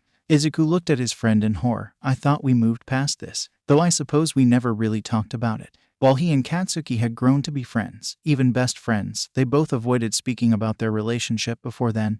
Izuku had thought it was unnecessary. The past was the past. It wasn't like they could change it. He assumed Katsuki felt the same way. Now he realized the truth. He was ashamed. You should hate me, like I hated you. For years, Katsuki ranted, heat rising in his palms. I don't understand WH. He was cut off by Izuku. Not with a punch, not even with words. With a hug. Kaken, he whispered, I forgave you a long time ago for all that. Katsuki was blinking back tears now. Why? Izuku smiled. Because you're my best friend, Kaken. And I want you to forgive yourself. He cracked a grin. Classic Izuku. Always worrying about other people. He didn't know if I could forgive himself. Not quite yet. But it was then he resolved that he'd start to try. 15. The three parted ways shortly after their little moment. Neither could even begin to guess the truth of Izuku's quirk, just as he and All Might intended. With his mom and Katsuki partially let in on his secret, Izuku began the process of officially registering his quirk. In the eyes of the law, Izuku Midoriya was no longer quirkless. For 4 more months, Izuku trained daily with All Might in the use of One for All. It was hard work, but slowly he was adjusting to the strain it put on his body. He figured he could use roughly 45% before it became too much to bear. With only 3 months before the entrance exam, Izuku was putting in extra work every day to hone his body, usually at the Dagaba beach, which had found itself receiving visitors for the first time in years. Today, he had planned to go on a brisk run up and down the shore. It just so happened that a certain someone was also at the beach. 15. Please, leave me alone before I contact the authorities. Momo Yaoyorozu was a woman of high stature, both literally and figuratively. Being born into a wealthy family of heroes, she stood at 5'8" and sported jet black hair tied in a spiky ponytail with a single bang hanging on the side of her face. Her physique could best be described as mature, a fact that served as both a benefit and an annoyance. Right now, it felt firmly as the later. Come on, baby, I just want to talk. What's a beauty like you doing around here? The teenage boy bothering her leered. You can thank my father for that, she thought. He had business in Musutafu and insisted she come along. Something about quality father-daughter time.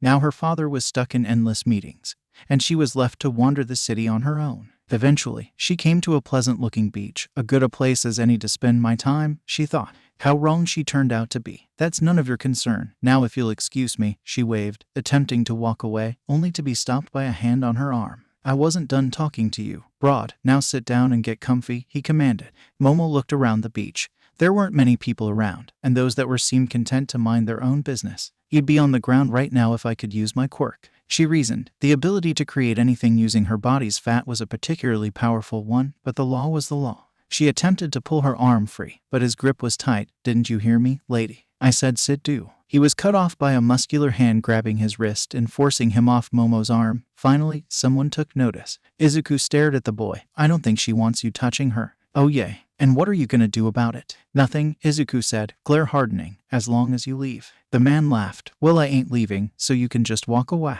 He never got to finish, as Izuku quickly swept the feet out from under him, knocking him to the ground. Channeling a small amount of One for All in his leg, Izuku stomped on the ground, creating a small crater. Leave. The boy didn't need to be told twice, quickly scampering off down the shore. Izuku turned to Momo. Are you all right? He didn't hurt you, did he? She shook her head. No, I'm fine, thank you though. I was starting to wonder if he would ever leave. She stuck out her hand. I'm Momo Yaoyorozu. Izuku Midoriya, he greeted, shaking her hand. I don't think I've seen you around here. Did you just move here? She shook her head. No.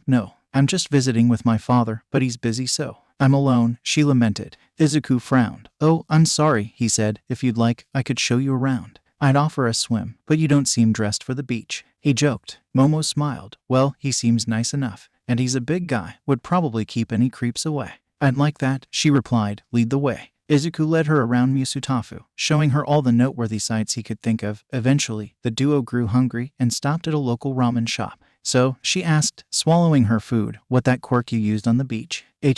Oh, that was Vessel. It's nothing fancy, just an enhancement type quirk, he explained, taking a bite. Not a complete lie, but not really the truth either. Well, it certainly seemed powerful, she commented. You kicked up quite a bit of sand with your leg. It must come in handy a lot, but you know it's illegal to use it in public, right? Izuku averted his eyes. Yay, I know, but you needed help, and that guy wasn't gonna go away without a bit of force, you know. I guess so. Still, you should be a little more careful with that, she warned. I know, I will, he swore. What about you? What's your quirk? She blushed slightly. I call it creation. I can make any non-living object from the fat in my cells, as long as I know how it's made, she explained. Wow, that sounds amazing, Izuku exclaimed. There are so many applications for a quirk like that. You could do anything you wanted. Her blush deepened. Thank you. After finishing their meal, Izuku decided to take Momo to the one place he hadn't yet, the park where he had spent so much of his childhood. Wow, it's so pretty out here. she observed. Strolling with him, the sun was beginning to set, casting an orange glow on the grass and trees. Izuku smiled. You don't get out much, do you? He teased. She frowned a bit. My mother is very strict. She only allows me to do urgent things, which include studying and training my quirk. She paused. I don't have many friends. His smile faltered. I'm sorry. He said sincerely, I know what that's like. Momo waved it off. It's not your fault. Besides, it's not all bad. All that training means I'll be a great hero one day. Izuku's eyes widened. You want to be a hero too? Of course, all my life, she replied. You want to be a hero. More than anything, he said resolutely. I used to train here every day, also I could be the best. He turned to her. What school are you going for? UA, only the best, as mother says, she answered. Izuku grinned at her. Maybe we'll see each other at the entrance exam then. Momo frowned again. Do I tell him? He seems to work so hard. And yet, Yaoyorozu, are you okay? She snapped back to reality, meeting his eyes. Actually, I already got into UA. Via recommendations. What was at one time a source of pride for her quickly became something she wished to hide. Whenever she did tell people, they often accused her of cheating or only getting in because of her parents. She had to work hard too. And now she was gonna hear the same thing again. Wow, you must be more amazing than I thought. What? Huh? She said, confused. I mean, it can't be easy. Getting in on a recommendation, he clarified. You must be really talented. Momo was shocked. No one had that reaction before. Hell, no one has ever said something so kind before. Not without expecting something back. That's too much. I'm really nothing special. Nonsense, Izuku exclaimed. You seem really special to me. Realizing what he had just said, a blush creeped across his face. Was that too forward? He really means that. You seem special too, Midoriya, she admitted. She checked her watch, gasping at the sight. She had completely lost track of time. I'm sorry, she apologized, but I really have to go. She turned to leave, then stopped, pulling out a pen and small notepad. Quickly, she wrote something down and handed it to him. Here, it's my phone number, she explained. Text me sometime. Izuku looked down. Of course, Yaoyorozu, he exclaimed, his blush growing redder. She began to walk away, only to stop one more time. Please, she requested, call me Momo. That's enough, young Midoriya, take a rest. It had been a little under 3 months since Izuku had met Momo. While they hadn't had the chance to meet again since that day, they texted consistently. Topics of conversation ranged from current events to quirk training. He had to admit, it felt nice to be able to talk to someone other than Katsuki. He appreciated his best friend dearly, but female companionship evoked different feelings altogether. Most of his time had been spent training with All Might. At first, it was simply getting adjusted to All for One, being able to call upon it consistently, maintaining its power level, and the regulating it when full force wasn't needed. When he had gotten proficient in that, Yagi had suggested he use training weights from now on. If you can move with these on, he had said, you'll be all the more agile with them off. Now, however, All Might had moved on to the next step, combat training. Izuku stood himself up out of the sand. I can keep going. One more round, please, All Might. Yagi deflated, shaking his head. No, young Midoriya, he commanded, sitting down on the shore. Come, we need to talk. Midoriya obeyed, taking a seat next to his mentor. Is this about our fights? I'm sorry I haven't been able to beat you yet, but I'm trying, really. No, you're doing fine. In fact, you're doing better than I thought you would, Yagi assured. It was true. While Izuku simply could not keep pace with All Might's sheer strength and speed, Yagi was surprised to find that he knew how to fight, and rather well. When asked about it, Izuku waved it off. Something about having a good teacher. He didn't seem inclined to share who, and Yagi didn't press the issue. Izuku smiled at the praise. Thank you, Toshinori-sensei. But what did you want to talk about? He asked. Yagi stared out to the ocean. The sun had almost set, the darkness of the night creeping on them. UAS entrance exam is in a week. I wanted to know how you were feeling about it. Izuku furrowed his brow. I guess I'm feeling pretty good. I haven't mastered one for all yet, but I think I have enough to pass. What do you think, Toshinori-sensei? He laughed. Young Midoriya, you could have passed the entrance exam months ago if need be. At this point, I have no doubt you'll do excellent, he commended, which is why I want you to take the next week off of training. Izuku gaped at him. What? Isn't this when I should be training the most? The final push before the big day. Yagi shook his head. You've been training all your life, young man. When was the last time you took more than a day or two of rest? Izuku thought for a moment. I guess it has been a long time, he admitted. Due to his quirk, he never felt the need to take rest days to recover. In truth, he wasn't sure he had taken an extended rest from exercise since he started. Even when he injured his hand, he had been allowed runs. Exactly, Yagi pointed out. I want you to enjoy some time with your mother and friends. We can continue your training after you get into UA. He looked to the hero. He seemed resolute in his decision. Okay, Toshinori-sensei. I'll try to take it easy, he promised. Good, Yagi smiled. I won't be around to check up on you. I have some Business to attend to, he explained. Izuku perked his head up. Oh, like what? Izuku asked. Just some hero business, nothing to be concerned about, he assured. You'll find out the truth soon enough, young Midoriya. If you say so, he said, looking down at this watch. It's getting late, I should probably head home.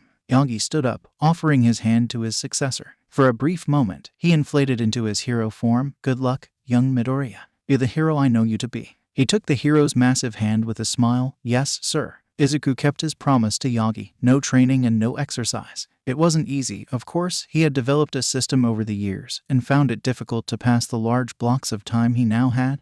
But he managed. Initially, he had tried to set up another meeting with Momo, only to be met with an unhappy "I'm sorry, Izuku, but I can't this week. I have to accompany my parents to a variety of fundraisers." Her referring to him by his given name never failed to make him blush. "But after I'm done with that, I'd love to see you again, hear about the exam. I've missed you." He wasn't sure if she knew just how much that meant to him. After agreeing to meet as soon as they could, Izuku attempted the same with Katsuki. He was much more pliable when it came to hang out. It helped that he only lived a few short minutes away. "So, how'd your training go?" Katsuki had asked the day before the exam. "Get a good handle on your quirk." Izuku shrugged. "Good enough. Toshinori-sensei says I still have a ways to go, but it should be enough to get me through the exam." "Guess that's to be expected," he commented. "Only learned you had one, what, 7 months ago?" "Something like that," Izuku guessed. Truly, it felt like only yesterday he inherited one for all. Where had all the time gone? "What about you? How'd all your training go?" Katsuki rubbed the back of his head. "It was pretty good, but I don't know how much it helped me with my quirk. It was mainly physical shit, you know. I'm definitely stronger, but..." He paused. Izuku flashed him a smile. "You don't gotta worry about that, Kaken. You've always had a good handle on your quirk, and I'm sure it's only gotten better." He smirked, giving Izuku a light shove on the shoulder. "Thanks for the vote of confidence, nerd." He looked up over the park. "So, tomorrow's the day." "Yep. Are you ready?" Katsuki smirked. "I was born ready. That's the Kaken I know. And you better be too. I swear if I get into UA and you don't, I'll really roast your ass." He jokingly threatened. He had been doing that a lot more lately. Not that Izuku minded, the way he saw it. It meant Katsuki was finally moving past all that stuff from their childhood. Izuku stood up, fists balled. "I'll do my best, Kaken," he exclaimed. Izuku looked to the setting sun. "We should get home, get a good night's sleep. Wanna head to the exam together?" As if that was even a question, you know it. 15. Izuku woke up bright and early the next day, taking his time and getting ready. By the time he was showered and dressed, his mother had finished breakfast for him. With breakfast done, Izuku ready to leave, but not without a word from his mother. "Izuku," she said at the door, "I want you to know, no matter what happens, I'm so proud of you, honey." She was trying to hide it, but she was clearly holding back tears. "Mom," he enveloped her in a hug. "Thank you. I couldn't have made it this far without you." Inko wiped her eyes. "Nonsense, honey. You were always gonna be a hero. I was just smart enough to see it." 15. So, this is UA. Izuku and Katsuki stood just outside of UA, watching as hundreds of people marched towards the doors to the main building. This was it, everything they had spent the last year, no, their lives, preparing for. In front of them stood their future. "Yep, it's a lot bigger than I thought," Izuku observed. A lie, as he had been here long before, but he couldn't let Katsuki know that. "No kidding, lot more people than I thought too." A grin spread across his face. "All the more people for us to crush, eh, Izuku?" Izuku rolled his eyes, walking forward. "Let's try to remember why we're here, eh, Kaken? To be heroes," he reminded. Yay, I'm only kidding. Mostly." Then, Katsuki had a sinister idea take form in his head. "Hey, Izuku." He bolted forward. "Race ya," he yelled back to his friend. Izuku grinned, breaking into a run. However, he didn't get very far. In his haste, he neglected to notice a slight divot in the ground, causing him to trip. "Well, guess I'll die." As he prepared for his face to meet the ground, he suddenly felt himself stop in midair. Slightly panicked, he looked around to see a girl next to him, readjusting his body. "Are you all right?" she asked. When Izuku was upright again, she touched her fingertips together. "Release," she said, and he felt the weight of gravity return to him. "Thank you for that," he instinctually said, flashing her a smile. "Oh, it's no problem," she insisted. "Sorry for using my quirk on you without asking first, but it'd be bad luck if you fell, right?" "Yeah, definitely," he answered, blushing slightly. "I'm Izuku Midoriya. What's your name?" "Achako Uraraka. It's a pleasure to meet you." Achako was a short girl, sporting brown hair and a petite build. Her face consisted of 2 large brown eyes and pink marks on her cheeks. Her hair was shoulder length, with 2 longer clumps framing her face. On each of her fingers was a pink pad, necessary for her quirk. Overall, very cute. "The pleasure's all mine," Izuku responded. "Are you nervous about today?" he asked, walking alongside her. Yes, who isn't? It's the biggest day of our lives. I'm terrified, she admitted. Izuku chuckled. Well, with a quirk like that, I don't think you have much to worry about. What is it, anyway? I call it zero gravity. I touch something with 5 of these little pads on my fingers, and it becomes weightless, she explained. Wow, that sounds really cool, he exclaimed. It'd be really useful for rescue work especially, but the combat options are numerous as well. Ochako blushed slightly. Thank you. What about you? What's your quirk? Izuku blinked. Oh, it's nothing special. I call it Vessel. It's just a strength enhancement quirk, he explained. Is that why you're so big? She bluntly questioned. He laughed. That's part of it, yay. They came up on the auditorium. Well, this is our stop. Good luck, Uraraka, he encouraged, going to find his seat. You too, Midoriya, she waved. I wonder if I'll see him again. 15. When he found his seat, he was happy to find himself next to Katsuki. Hey man, where'd you disappear to? I never beat you in races, he grilled. I got caught up, sorry about that. Izuku whispered, looks like we're starting. On stage walked Hisashi Yamada, hero name present Mike. Hisashi was a tall man with long blonde hair, put up in one massive spike. He had a tiny mustache and perpetually wore yellow sunglasses. His most defining trait, however, was his voice, loud, bright, and, when need be, painful. To all my listeners just tuning in, he started, welcome to my show. Everybody say hey. Silence filled the room. What a refined response. Well then, I'll quickly give you all a rundown on the practical exam. Are you ready? The silence returned, somehow even quieter than before. Wow, present Mike, Izuku muttered. He's just like he sounds on the radio, Hakaken. He's even more obnoxious, if you ask me, he replied. Hisashi continued. Like it said in the application requirements, you listeners will be conducting 10-minute mock urban battles after the written portion of the exam.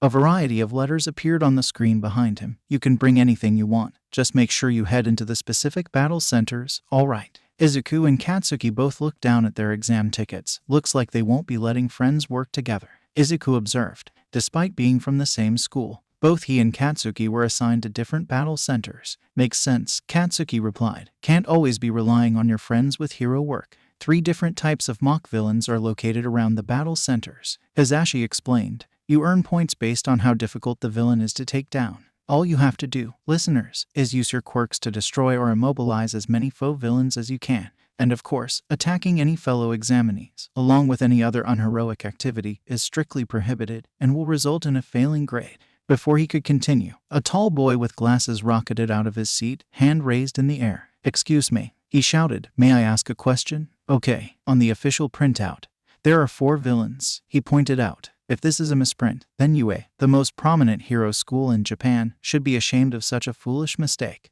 We examinees are here because we wish to be molded into exemplary heroes. He stopped, suddenly pointing to Izuku and Katsuki. And you too. You two have been talking this entire time. It's distracting. If you're here as a joke, you should leave immediately. Izuku simply raised an eyebrow at him, while Katsuki was glaring daggers. Who the hell does he think he is? Snickering could be heard around the auditorium, which Hisashi quickly dispelled. All right, examinee number 7111. Thanks for the great question. The 4th villain is worth 0 points. In other words, he's an obstacle. There is one in every battle center, and it'll go crazy in narrow spaces. It's not impossible to defeat, but there's no real reason to, either. I recommend everyone just avoid it. He looked to the boy in glasses. Does that answer your question? The boy bowed. Yes, thank you very much. Please excuse the interruption, he said, sitting back down. Man, this whole thing is set up like a video game, one of the examinees noted. Well, that's all from me, Hisashi announced. Finally, I'll give you listeners a present our school motto. As famous General Napoleon Bonaparte once said, a true hero is one who overcomes life's misfortunes. Go beyond, plus ultra. He bowed. Good luck, everybody. Izuku looked to Katsuki. Well, Kaken, this is it. Good luck, he said. Katsuki scoffed. Me and you, Izuku, we don't need luck. We're ready for this. And with that, both got up, making their way to their testing centers. 15. Izuku had been religiously preparing for the written exam for years now. It was notoriously hard, with many students with promising quirks being denied entry for failing it. It's hard to remember sometimes that UA isn't just a hero school. You have to be exemplary in all fields in order to even be considered. It covered your basic subjects: math, Japanese, science, history, even a bit of English, all things Izuku studied. What truly surprised him was the last section, quirk analysis. It was simple. You were given a quirk and asked to list its strengths, weaknesses, and how to compensate for them. That wasn't very surprising. It seemed like a fairly normal thing to ask of prospective students. What did surprise Izuku was that he was certain that Shota had asked him these very same questions when he was training under him. Is this where Shota got those questions? Izuku thought, but quickly refocused. He could ponder his first teacher's originality later. Right now, he had quirks to analyze, or rather, reanalyze. 15. I definitely passed that. And knowing Kaken, he did too, Izuku thought, walking toward the bus to his battle center. He was confident in all his answers. Dare he say, he may have even aced it. When he got on the bus, he noticed Uraraka sitting alone near the back. Quickly he made his way to her. Uraraka, he greeted. Midoriya, Simir, sit next to me, she requested, scooching over a little. He sat down, smiling at her. I guess we're in the same battle center. That's so cool, he exclaimed. I know, she agreed, face wide in a smile. How do you think you did on the written exam? Cause English really killed. Never mind those quirk questions, she lamented. Izuku chuckled, rubbing the back of his head. I think I did okay, he said, trying to sound humble. And I'm sure you did great. Thank you, I appreciate that, she said, just as he was about to respond. The bus lurched to a stop. I guess we're here, he noted, standing up. Ochako was quick to follow. When both got off, they were met with a gigantic metal door, leading to what could only be described an entire city block, maybe a few, all walled off. Wow, Ochako odd. This must have cost a fortune. No kidding, Izuku agreed, and they've got a ton of them. Izuku saw Ochako had started doing a variety of stretches, and decided to join her. This is it. Time to give everything I've got. I can't let everyone down. Time to become the hero I've always wanted to be, he thought, thinking of all the people who were expecting great things from him. He turned to Ochako. He guessed they were going to start soon, and wanted to wish her luck one last time. As he approached her, however, he was stopped, a hand on his shoulder, owned by the same boy who publicly called him and Katsuki out in the auditorium. That girl is trying to focus. Do you mean to distract her? If this is all a joke to you, you need to leave. There are people who actually want to be a hero here. Ouch, that hurt. However, before he could muster a response, a very angry Ochako butted in. Excuse me, but you don't have to be so mean, she chastised. He wasn't distracting me, he's my friend. Now I'd appreciate it if you'd apologize. I'm her friend. I'm her friend. Before any more words could be exchanged, Hizashi's voice boomed over the crowd. All right, go. That was all Izuku needed. Quickly, he rushed to the opening door, the other examinees too surprised to move. As he entered the battle center, he quickly took in his surroundings. Tall buildings lined the streets, with narrow alleys and paths running between them. Other students were quickly pouring in. Gotta get moving, Izuku thought, channeling one for all into his legs. No need to go all out and tire myself yet. He dashed forward, finding his first group of robots. 3 1-pointers and a 2-pointer. All right, this is it, he thought, flooding his arms with power. He rushed forward, driving his fist through the robots with ease. All right, that's 5 points. Gonna need a lot more than that. He continued on, smashing whatever robots came into his view. He had a speed advantage over most the other examinees, but he couldn't be everywhere. He didn't know how much time had passed, but by Izuku's estimates, he was at 57 points, off to a good start. Just as he was about to smash another 1-pointer, a brilliantly bright laser cut through it. What? Thanks for distracting it. The source of the laser, a blonde boy with an extravagant-looking belt, said in a French accent. We make a pretty good team, no? Izuku smiled at him. I'm sure we would, but I don't think this is a team exercise, he said, dashing off to find more points. 6 minutes left, Hizashi announced, alarming many of the testers. 6 minutes. I can definitely get more points. As he ran around, punching as he went, he passed by Ochako, destroying robots by launching them in the air and dropping them to the ground. That's 28 points, she said after dropping her latest batch. Good job, Uraraka, Izuku exclaimed as he ran by. He didn't hear a response, but he liked to think she appreciated it. By his estimate, Izuku had earned 96 points now, and based on the numbers he was hearing, that was very good. All right, let's break 100, Izuku pledged, running off to find more enemies. 15. In a dark room somewhere on UAS campus, the staff watched the entrance exam on a wide number of screens. Among them was Shota and Yagi. In this practical exam, students haven't been told how many villains there are, or their locations, explained a small white animal, who looked to be a combination of a mouse, bear, and dog. This was Nezu, UAS extremely intelligent principal, and one of the rare few animals to be born with a quirk. They have a limited amount of time in a large area.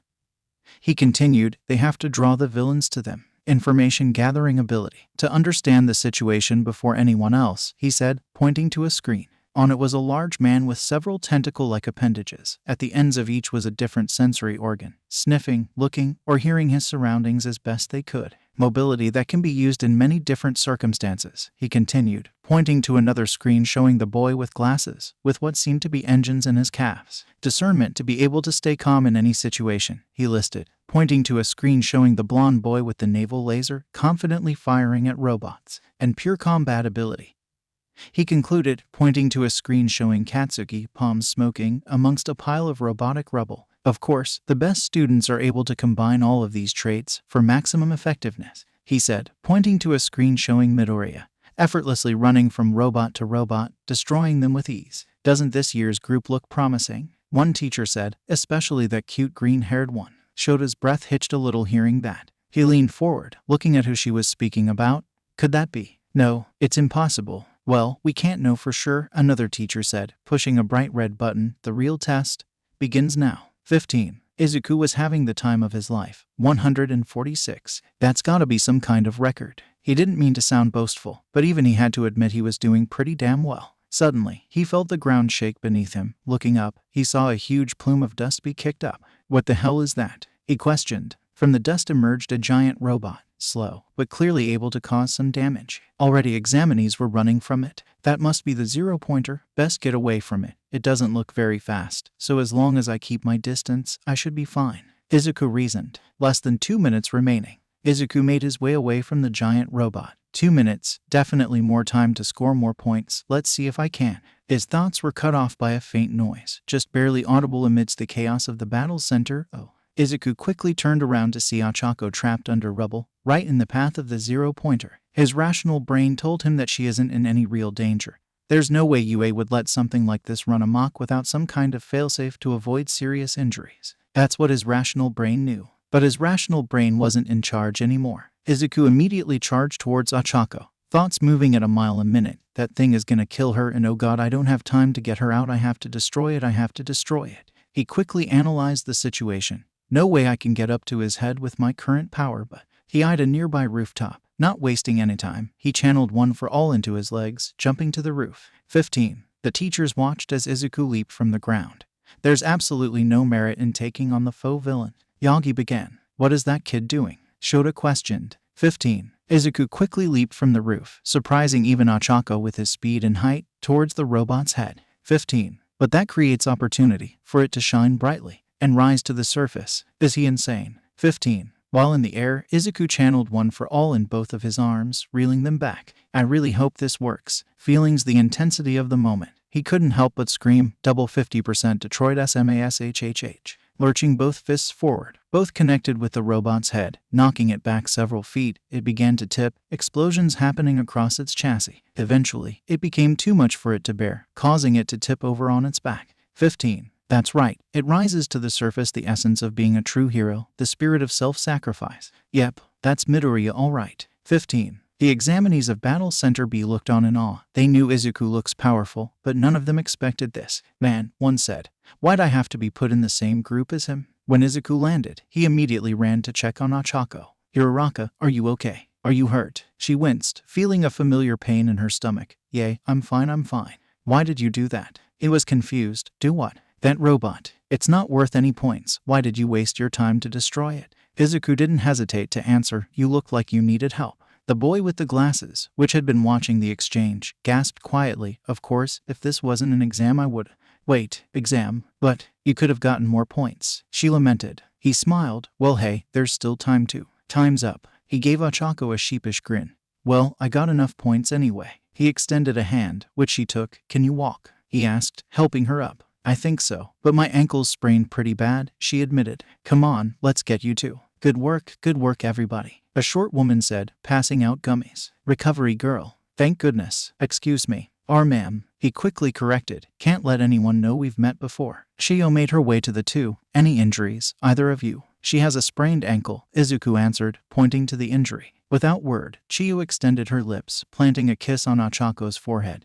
There, you should be all set to go. She turned to Izuku. Good work, Midoriya, she praised, moving on to other students. So much for that. Ochako tentatively put weight on her ankle, testing it. When assured it was healed, she turned to Izuku. You know her. Oh, we've met once. It was a villain attack. She was the medic on duty, nothing major, he lied. Why don't we get out of here? Agreed, she said, following Izuku out of the battle center. They were among the first to return to the bus, quickly finding a seat. When comfortable, she turned to him. Thank you again for saving me. Izuku gave her a smile. Anytime, you're a raka. She played with her hair, a light blush spreading across her face. You can call me Ochako if you want. He quickly found himself with a matching blush. Oh okay, Ochako, he stammered. A comfortable silence formed between them until they reached the front gate of UA.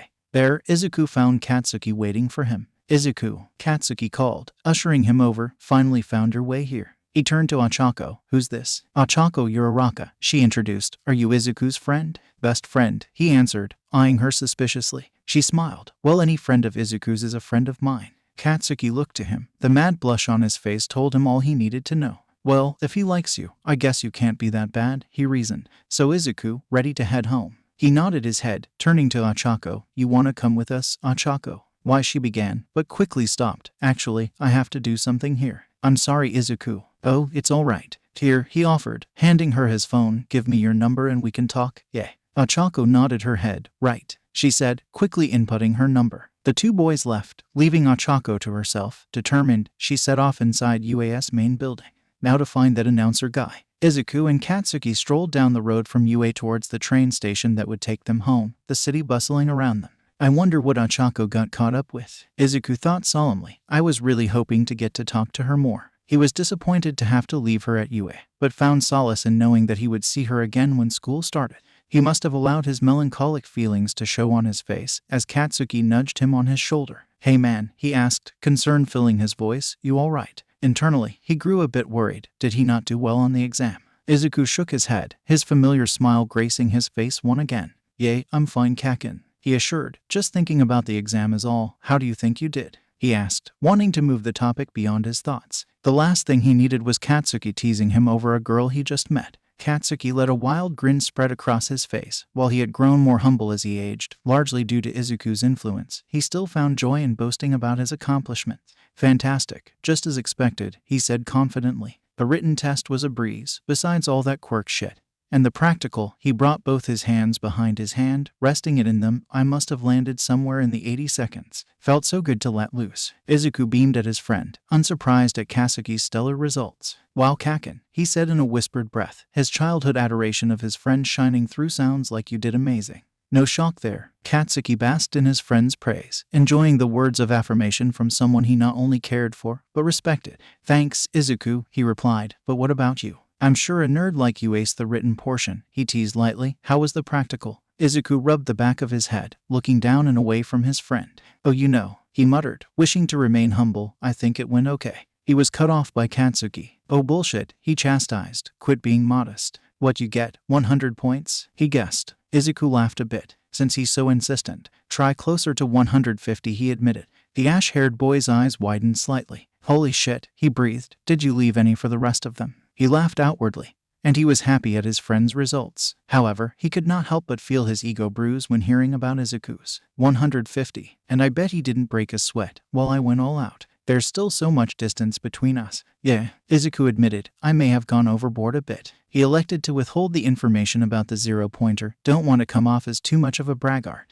Katsuki forced the feelings of insecurity down deep inside him, promising to address them himself later. Flashing a teasing grin, he looked at his best friend. No wonder round face was practically ogling you. He laughed. Must have given her quite the show, didn't you? Izuku looked puzzled for a moment. Round face. What are you mid-sentence? It hit him that he was referring to Ochako. His face flushed scarlet red. It's not like that, he stuttered. A rare occurrence. I just happened to help her out during the exam, that's all. They came up on the train station, making their way to their line. Katsuki drawled. I'm sure that's all it is. He was not dumb. Even in junior high, Izuku got the most attention from the opposite sex. He was tall, muscular, and the top student at Aldera. He paid them no mind, focused solely on getting into UA. Katsuki figured that, going into high school, Izuku would have to practically beat the ladies back with a stick, assuming he doesn't start enjoying it. He snickered. Their train finally arrived, and the two boys boarded it, making their way home. Izuku rolled his eyes, grabbing onto a pole.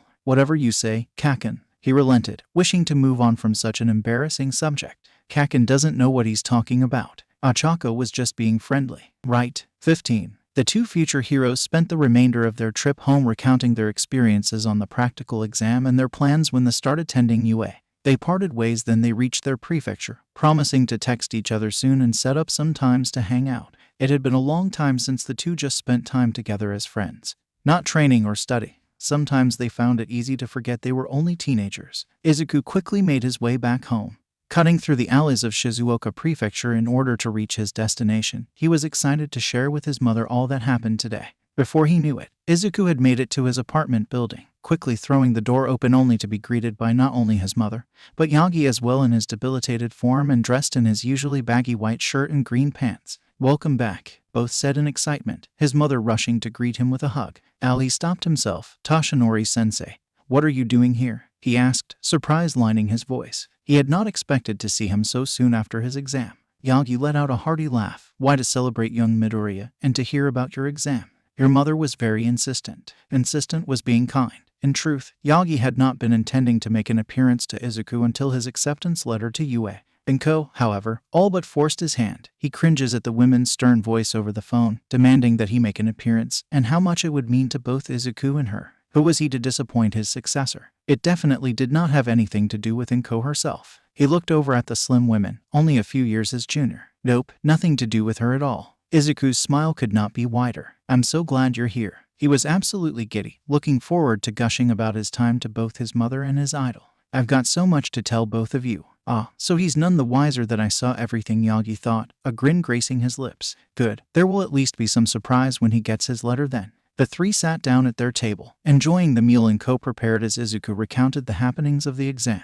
Inko was beaming with pride, and even Yagi found himself engrossed in his retelling, his heroic heart beating as his charge enthusiastically spoke of his heroic deeds. Yes, young Midoriya, he thought to himself, there is no doubt. He will carry this society into a new era of heroism. Inko, for her part, began to shed the reservations she had about her son being a hero. She supported his ambitions, yes, but she was still his mother, and his line of work was fraught with danger. Still, as she heard her son boast about the large number of robots he dispatched with relative ease, she felt her blood pressure begin to gradually lower. "Well, Izuku," she finally said, "it certainly sounds like you had a handle on things. They would be fools not to accept you." "Indeed," Yagi agreed, "if your counting is right. Then you demolished the previous record held by All Might." His score, as high as it was, had held against decades worth of classes full of promising heroes. How fitting that it would be his successor that would finally knock him off his pedestal. Izuku flashed a wide smile. "Thank you." He paused, his voice becoming more somber. "Thank you both of you. I couldn't have gotten this far without you."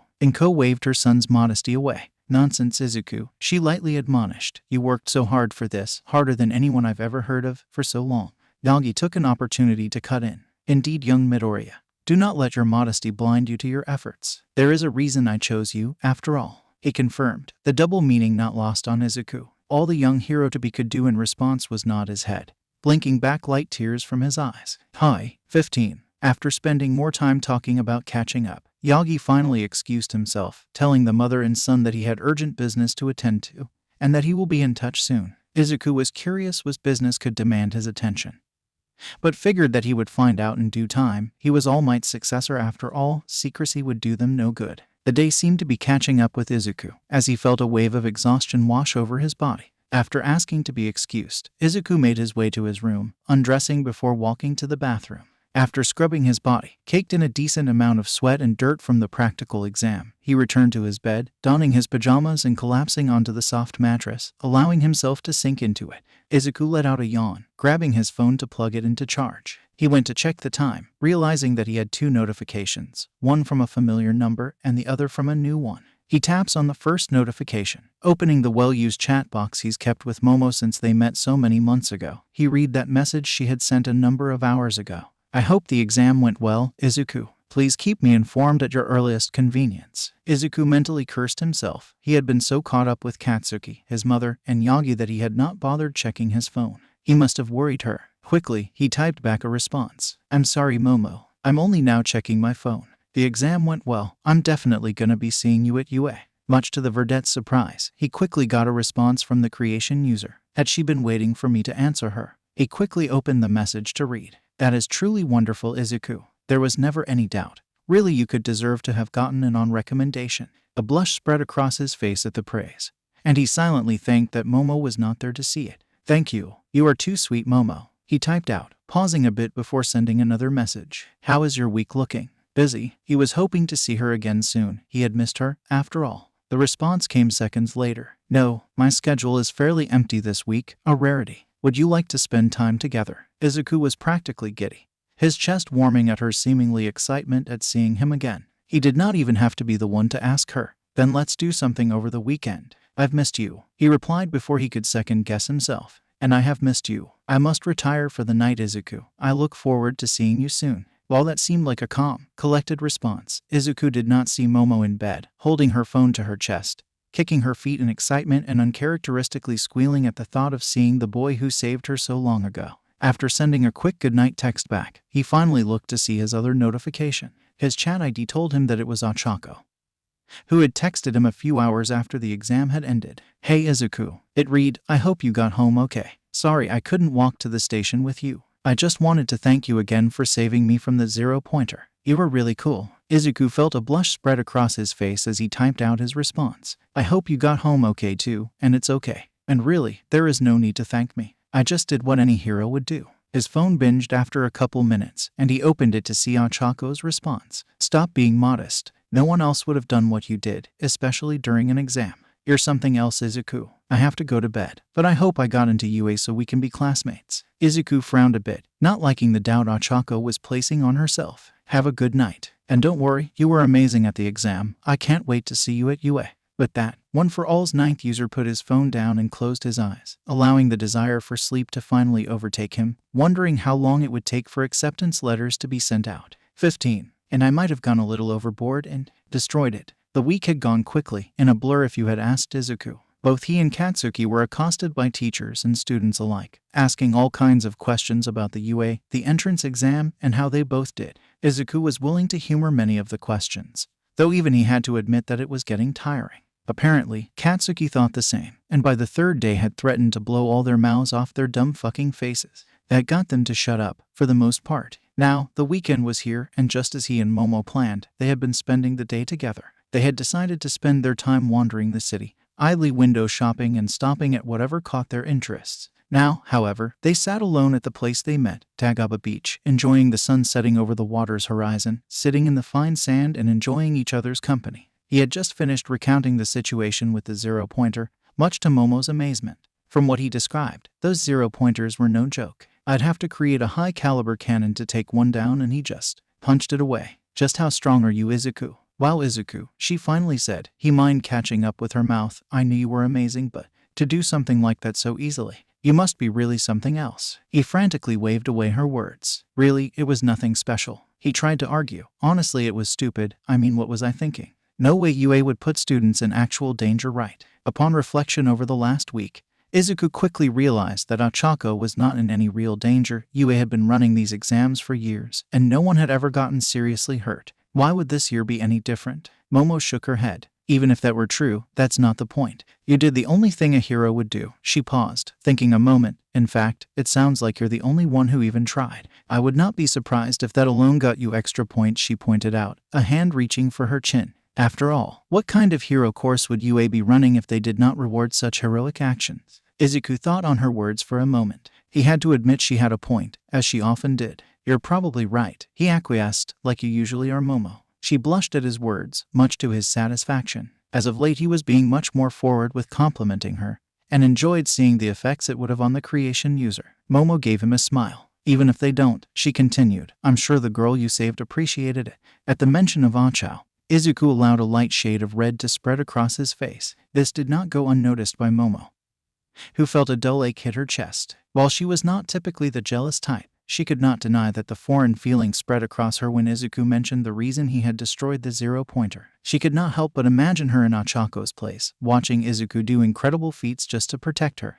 It must have been so nice. For his part, Izuku was oblivious to his friend's feelings, and simply nodded. Yay, Ochako was really grateful. I hope to see her again when we go to UA. He admitted. Ochako lived in the Mai prefecture, farther than the Hi prefecture that Momo called home, and unlike Momo did not have the resources or ability to take leisurely trips to visit far-off friends. Momo only gave him a small smile, burying deeper the feelings of jealousy bubbling up. And I am sure you will. Wishing to move on from talks of the brunette, she decided to change the subject. What about Bakugo? How did he do? I'm sure he was excited to tell you. Izuku's green eyes lit up at the mention of his best friend. Oh, Kaken did great, according to him. It was only a day after Izuku's day out with Momo, on a mild early March afternoon, that Izuku returned from his daily run. He opened the door to his apartment, unexpectedly finding his mother waiting at the door, envelope in hand. He eyes it anxiously, already knowing what she had. "Izuku," she exclaimed, waving the letter in her hand, "it's here. Your letter from UA." She thrusted the letter in his face, urging him to take it. He excitedly obliged, fingering over the high-quality envelope and fancy calligraphy on the envelope. UA really spares no expense. He looked at his mother, the excitement visible on her face. "Why don't you go to your room and open it?" she suggested. "I know how important this moment is to you, sweetheart. I'm sure you want your privacy." Izuku nodded his head, thanking his mother before rushing to his room. He sat down at his desk, weighing the letter in his hand. He thought to himself. This feels heavier than it should. Not wishing to waste any more time, he tears open the envelope. However, instead of the expected letter, he is met with a small, metal disc-like device. "What the?" he muttered, pouring the contents onto the table. "What is thigh?" He never finished the sentence, as he was interrupted by a faint light projecting an image above the device, along with a loud, boisterous, and familiar "I am here" on the screen. He was dressed in a glistening golden suit, which complemented his blonde hair well. Izuku's eyes widened, surprised at the sight. "The All Might," he exclaimed. "What are you doing on a broadcast for UA?" As if the number one hero read his mind, he continued speaking. "You must be wondering why I'm on this broadcast," he declared confidently. "Well, young Midoriya, the answer is simple. I, All Might, have decided to join the staff of UA as the Foundational Hero Studies teacher." He flashed a brighter smile, flexing his right arm for emphasis. Izuku heard someone speak to All Might off-screen. "What do you mean, hurry it up? I'm telling him important information here." He paused for a moment before acquiescing. Fine. He returned his attention to the camera. "All right, young Midoriya, let's look at your results." The camera cut, a clear sign of editing of some kind. Did he get off topic again? Izuku wondered. On the written portion, All Might continued, "You didn't just pass, you aced it. From math to Japanese, to even the new quirk analysis section, there was nothing your heroic brain couldn't handle. Nice work." The hero gave his successor 2 thumbs up. Izuku beamed at the praise, even if he may have had an advantage over the other applicants, given his exposure to those kinds of questions beforehand. However, All Might cautioned, even a perfect score isn't enough to get you into UA. "So, let's see how you did on the practical." Another cut occurred, putting All Might in a new position on the set. "To put it simply, young Midoriya, you went plus ultra. 150 villain points, head and shoulders above the other applicants. You even beat my score from when I took the test so long ago. Truly impressive work, young man." Izuku could not help but beam at the praise from the hero he looked up to the most. He had known he did well, and whenever anyone asked, he tried his best to be humble. However, he could not deny that it felt good to have all his efforts and accomplishments acknowledged and applauded. "Clearly, you did more than enough to earn your spot in UA's Heroics course," All Might confirmed. "However, there is more." All Might stepped aside, revealing a television screen behind him. "I am not only a hero, but an entertainer. Let's watch, you and I." Izuku peered closer at the projection, curious as to what else All Might had to show him. The screen came to life, revealing a familiar, round, cute face. "Achako," Izuku whispered. "What are you doing on my acceptance letter?" His answer came quickly. Achako made her way across what looked like a classroom, towards the host of the entrance exam, Present Mike. "Excuse me," she said, her hands balled together. "Mr. Present Mike, sir." Present Mike turned around to look at her, flashing her a wide smile. "Well, hey, little listener," realizing his rather loud voice. He internally scolded himself and toned it down, coughing into his hand. "What can I do for you?" he asked at a more reasonable volume. Achako looked down at her feet, a blush spreading across her face. Do you remember Izuku Midoriya, the green-haired boy from Test Site B? Really strong, tall." Her blush grew darker. "Cute, smashed one of those big 0-pointers to bits." As Izuku listened to the girl describe him, he could not stop his brain from doing a double take. Strong, sure, he could accept that. Tall, definitely. Cute. That brought a wave of red across his face. "She thinks I'm cute," he thought to himself. "I? Still, the video did not wait for him to collect himself. "I think I know who you mean. What's the problem, little listener?" he asked. In truth, Achako could have stopped the description at green hair. Izuku's performance had left quite an impression on UAS staff, and he was no exception. Achako continued, "I feel bad. I don't know how many points he got." She began to tremble, forcing her eyes closed. "Could I give him some of mine?" Present Mike looked at her, a bit perplexed, and Izuku's eyes widened. What is she doing? He wondered. She earned those points, she can't just give them away. What if she doesn't get in because of that? Achako continued before the hero could give her an answer. You must have seen how amazing he was out there. He definitely would have gotten more points if he didn't have to waste his time with that 0-pointer. Izuku shook his head. Waste my time? It wasn't a waste of time. You needed help. It was the right thing to do. The brunette shook her head. And he only did it because I needed help. If I hadn't been so weak. Please, she pleaded, forcing her head up to meet Present Mike's eyes. He needs to get into UA. Please give him some of my points to make up for the trouble I caused him. Izuku felt himself blinking back tears. Such a selfless attitude. You're just as much as hero as I am Ochako. The video paused, and All Might returned to the scene. It is your quirk that gives you awesome power to smash the villains. But it is your heroic actions that inspire others and show us the truth of your heart, he sermoned. The video began again, Ochako practically screaming in Present Mike's face. Izuku Midoriya saved my life. All Might interjected again. And that is exactly the kind of thing the judges were looking for. Present Mike looked down at the girl, before giving her a hearty laugh and patting her on the head. I'm sorry, little listener, he told her, but I can't give another applicant your points. Ochako began to protest, before being cut off by the hero. But I don't think you'll need to. I think both you and that boy will be just fine, he assured her. The video cut out, focusing solely on All Might again. What kind of heroics course would UA have if it didn't consider such selfless action in the scoring? The hero flexed both his arms, his smile growing wider. Call it corny if you want. It's part of the job. Laying your life on the line to do the corny stuff. All Might stepped to the side, revealing a new category under Izuku's villain points. That's why, he revealed, we have rescue points. All the judges agreed. They saw the heart of a hero beat within your chest. Izuku Midoriya, 80 rescue points, which brings your total to a whopping 230 points. Izuku sat back in his chair, taking in all this new information. All Might, however, waited for no one. You smashed the exam, young Midoriya, and we would be fools not to have you. Prepare yourself, because UA is your hero academia. The video ended, leaving Izuku in a state of shock and awe. Not because he passed, he already figured that. And while the rescue points were a surprise, they made enough sense. No, despite all this new, life-changing information that had been dumped into his brain, there was but one thing that he was hyper-focused on from the video. Pochaco thinks I quote him cute. He had almost missed the text from Yagi, asking to meet him at Dagaba Beach. 15 hours previously, Shota Aizawa marched across the campus of UA, determination in his eyes. Typically, Shota did his best to maintain distance between himself and the school's administration team. As long as he did his job and produced satisfactory results, it was only rational, an arrangement that Principal Nezu allowed. However, recent developments forced his hand. There was something he needed to ensure, and he would have to make sure it happened himself. He knocked on the door of the principal's office and was beckoned in by Nezu's friendly voice. Entering, he saw the quirked animal at his desk, furiously working those stacks of paper and his computer, likely preparing everything required to start the rapidly approaching new term. Aizawa, he greeted, not stopping his work. Shota did not take offense to this.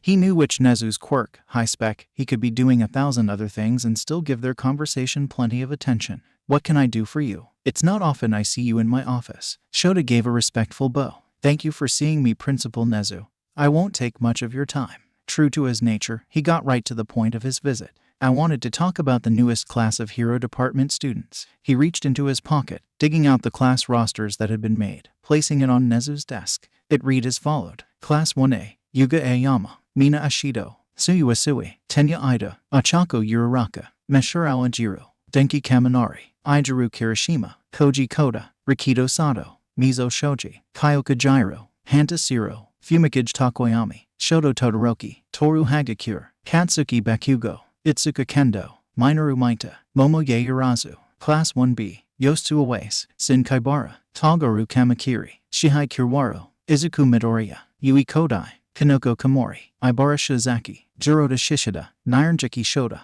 Honitsu no Tori, Kosai Tsuburaba, Tetsu, Satsuna Takage, Manga Fukadashi, Juzo Honuki, Kajiro Bondo, Ito Madoma, Ryuko Yanagi, Huryu Rin. Nezu looked at Shota, a bit perplexed. What about them, Aizawa? Do you have concerns with one of the students? The classes, Shota sighed. I'll get right to the point. I want Izuku Midoriya in my class. Nezu was a smart creature. He may just be the smartest creature alive. It was due to this that not much surprised him anymore. Student antics, villain attacks, he had seen it all. However, Shota Aizawa, the aloof, distant teacher known for expelling students he found lacking potential on the spot, requesting a student. That surprised him deeply, so much so that he stopped the myriad of things he was doing, focusing his attention just on Shota. That is an interesting request, he finally said. May I ask what has prompted it? Shota was not about to lie to the principal. Not only did he respect him far too much for that, but he would see right through it. If he was going to get what he wanted, honestly was the best policy. I have a history with Midoriya, he admitted. He is an old student of mine. I wish for him to be so again. Ah, that explains it. A personal connection, Nezu thought. He does not have many of those. Nezu pondered the request for a moment, his mind racing, weighing the pros and the cons. Finally he spoke. And if I allow this, will you be going easy on Midoriya, giving him special treatment? At that, Shota let out a laugh. Easy, he chuckled. If anything, I would go harder on him. Besides, he said soberly, he would never let me. Nezu put a paw to his chin. Midoriya is the most promising student coming in, being All Might's chosen successor. He will need someone who will push him. Quickly, Nezu made his decision. That does not mean, however, that he had to freely grant the Erasure Hero's request. Okay, Aizawa, I will make the transfer. One condition, he qualified, a smile on his face. Aizawa perked up a bit at his answer. And what would that be, Principal Nezu? Whatever it is, it'll be worth making sure Midoriya ends up in 1A.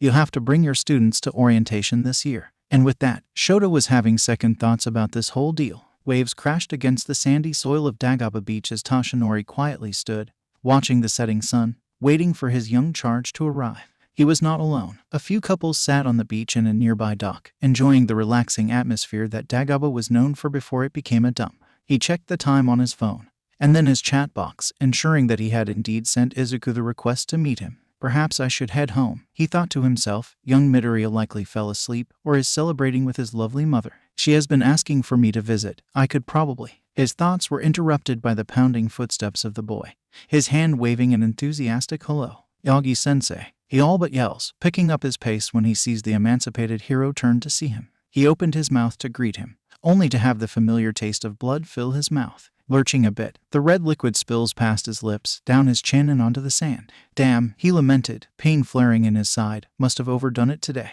Today had been a particularly busy one for villains. And just as he always had, Toshinori found it difficult to ignore the cries of citizens as he went about his day, his body often moving before his mind had a chance to admonish him. I suppose that's something we have in common, isn't it, young Midoriya? Izuku looked on at his mentor with great concern. Yagi-sensei, he exclaimed, reaching into his pocket and digging out a handkerchief. He quickly learned to keep one on hand when with the hero, for situations just like this. He brought it to the hero's face, wiping away the blood the best he could. Are you okay? He finally asked. Toshinori nodded his head, taking the handkerchief and using it himself. Yes, young Midoriya, he reassured. Thank you for the concern. In years prior, when he first had gotten injured, he would have brushed off the young man's concerns, insisting that nothing was wrong and demanding he drop it, just as I did with Sir Night-Eye. I will not make the same mistake with you, young Midoriya. Finding his face clean, he looked to his young student. First thing is first, young man, he said, smiling. He held up his hand, inviting Izuku for a high five. Congratulations on your acceptance. Izuku happily accepted, meeting his hand with Toshinori's. Thank you, Yagi-sensei.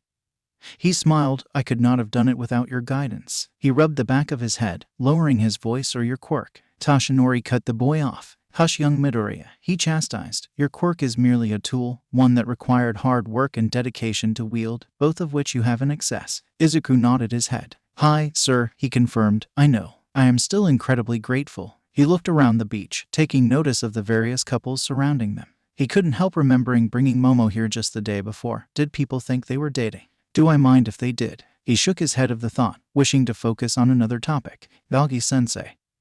He began. I didn't know you'd be teaching at UA. He exclaimed excitedly. Why didn't you tell me? He was not mad having been kept in the dark, simply curious as to the secrecy. After all Might had entrusted seemingly his closest secret to him. A new job seemed hardly worth hiding. Toshinori laughed, putting a hand on Izuku's shoulder. Well, I needed to keep some surprise for your acceptance letter, he reasoned. Besides, I know you well, young Midoriya. You would have worried that I used my contacts and influence to secure your spot at UA. Rest assured, you earned your position fair and square. No meddling from me involved. Izuku nodded his head, impressed at how well Toshinori could read him. In truth, he had been mildly concerned that All Might had pulled some strings in order to ensure his acceptance to his alma mater, and so it was reassuring that his results were his alone. Still, he muttered, All Might teaching at UA. I can hardly believe it. Toshinori looked down. Originally, he admitted, I took the job to scout out a potential successor, he explained. Ah, Izuku thought.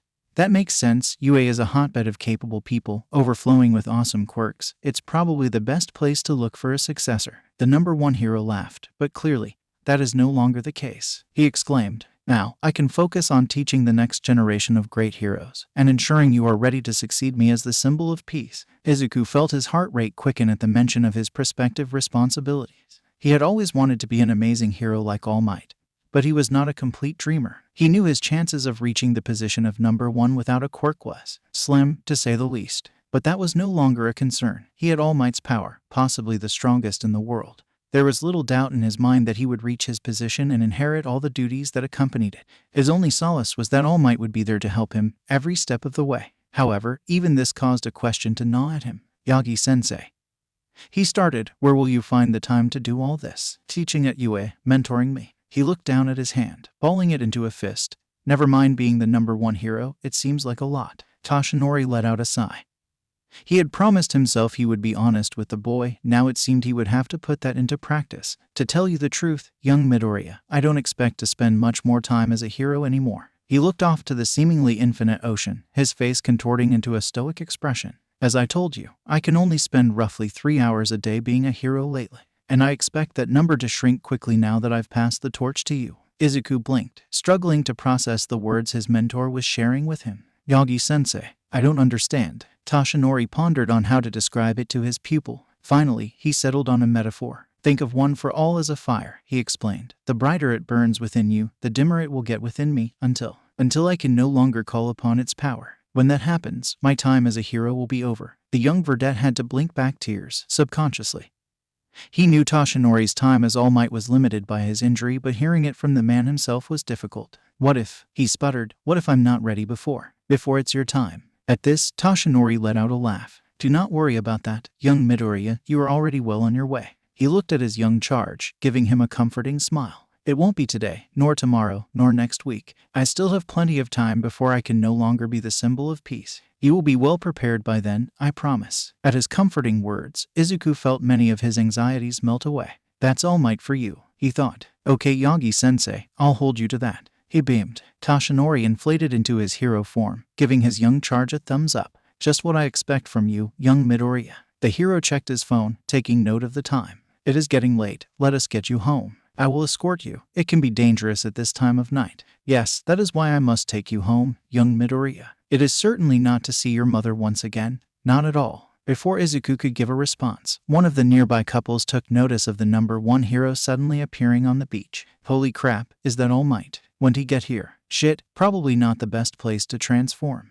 Looking around, he quickly darted off the beach, dragging Izuku behind him. Quickly, young Midoriya, to your home. The young man had little choice but to follow. 15. Toshinori, Izuku, and his mother spent some time together, celebrating Izuku's acceptance. Around 10:30, Toshinori began to excuse himself, realizing how late it was. Oh, and Ko had said, do you have to leave? It's awfully late now. Why don't you just stay the night, Mr. Yagi? Toshinori Yagi, All Might, the symbol of peace, had faced down many villains over his career, great evils that demanded an indomitable will to stand against. And yet, when faced with the slim woman's pleas to stay, he could not find the strength to deny her. So, Toshinori would spend the night in the Midoriya guest bed, much to the amazement of Izuku. I can't believe All Might is sleeping in my house, he muttered to himself, shutting his bedroom door behind him and sinking into his bed. He reached into his phone, only to be greeted by a number of texts. I really have to get better at checking this, he admonished himself. He opened a message from Katsuki first, the subject unsurprisingly being his acceptance into UA. I got in. The message read, message me when you get your letter, nerd. Izuku shook his head and laughed, before replying to his best friend. Sorry, Mom wanted to celebrate. Guess we'll be spending the next 3 years at UA. As he awaited Katsuki's response, he opened the next message. This one from Ochako. In this chat box, there was not only a message, but a picture as well, of her holding up her unopened letter, looking nervous. So adorable, Izuku could not help but think. Below the picture was a text. I got in. Which means you definitely got in. I can't wait to see you, D. Izuku's fingers moved quickly to respond to her message. I knew you would, Ochako. I'm looking forward to seeing you soon. Finally, the verdette opened his final message, this one from Momo. I have heard that acceptance letters were received today. Please let me know the contents of yours at your earliest convenience. Obligating her request, Izuku went to answer her. You heard right, I got in. Looks like we'll be seeing a lot more of each other. the young hero to be spent some more time idly chatting with his 3 friends before falling asleep, his dreams filled with the good times he would be having at UA, and all the people he would help as a hero. He had no doubt the next 3 years of his life were going to be perfect. Oh sweet, naive Izuku. 15. In Izuku's mind, March turned to April quicker than he anticipated. I suppose I have been keeping busy, he reasoned. Indeed, the month between receiving his acceptance letter and now, his first official day as a student of UA, had been a blur. Between hanging out with Katsuki, keeping in contact with Momo and Ochako, and training with All Might, he barely had a moment to stop and process everything. Speaking of the number 1 hero, he had been seeing quite a lot of him. He had insisted that the 2 of them continue their combat and strength training, something that Izuku did not find all that surprising. What he did find surprising was the amount of time Toshinori was spending at his apartment. It started as an every now and again affair. Now, it felt like the man was spending several days a week in his guest room, and his mother did not seem to mind.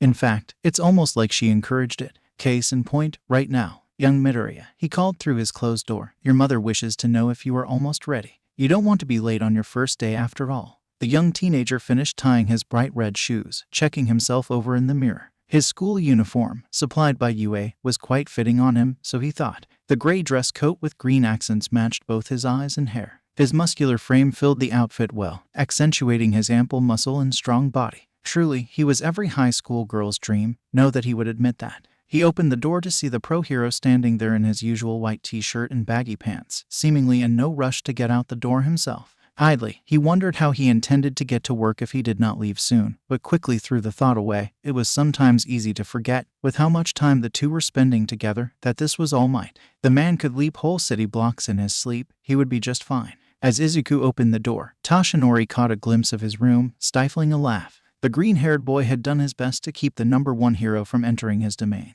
Initially, Toshinori had assumed it was typical teenage angst, wanting to maintain some sense of privacy and ownership over his space. Quickly, however, the blonde learned the dark, terrible truth. This kid is a total fanboy, Toshinori thought, the myriad of All Might memorabilia difficult to hide. In not quite equal measure, but still significant, was also Eraserhead merchandise, an impressive feat, considering the antisocial pro did not have much in terms of a fan base or demand for products. Well, aren't you in for a surprise today, young Midoriya? Izuku quickly closed the door behind him, mentally praying that Toshinori had not seen the state of his room. How embarrassing would that be? He cried in his mind. Izuku beamed at his mentor, motioning to his outfit. So, he asked, how do I look? Toshinori took in the sight of his successor, a wave of nostalgia unexpectedly overcoming him. Ah, young man, he whispered with pride. You remind me of myself when I was a student at UA. He let out a hearty chuckle. You definitely have my size, at least. At this Izuku let out a laugh. Thank you, Yagi-sensei.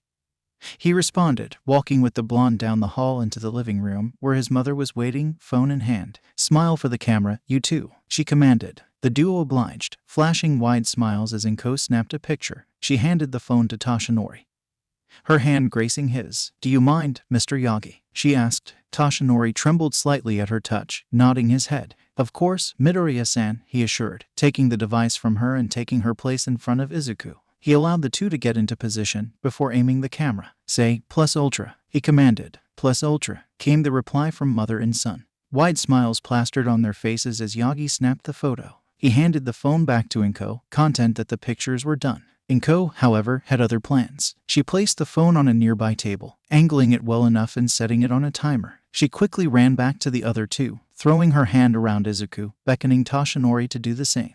All together now, she insisted. The pro hero relented, wrapping a scrawny arm around his protege. Once again, his hand grazed Inko's, causing him to give a smile so wide that it was reminiscent of his hero form. Though he did his best to hide it, Toshinori could admit that those smiles were often forced, meant to provide comfort to those who need it in dangerous situations. His constant pain, his anxiety over the future, his future, rarely allowed him to give a genuine smile. But these 2, he thought, catching a brief look at the dual vedettes. You really are something special, young Midoriya, you as well, Midoriya-san. He refocused his attention on the camera, allowing it to take its picture. When it was done, Inko ran to her phone, seeing how it turned out. A small smile graced her lips, turning it over to Izuku and Toshinori. It came out so well, she exclaimed. The blonde hero could not help but agree. The 3 looked positively happy together, the 2 adults' arms wrapped tight around the young man, smiles wide. If I didn't know better, I'd say we almost look like a fa. Yagi shook that thought from his mind as quickly as it came. Instead, he simply nodded politely to his host.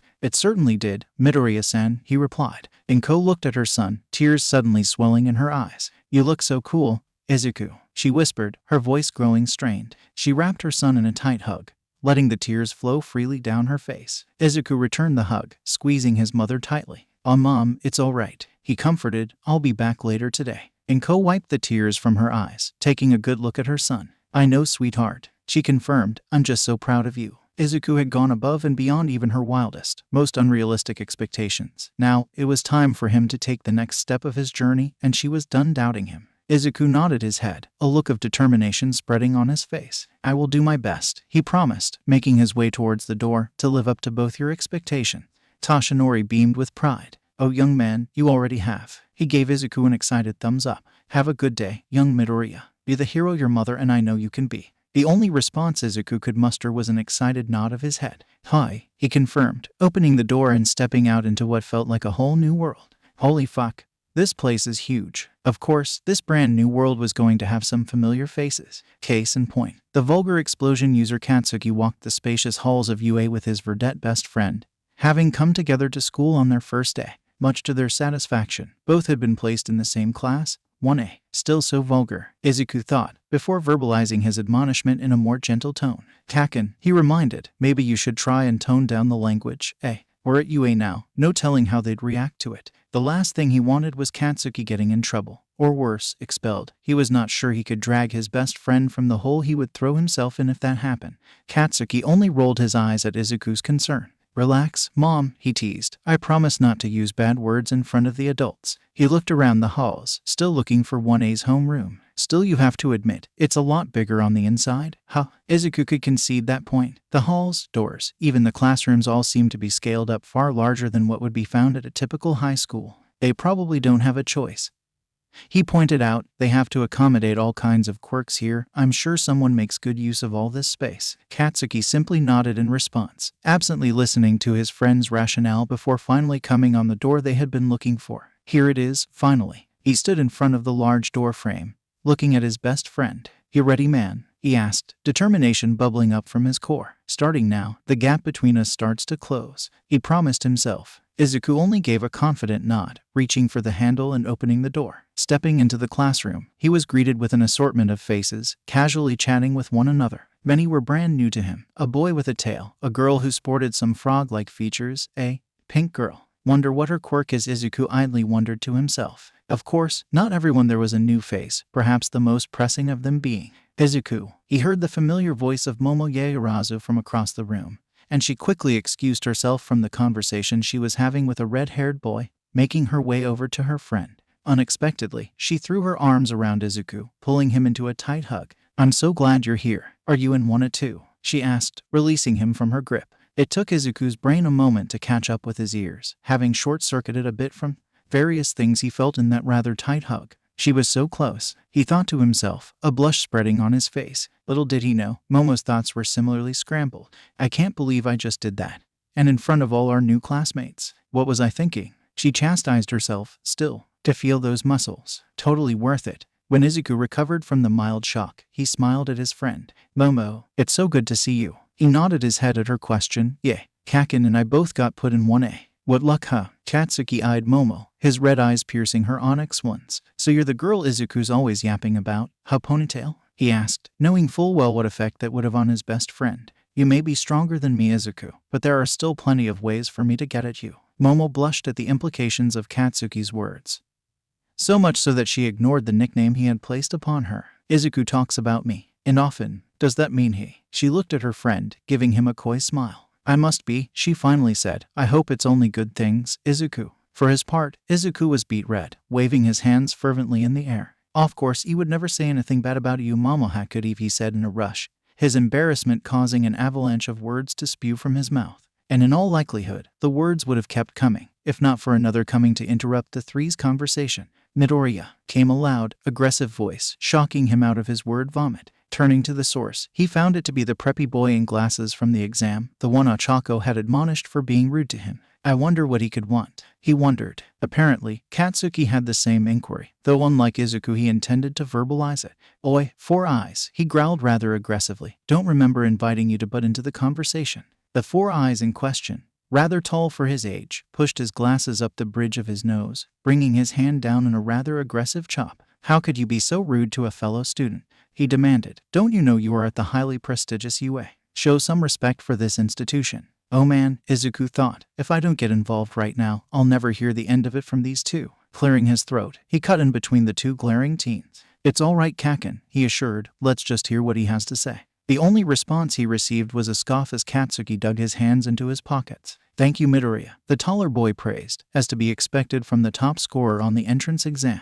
Without warning, he gave a deep, stiff bow, his body forming a perfect 90-degree angle. What is he doing? Izuku thought. His answer would come quickly. Allow me to introduce myself. The boy all but yelled. My name is Tenya Ida, second son of the Ida family. He raised his torso, allowing himself to meet Izuku's eyes. I never got a chance to at the entrance exam, so I insist on apologizing now. He brought his head back down in a bow, reforming the right angle with his body. My behavior towards you at the exam was inexcusable, especially from one such as myself. I allowed my hasty judgments to blind me to your heroic spirit, so clearly on display when you sacrificed yourself to destroy the 0-pointer. Please forgive me, he pleaded, his form unmoving. Izuku looked at the boy, clearly surprised by his little speech. That's what this is all about. He shook his head, beckoning Tenya to stand straight. Please, Ida, it's all right, he assured. It was a stressful day. I'm sure you meant nothing by it. The other two had their own thoughts on this whole ordeal. Such a kind, forgiving heart, thought Momo, her adoration for the young hero to be growing. Destroy the 0-pointer. He never told me about that. Katsuki, true to his nature, was not about to let that slide, and would have had some choice words for his best friend if he had not been interrupted by the door sliding open, a familiar face poking through the frame. Izuku, Ochako exclaimed, rushing into the class and throwing her arms around the young man. It's so good to see you. She smiled. Looks like we're in the same class, huh? The verdette could not stop his face from flushing red. Why, yay, looks like it. He managed to get out. His mind, of course, was focused on other things. That's the second time a girl has hugged me today. What gives? Little did Izuku know, a short, purple-haired boy in their class was having the exact same thought. And they were not the only ones. Momo watched the two with a cautious eye. That must be the girl Izuku saved during the entrance exam, she reasoned. It would only make sense she would greet him like that, just two friends giving each other a hug. Despite this self-reassurance, Momo could not stop the familiar feeling of jealousy building in her heart. Ochako finally released Izuku, her eyes landing next on Katsuki. Ah, Bakugo, I see you made it too, congratulations, she praised. The explosion user just scoffed, rolling his eyes. Of course I made it in, round face, he boasted, earning an elbow from Izuku. Good to see you got it, he added. Tenya did not wait for Ochako to acknowledge him, instead returning to his familiar bow.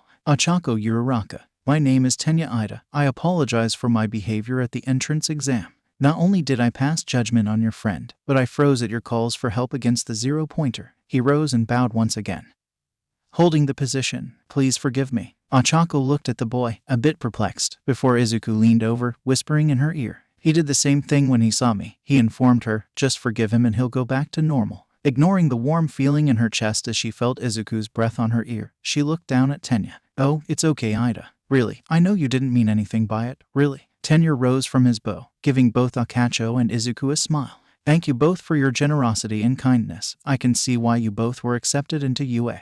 Momo, like Tenya, did not wait for Ochako to greet her before inserting herself. Hello, she greeted. My name is Momo Yaoyorozu. It is a pleasure to meet you. Momo outstretched her hand, a smile on her face. Izuku has told me a lot about you, Uraraka. Ochako returned her smile, accepting her outstretched hand. Yaoyorozu, Izuku has said so much about you too. It's truly a pleasure to meet another of his friends. I am sure we'll get along great. Much to the obliviousness of the men around them, despite the smiles and handshakes, there was only one thought on both the girls' minds as they exchanged pleasantries: love rival. This invisible tension may have erupted into something more, if not for the sound of loud, almost obnoxious slurping that could be heard from the hall. The group of 5, along with the rest of the class, turned to look through the door. There was a disheveled man, clearly sleep-deprived, wrapped in a bright yellow sleeping bag. His shaggy black hair spilled out onto the floor as he slurped on his juice pouch. Izuku looked down at the man, his eyes widening. Is that? No, it couldn't be. Finally, the seemingly human caterpillar opened his mouth.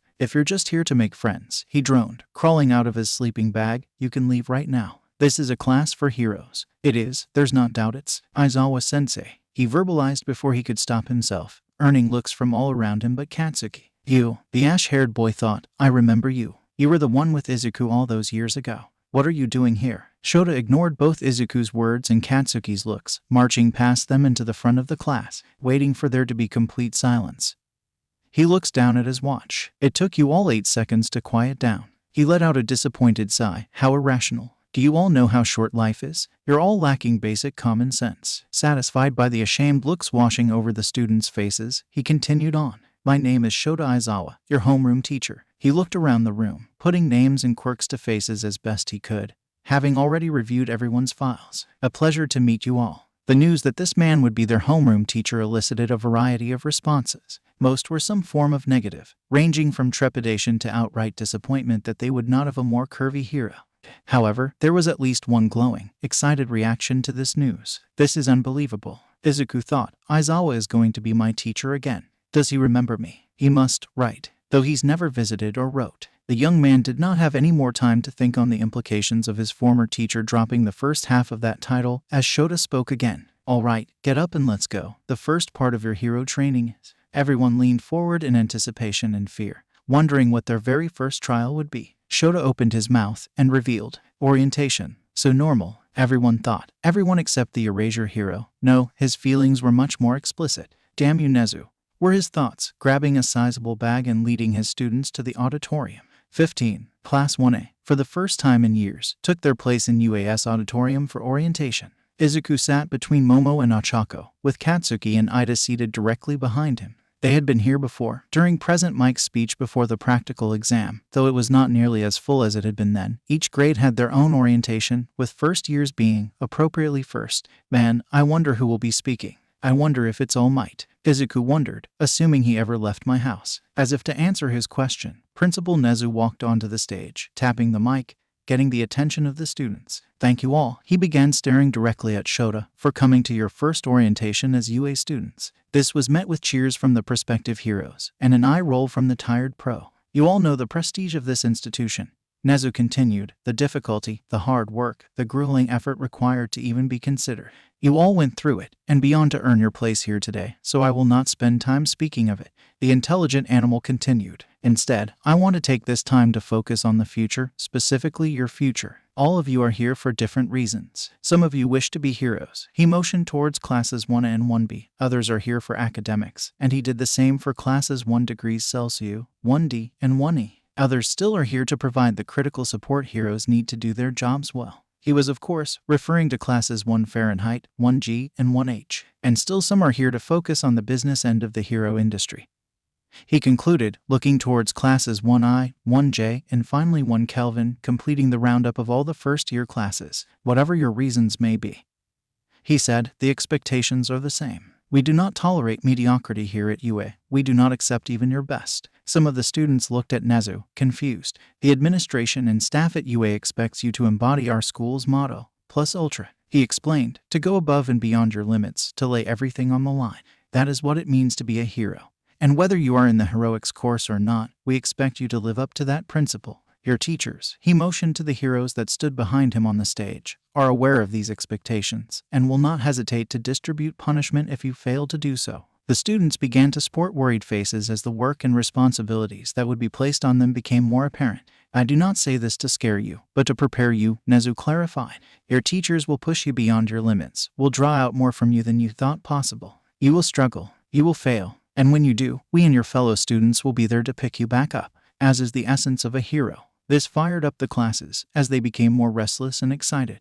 Nezu could see this and decided to end things on a high note. So take hold of the challenges ahead of you and go beyond. Plus ultra. At this, the students gave an enthusiastic plus ultra. In return, inspired by their principal's words. Shota thought to himself, a small smile gracing his lips. I guess that wasn't so bad. 15. I take it back. While Shota had been accepting of Nezu's opening speech, he was less excited about the other activities of orientation, which consisted of various teachers introducing themselves, what they taught, and other miscellaneous information. Such a waste of time, the pro hero thought. Finally, it was over and the students were more or less oriented. Okay everyone, Nezu had said. Now follow your homeroom teachers and they will lead you to your guidance counselors. Shota snickered to himself as he led his students down the halls of UA, finally reaching the door leading to P grounds. I said I would take them to orientation, and I did. Now to do things my way. Oh, Aizawa-sensei, Izuku asked tepidly, still unsure how to interact with his former-turned-current teacher. Aren't we supposed to be going to the guidance counselors? Why are we on the PE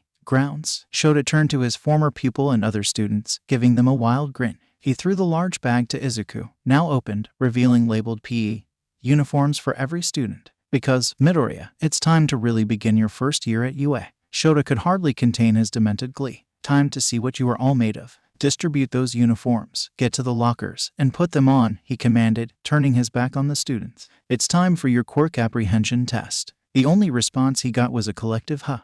Okay, sadly the chapter is over. And if you enjoyed the video, just leave a like and subscribe with post notification, so when the next chapter is ready, you will be notified. Okay, see you in the next video. Bye.